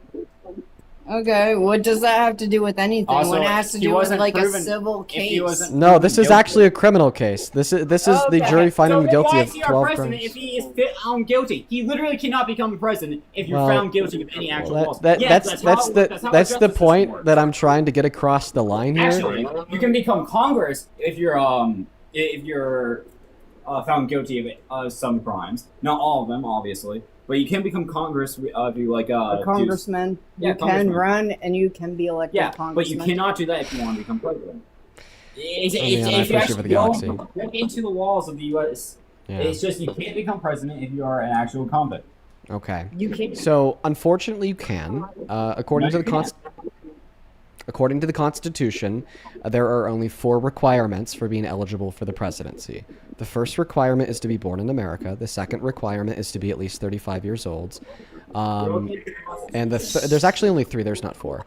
And then the third requirement is to not be guilty of an insurrection in accordance with what an insurrection is defined as under the 14th Amendment. You could be found criminally guilty of 34 felonies like Trump was, or you could be held civilly liable for rape like Trump was. But the point still stands is you told me, sir, that you would not support Trump as president if he was found guilty of any crime. Here, dude, you keep on saying he wasn't.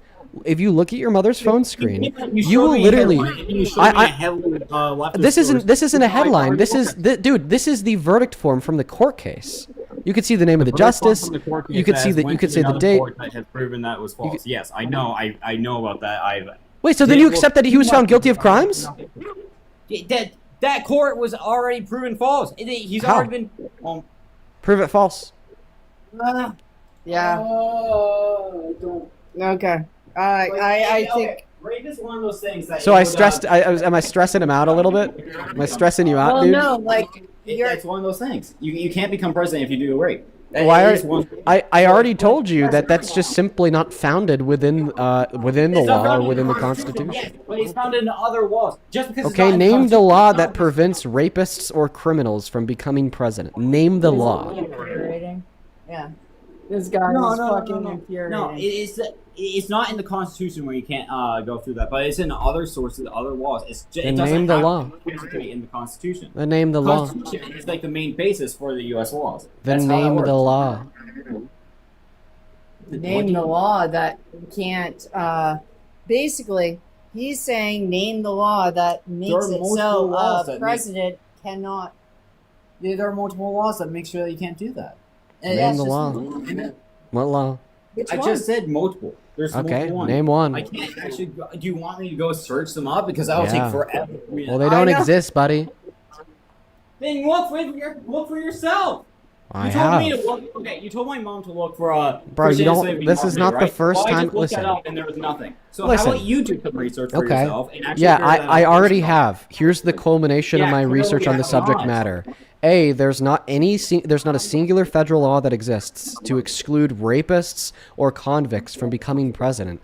And the reason why there's not a single federal law like this that exists is because it would be unconstitutional. Okay, the Constitution doesn't just set forth the guidelines for who can be president, okay, but it ensures that those guidelines can't be infringed on. So when the Constitution is saying, in order to be eligible to run for the presidency, you have to be 35, born in America, not guilty of an insurrection, it's also implying that everybody who is 35, everybody who is born on American soil, and everybody who is not guilty of an insurrection is eligible for the presidency, and that right is constitutionally protected. So if Congress were to pass a law saying that rapists can't become president, it would actually be in violation of the Constitution, because then you would be excluding a group of people who are 35, are American born, and are not guilty of an insurrection from running for the presidency, which would be unconstitutional. So unless there's a constitutional amendment that has been passed that I don't know about that changed the guidelines for who is and is not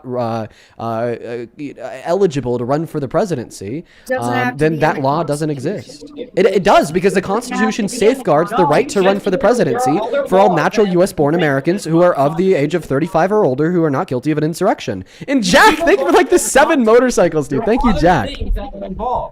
And yes, rape is one of those things that are a big no-no when you become president. I'm just hearing claims. I'm not seeing any obvious. evidence. I physically cannot show you evidence, my guy. I'm not my mom. I'm not using your phone, and I'm not on your actual live stream. Yeah, well, I mean, can you please repeat the last argument I gave you to describe to you why you're wrong? You keep on going through the Constitution saying that it's against the Constitution. But you haven't actually told me the reason why it's against the Constitution. Number because two, the Constitution safeguards the right to run for the presidency. Well, in a natural US. Dude, let him freaking explain it. You asked him to explain it. Let him explain it. Nah, go ahead and explain it. Okay. Okay, so you keep on going through the Constitution and saying that it's against the Constitution for us not to elect a rapist as president. Even though no, that's not true at all. It gives us a baseline of what not to do and what. Just keep on talking, bro. Just keep on talking, bro. Go ahead. Fucking say your piece. Okay, so just because the Constitution has our baselines built up, like it doesn't mean like you can't go through and fix some things. You don't have to actually go in and completely change or rewrite or add a rule to the Constitution to have other rules outside the Constitution that prevent someone from being president. You can go and search it. You know what? I'll even do it right now. Yeah. So while you were just talking to us, I've developed a new form of argumentation against you here.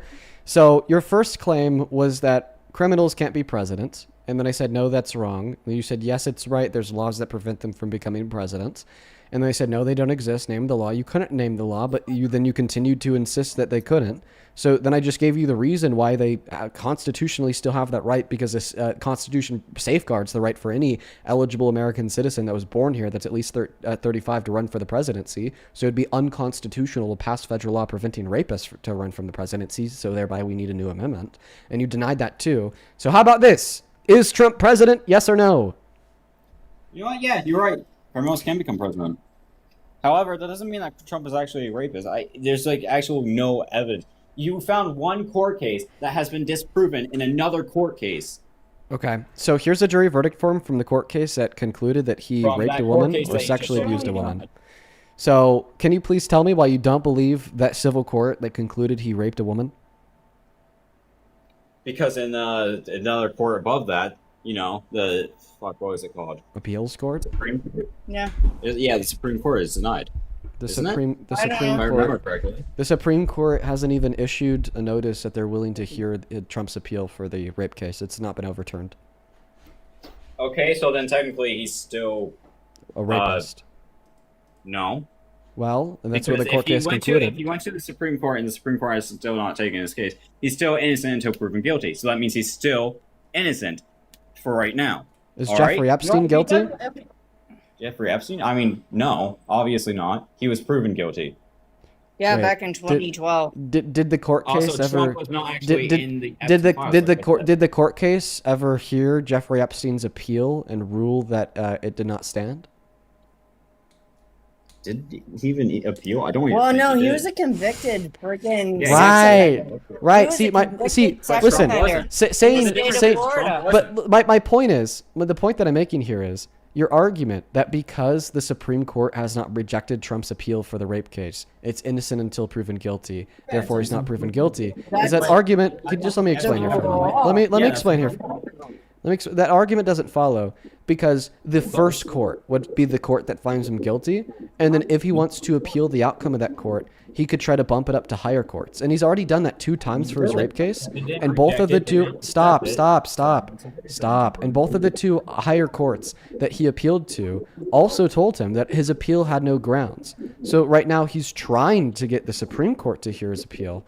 But the reason why the Supreme Court will never hear his appeal is the same reason why the Supreme Court never heard Jeffrey Epstein's appeal. Because the Supreme Court only rules on large-scale, unprecedented matters. They leave everything.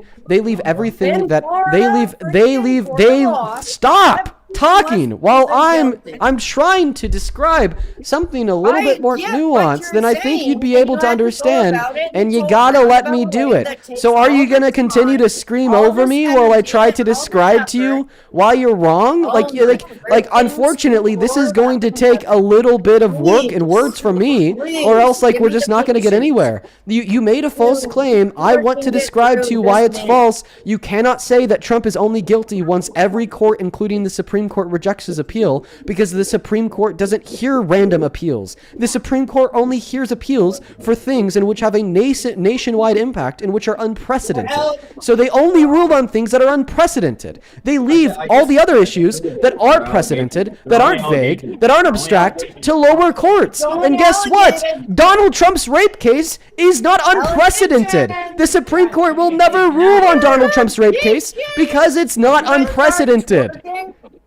The same way that the Supreme Court never ruled on Jeffrey Epstein's conviction is because it was not unprecedented. The same way that the Supreme Court didn't rule on Larry Nassar's conviction is because it wasn't unprecedented. The same way that the Supreme Court never ruled on Jeffrey Dahmer's conviction is because it wasn't unprecedented. The same way that the Supreme Court never ruled on the Unabomber's conviction is because it wasn't unprecedented. The same way that the Supreme Court never ruled on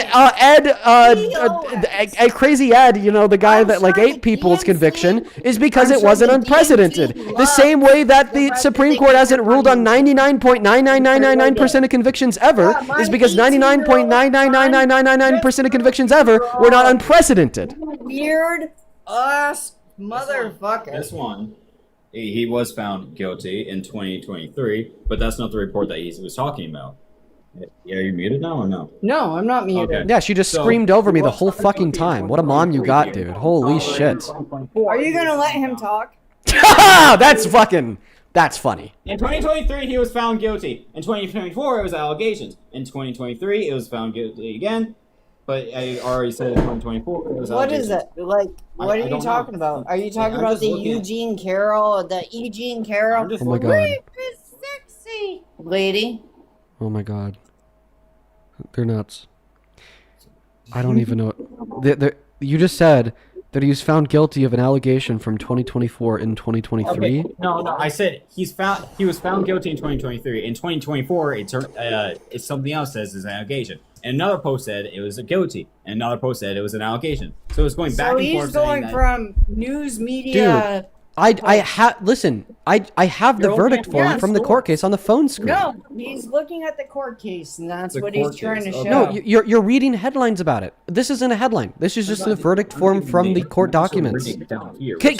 I'm going crazy because you guys legitimately won't let me fucking speak.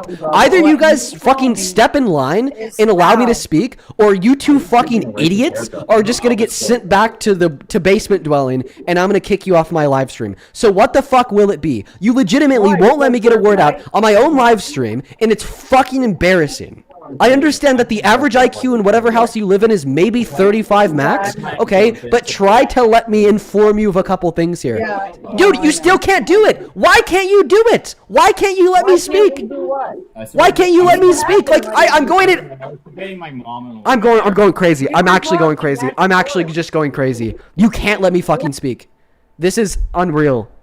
A moderator just muted you. No, it's fine. Unmute them. Bro, they don't even know that they're muted because they're still fucking speaking. Hey. No. Hello? Hello? Can you stop talking, please? No. Yeah, I knew we were Actually, muted. stopped talking when you were talking. So, I mean. Yeah, we were trying to be polite. Okay, Go all right. ahead. All right. This is really easy to clear up. Okay, you said that you were trying to find different resources for the claim that Trump was found guilty of raping or sexually abusing a woman. You said that one source said guilty, the other source said it was just an allegation. Okay, I have the best source that anybody could ever possibly have. The actual court documentation is what he keeps sharing. Just look at the screen. I have it on the screen. Yes, my mom's explaining that to me. Yes. Oh my god. I don't even believe that's true, though. I mean, who was the judge? I know, right? I mean, you think I'm just showing you a fake document? The judge is letting out a bunch of black people or black racist murdering pedophiles It's been happening all over. What the fuck? Yeah, these judges, these woke judges. I just mentioned a guy that just ate baby's Irina, face. whatever, Irina's fucking killer was just like released because I'm putting you guys on mute. Dude. Something is seriously... No, mute. I'm going to take a moment and thank a couple donors.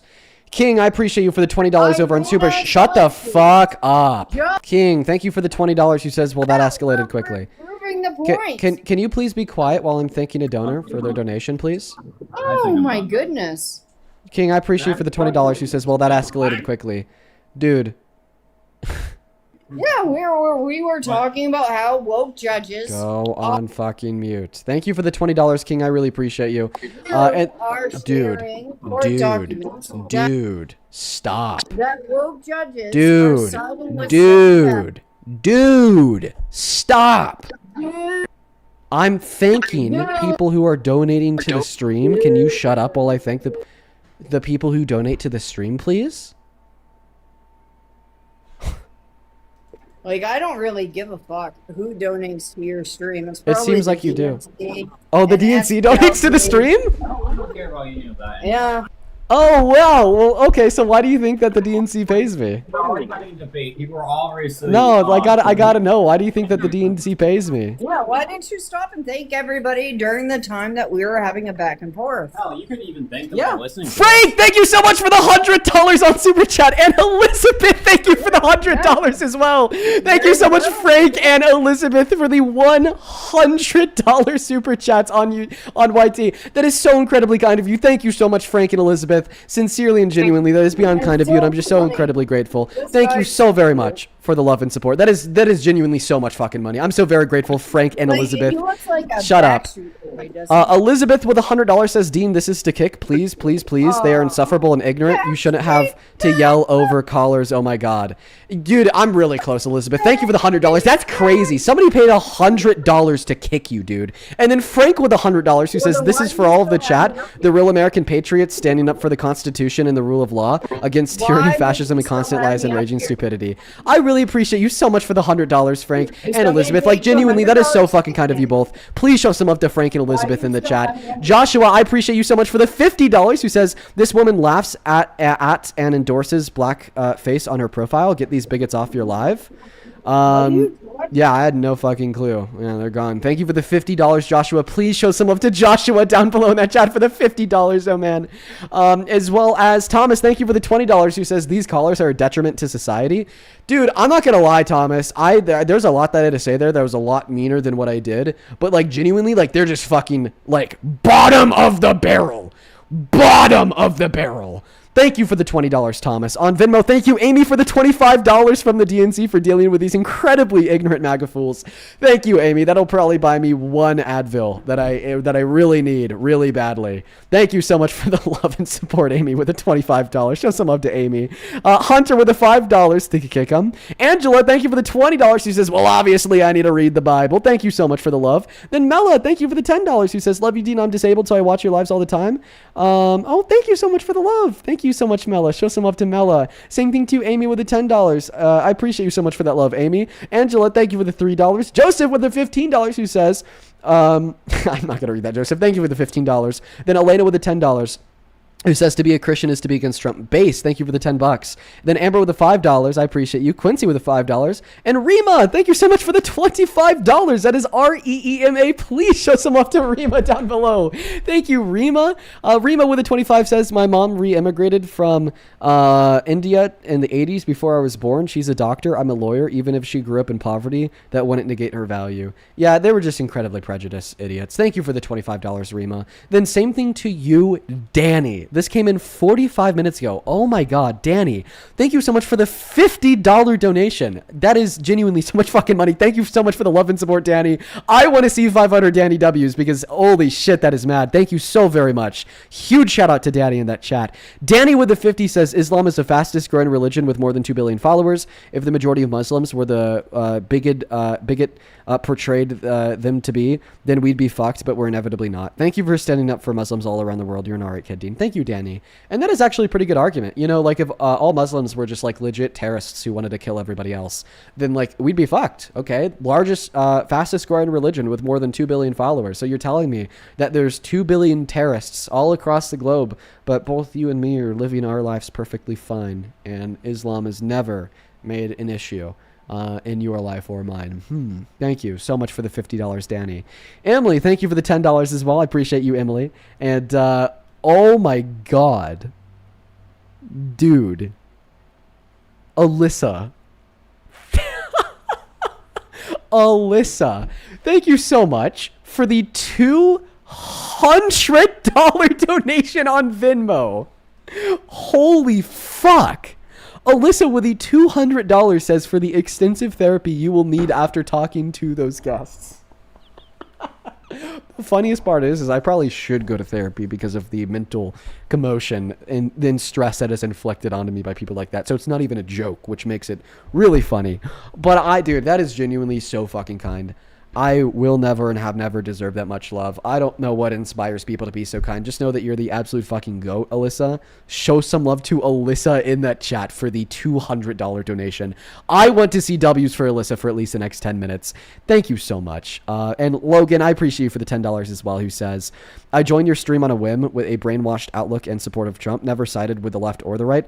Thanks to watching your streams, you not only educated me, but inspired me to do my own research. Thank you so much for helping me discover my own beliefs. Logan, I think I remember you, man. I'm really happy to hear that because inevitably that's what I want to do with the live streams. So thank you so much for sharing that with me, dude. And then Angela, thank you for the $10. And Emily with the $15 who says, Ma'am and Ma'am Jr. are showing us what the sewers of our country produces. Drink some water, take a deep breath, and remember the difference you make. I think what I also need to remember is that most people are not like them, you know?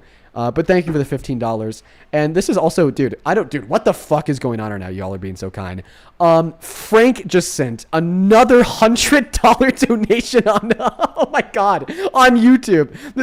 This came in right before I kicked them. Thank you for another $100, Frank. I want to see 1,000 Frank W's. Mad. Frank with another $100 says second on the kick. So in total, oh my God, y'all sent me $200 to kick them and then $200 for therapy after kick. You guys fucking hated them. Thank you guys so much for the love. I genuinely don't know what to say. I'm a little bit lost for words. Show some love to all the donors. Like, fucking hell, dude. Thank you. Thank you so much, you guys. As well as huge shout out to G-Man for the $20 who says third on the kick. Make sure Teen sees this. G-Man, we got him out. And then Bridget with a $10 says, you're awesome, never stop. Thank you, Bridget. I appreciate y'all. We're all caught up on Venmo. We're all caught up on Super Chat. I think that we maybe have a couple people to thank on PayPal, then we'll be ready to hop back into it. Sarah, thank you so much for the $10 on PayPal, who says, I know we don't believe in conspiracy theories, but could you please comment on why the correspondence was even a correspondence dinner when Trump hates the fake news media, and this was the first one that he's attended in either term? Well, they do a correspondence dinner every year. It's actually funded by private organizations. Don't know why Trump showed up, maybe to make a better impression on the media. That's at least my thought. CCS, thank you for the $8. I appreciate you. And Samantha with the $10 who says, great representation of MAGA. No, that was MAGA in a nutshell. April with the $5 shitting on the last guest. Thank you. Julie with the $10 saying that those people made her brain bleed. Thank you for the $10. Then Eric with the $10 who says your patience is on another level. I try my best, but I fail often. And then Maria, thank you for the $25 who says, thank you for teaching us through your debates, your love. Thank you, Maria. I'm happy that, you know, there's some other positive outcome of what we do here to help inform some of the viewers at home watching. I lose track of that, especially when I'm talking to idiots like the last two guests. Thank you for the $24. I appreciate you. And then Anthony, thank you for the 10.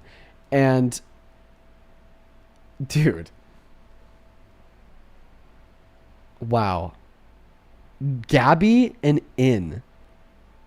Gabby, thank you so much for another $125 donation, and with the $100. Gabby, Frank, Elizabeth, Alyssa, what is going on? I'm sorry, but whoa. Thank you both. Please, I want to see at least 1,000 W's for Gabby and 1,000 W's for N. Thank you so much, you guys. Genuinely, fucking, I know I say it a lot, but I really mean it. This is just something I don't deserve. And I recognize the privilege that I have being able to come on here every day, have some debates, and have so many individuals be so incredibly kind to me. And just know that I do not take it for granted. I never have, and I never will. Gabby with $125 says, big respect for you, Dean, against your defense against this lady's claims, especially as a British Indian myself. It's crazy to hear that people hang on to these awful stereotypes and racist worldviews today. Please continue cooking. We need more people like you. There's so much like anti-Indian stereotypes that are perpetuated on the right. It is so fucking gross. Like, it is so disgusting. And I'm so sorry that you have to see that in your life, Gabby. Thank you so very much for the incredibly kind donation. Thank you, Gabby. And in with $100 says, love what you're doing. Keep it up. Please tell this guest I will give her and her son 3 free counseling sessions. Well, I mean, you know, if they're still watching, I bet she means it. I appreciate you for the $100 donation. And honestly, that is a very, very kind memento from yourself. Good for you for doing something I couldn't. I appreciate you as well, Amy, for the $10, who says, Libya's even in the Bible, and she didn't even know it was a country. Embarrassing. Hannah, thank you for the $12 on PayPal. I appreciate you so much, Hannah. Who says, this interaction at the beginning with the lady made me giggle. I grew up in the Middle East, and I can say that Islam is beautiful and peaceful. This lady is whack. I'm Christian. We share the same Abrahamic God. This lady made my head hurt. Sending appreciation from England. Well, see, the Islamophobia that we see very strongly even in America comes from the Islamic regimes, all right? Like the IRGC, for instance, right? They claim to be acting in the name of Islam, and they are incredibly oppressive terrorists. And by the way, you know, those that Islamic regime, for instance, by the way, was actually created via Western interventionism. You know, before the West destabilized the Middle East, there were Persian queens, but it was our interventionism in which destabilized the region and led to these violent authoritarian regimes. And you know, because now that these violent authoritarian regimes have been propped up, you know, they are used to compel bigoted Americans into thinking that the way in which the authoritarian regimes in the Middle East act is indicative to be true of the interpretation of the Quran for everybody. But no, I don't know. I mean, those authoritarian regimes don't stand for the name of, you know, true Muslims the same way Christian authoritarian regimes that we've seen throughout history don't stand for the beliefs of benevolent Christians. Inevitably, theocracy has always led to authoritarianism, and it's been an absolute human rights disaster. But anyways, I appreciate you guys for the love. Probably have time to do one more guest before I hop off, because holy shit, let me tell you guys, I am tired after that last mom and son duo. Hello, do you support Trump? No, I don't. I'm sorry. I know that I'm a little off topic, but I just wanted to ask you if you believe that there'll be a renaissance or a new space, because you were talking about human rights in the sense of LGBTQ and human rights. It kind of just sounds like you're asking me if I think that there's going to be a progressive revolution. To that, I would definitely say so. I mean, dude, I think that our country, especially the left, has been getting more progressive a lot in recent history. And I think that trend is only going to continue. And I love that trend. I genuinely do. I love that trend. You know, like the left has a lot to work to do, especially on the DNC. Way too establishment Democrat. It needs to be much more progressive. But I mean, I think that we could see that progression in real time. You know, if you asked even the average Democrat in Congress 25 years ago if they would ever support a socialist Muslim as a politician, you know, they'd say no. But look at us today. You know, we got Mr. Zohran Mamdani killing it. He saw massive success and virality. And now I think that the rest of the DNC is starting to kind of bend to the will of more progressive trends, because that's what's going to help keep their party alive. Because that's what the people want. That's what the people want. The people want progressivism. Welcome in, Nikki. Do you support Trump? Hi. Yes, I do. But I was listening to your debate earlier, and this one girl was debating abortion, and I kind of wanted to touch on your kind of the thing you used. You're saying that, okay, if somebody breaks into your house, do they have the right to steal all your food, all your whatever? I think my argument for that would be, if you create a life then yes, they do have the right to come in and steal your stuff because that is your doing, right? But if rape victims are to blame for their pregnancy? Okay, no, but so I don't agree that no. Oh, are you I driving? Don't agree that yeah, sorry. Do you want me to pull over? Yeah, you can't be on TikTok live while you're driving, ma'am. Sorry. If you could pull over like right now. I'm gonna put you on mute until you're pulled over, okay? Oh, dude, going back into the abortion debates, man. We spent a lot of time debating abortion today. I'm not gonna lie. I'm like, my brain is tired, you know? My brain usually isn't this tired. Usually, like, I guess the arguments that we hear from the guests are, like, really, like, white belt. Really low IQ, really easy to defeat. Oh, Trump's good for the economy. You know, but the abortion debates have been a little bit more philosophically intensive than others. And then the non-abortion debates that we've had have just been with absolute morons that have been driving me insane. But, okay, listen. Yeah, that analogy was explicitly for victims of rape. Oh, okay, it was. Okay. I thought it was just a in general analogy. Nope. So why do you support Trump?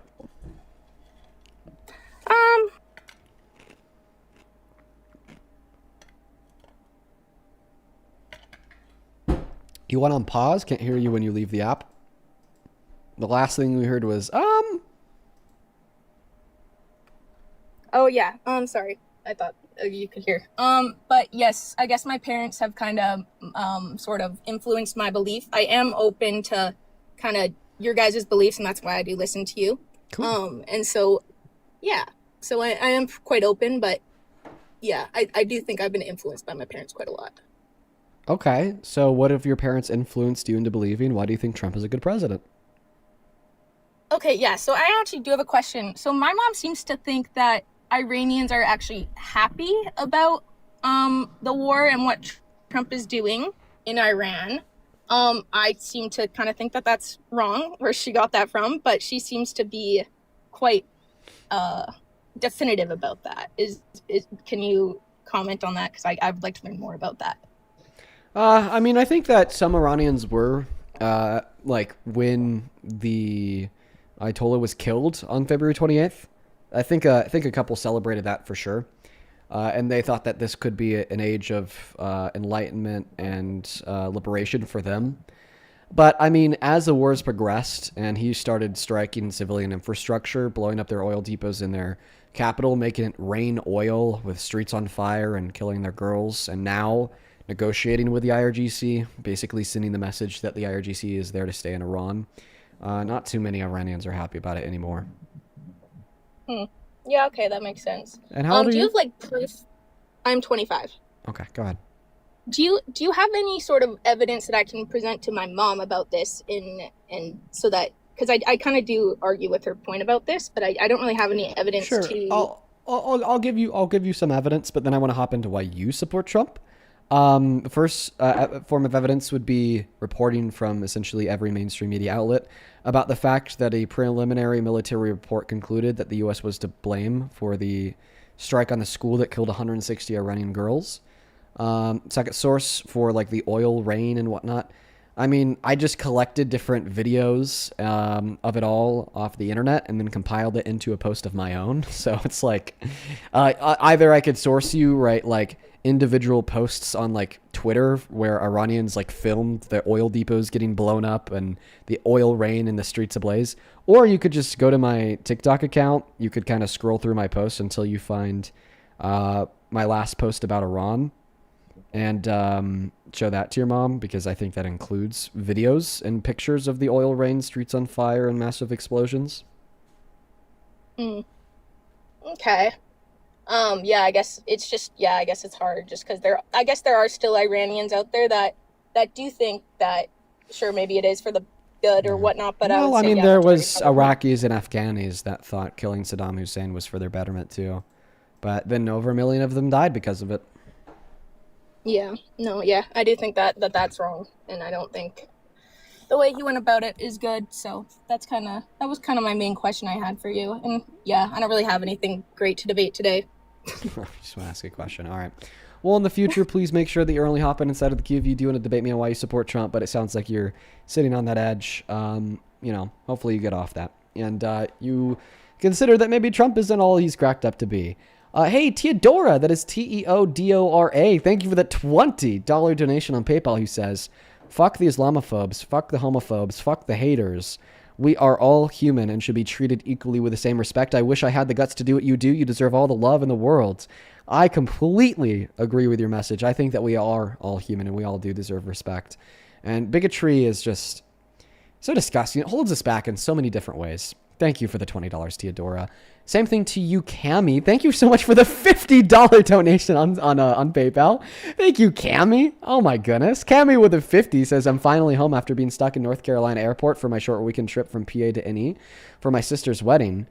Very unfortunate. I appreciate you. Oh, Cammy, you've been stuck in that airport for quite a few days. I remember you sending a donation about that a while ago.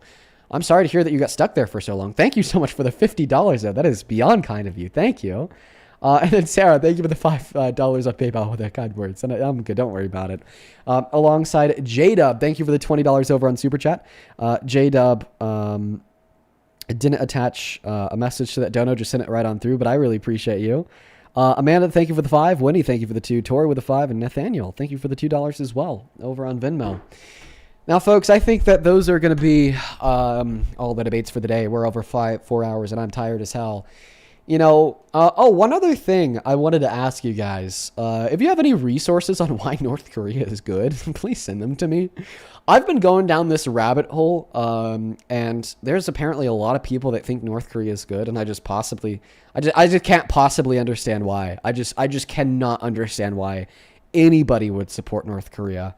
But apparently a lot of people do, especially like some leftists. So, I mean, I don't think I'm going to have my mind changed. I think that North Korea is terrible. But I just want to look into the reasons why people think that. I want to understand why. You know what? Actually, I'm calling somebody out in the chat.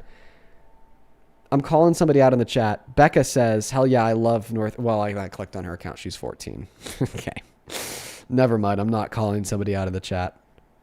I'll invite somebody else. I don't know. I don't expect you to join.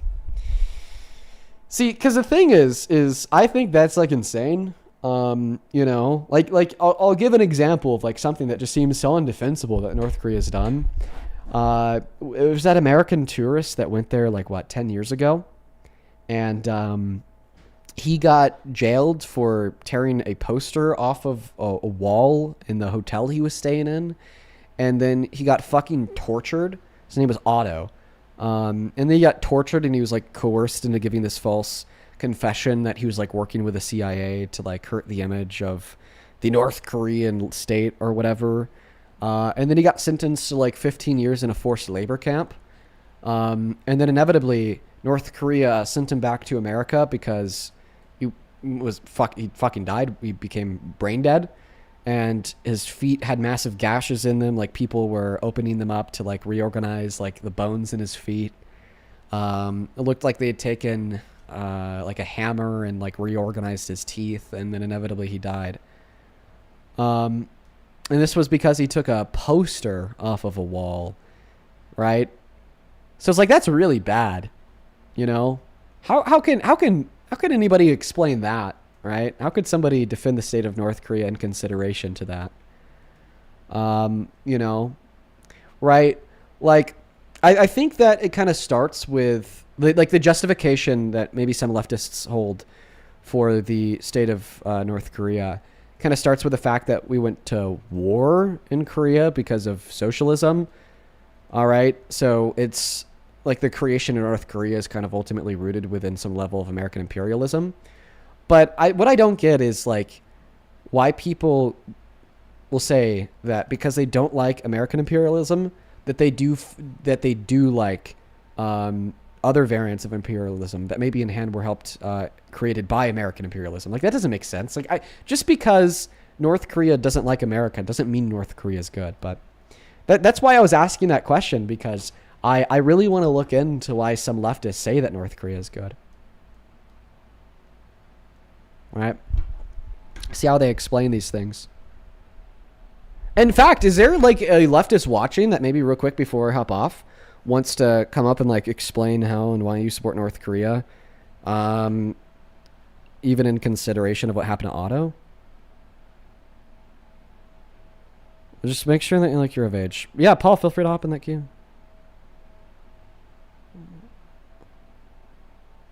Some people said Paul. This guy's name is Paul. I don't know if this is the same Paul.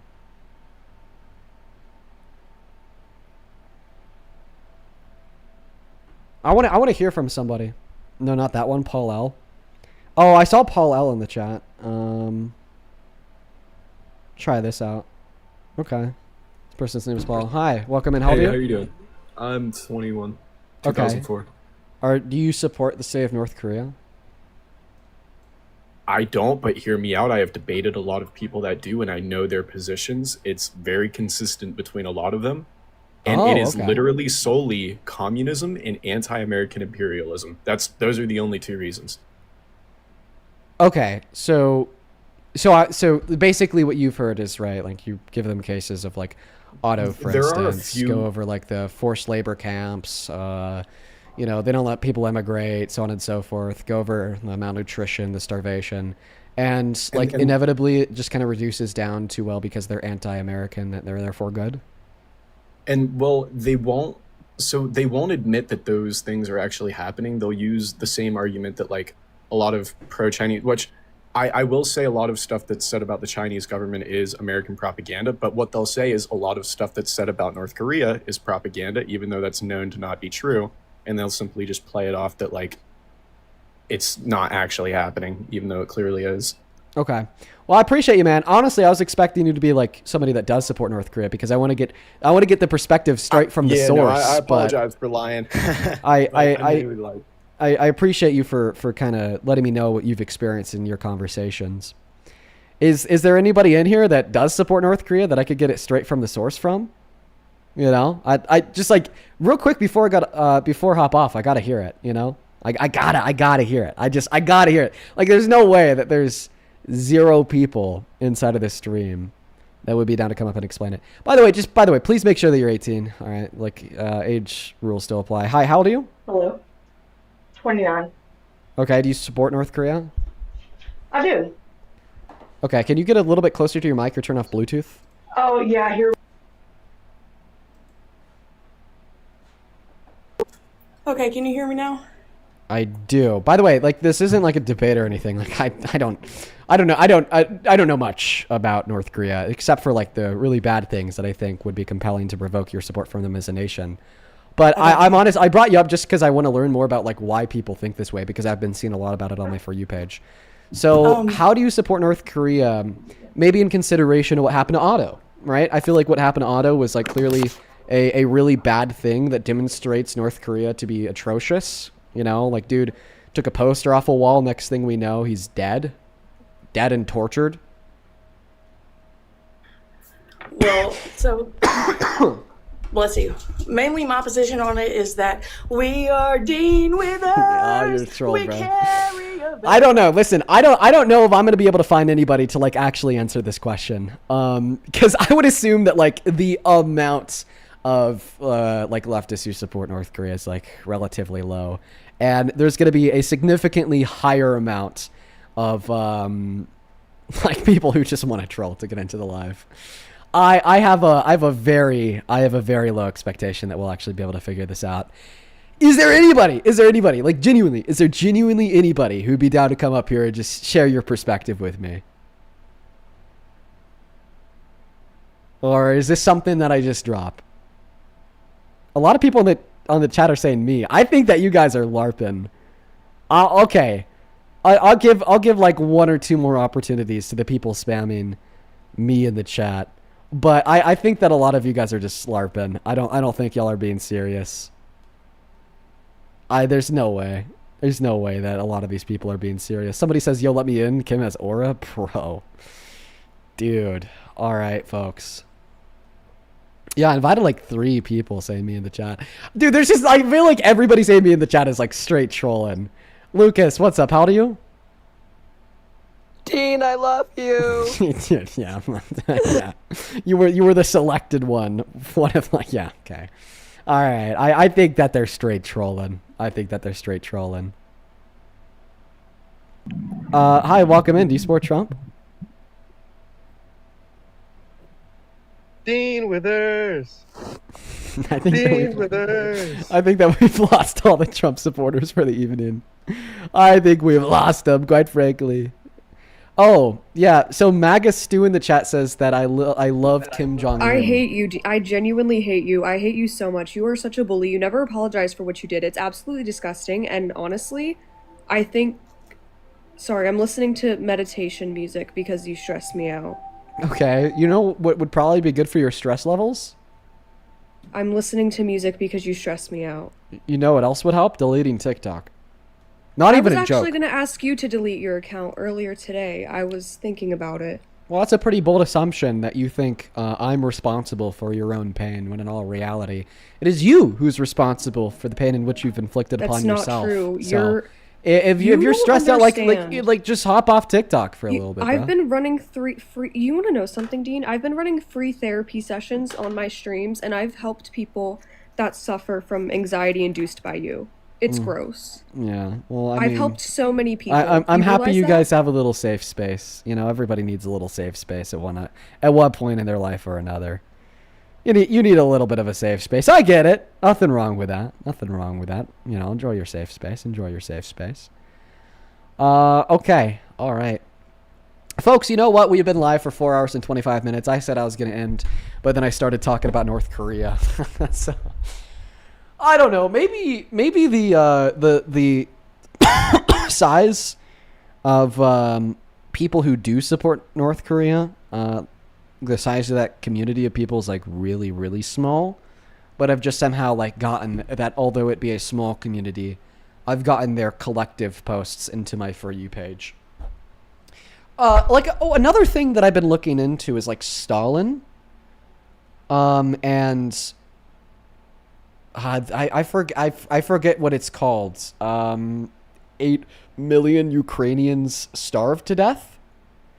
I forget the name of it. But that's something else that I've wanted to talk to a couple leftists about, because basically what I've read about is that in like the 1930s, Stalin starved and killed like 8 million people living in, what is now Ukraine to death. And it seems to be the case that from, even what he said, this was, like the intentional infliction of a genocide. But I hear from a lot of people, like within more leftist circles, that this wasn't a genocide, and actually positing that it is a genocide is Nazi propaganda. But it's something that I'm really uneducated on. I mean, from what I've seen, it looks like it was an intentional genocide, right? Like they didn't allow people to like leave these villages. If they even attempted to pick up the grain that fell off of the carts, right, then they could be executed for it because they were stealing property of the state. And Stalin himself described it as the quote-unquote final blow. But I don't know. That's not what a lot of people say. Anyways, if you guys can tell, I've kind of been looking more into leftism as of recently. I mean, I think I'm going to start reading some theory. I think I'm going to pick up some Marx. But like these are just like the points that really stuck out to me as like nuts, right? But I don't think that quote unquote leftism is a monolith. All right, I don't think I could ever I don't think I could ever agree with people that support North Korea or like genocide. But what I will say is I think I'm going to start reading some communist and socialist theory just to get more educated on it, of anything. Like I'm not saying like, oh, like I'm a tanky, I'm a communist, I'm a socialist, all right? Because I'm not, I'm a social democrat, I'm a liberal. But I do think that I have an obligation to, at the bare minimum, read the theory. So I'm going to start reading the theory. And, I don't know. That's something that obviously doesn't come up too much on these streams because we just debate Trump supporters. But something interesting nonetheless. All right, folks. I'm going to go ahead and hop off for the night. I'll see you all tomorrow. Make sure to hit that follow button on your way out on TikTok. Drop a sub on YouTube. It's totally free. I will see you all tomorrow. Peace, love, good night, and goodbye.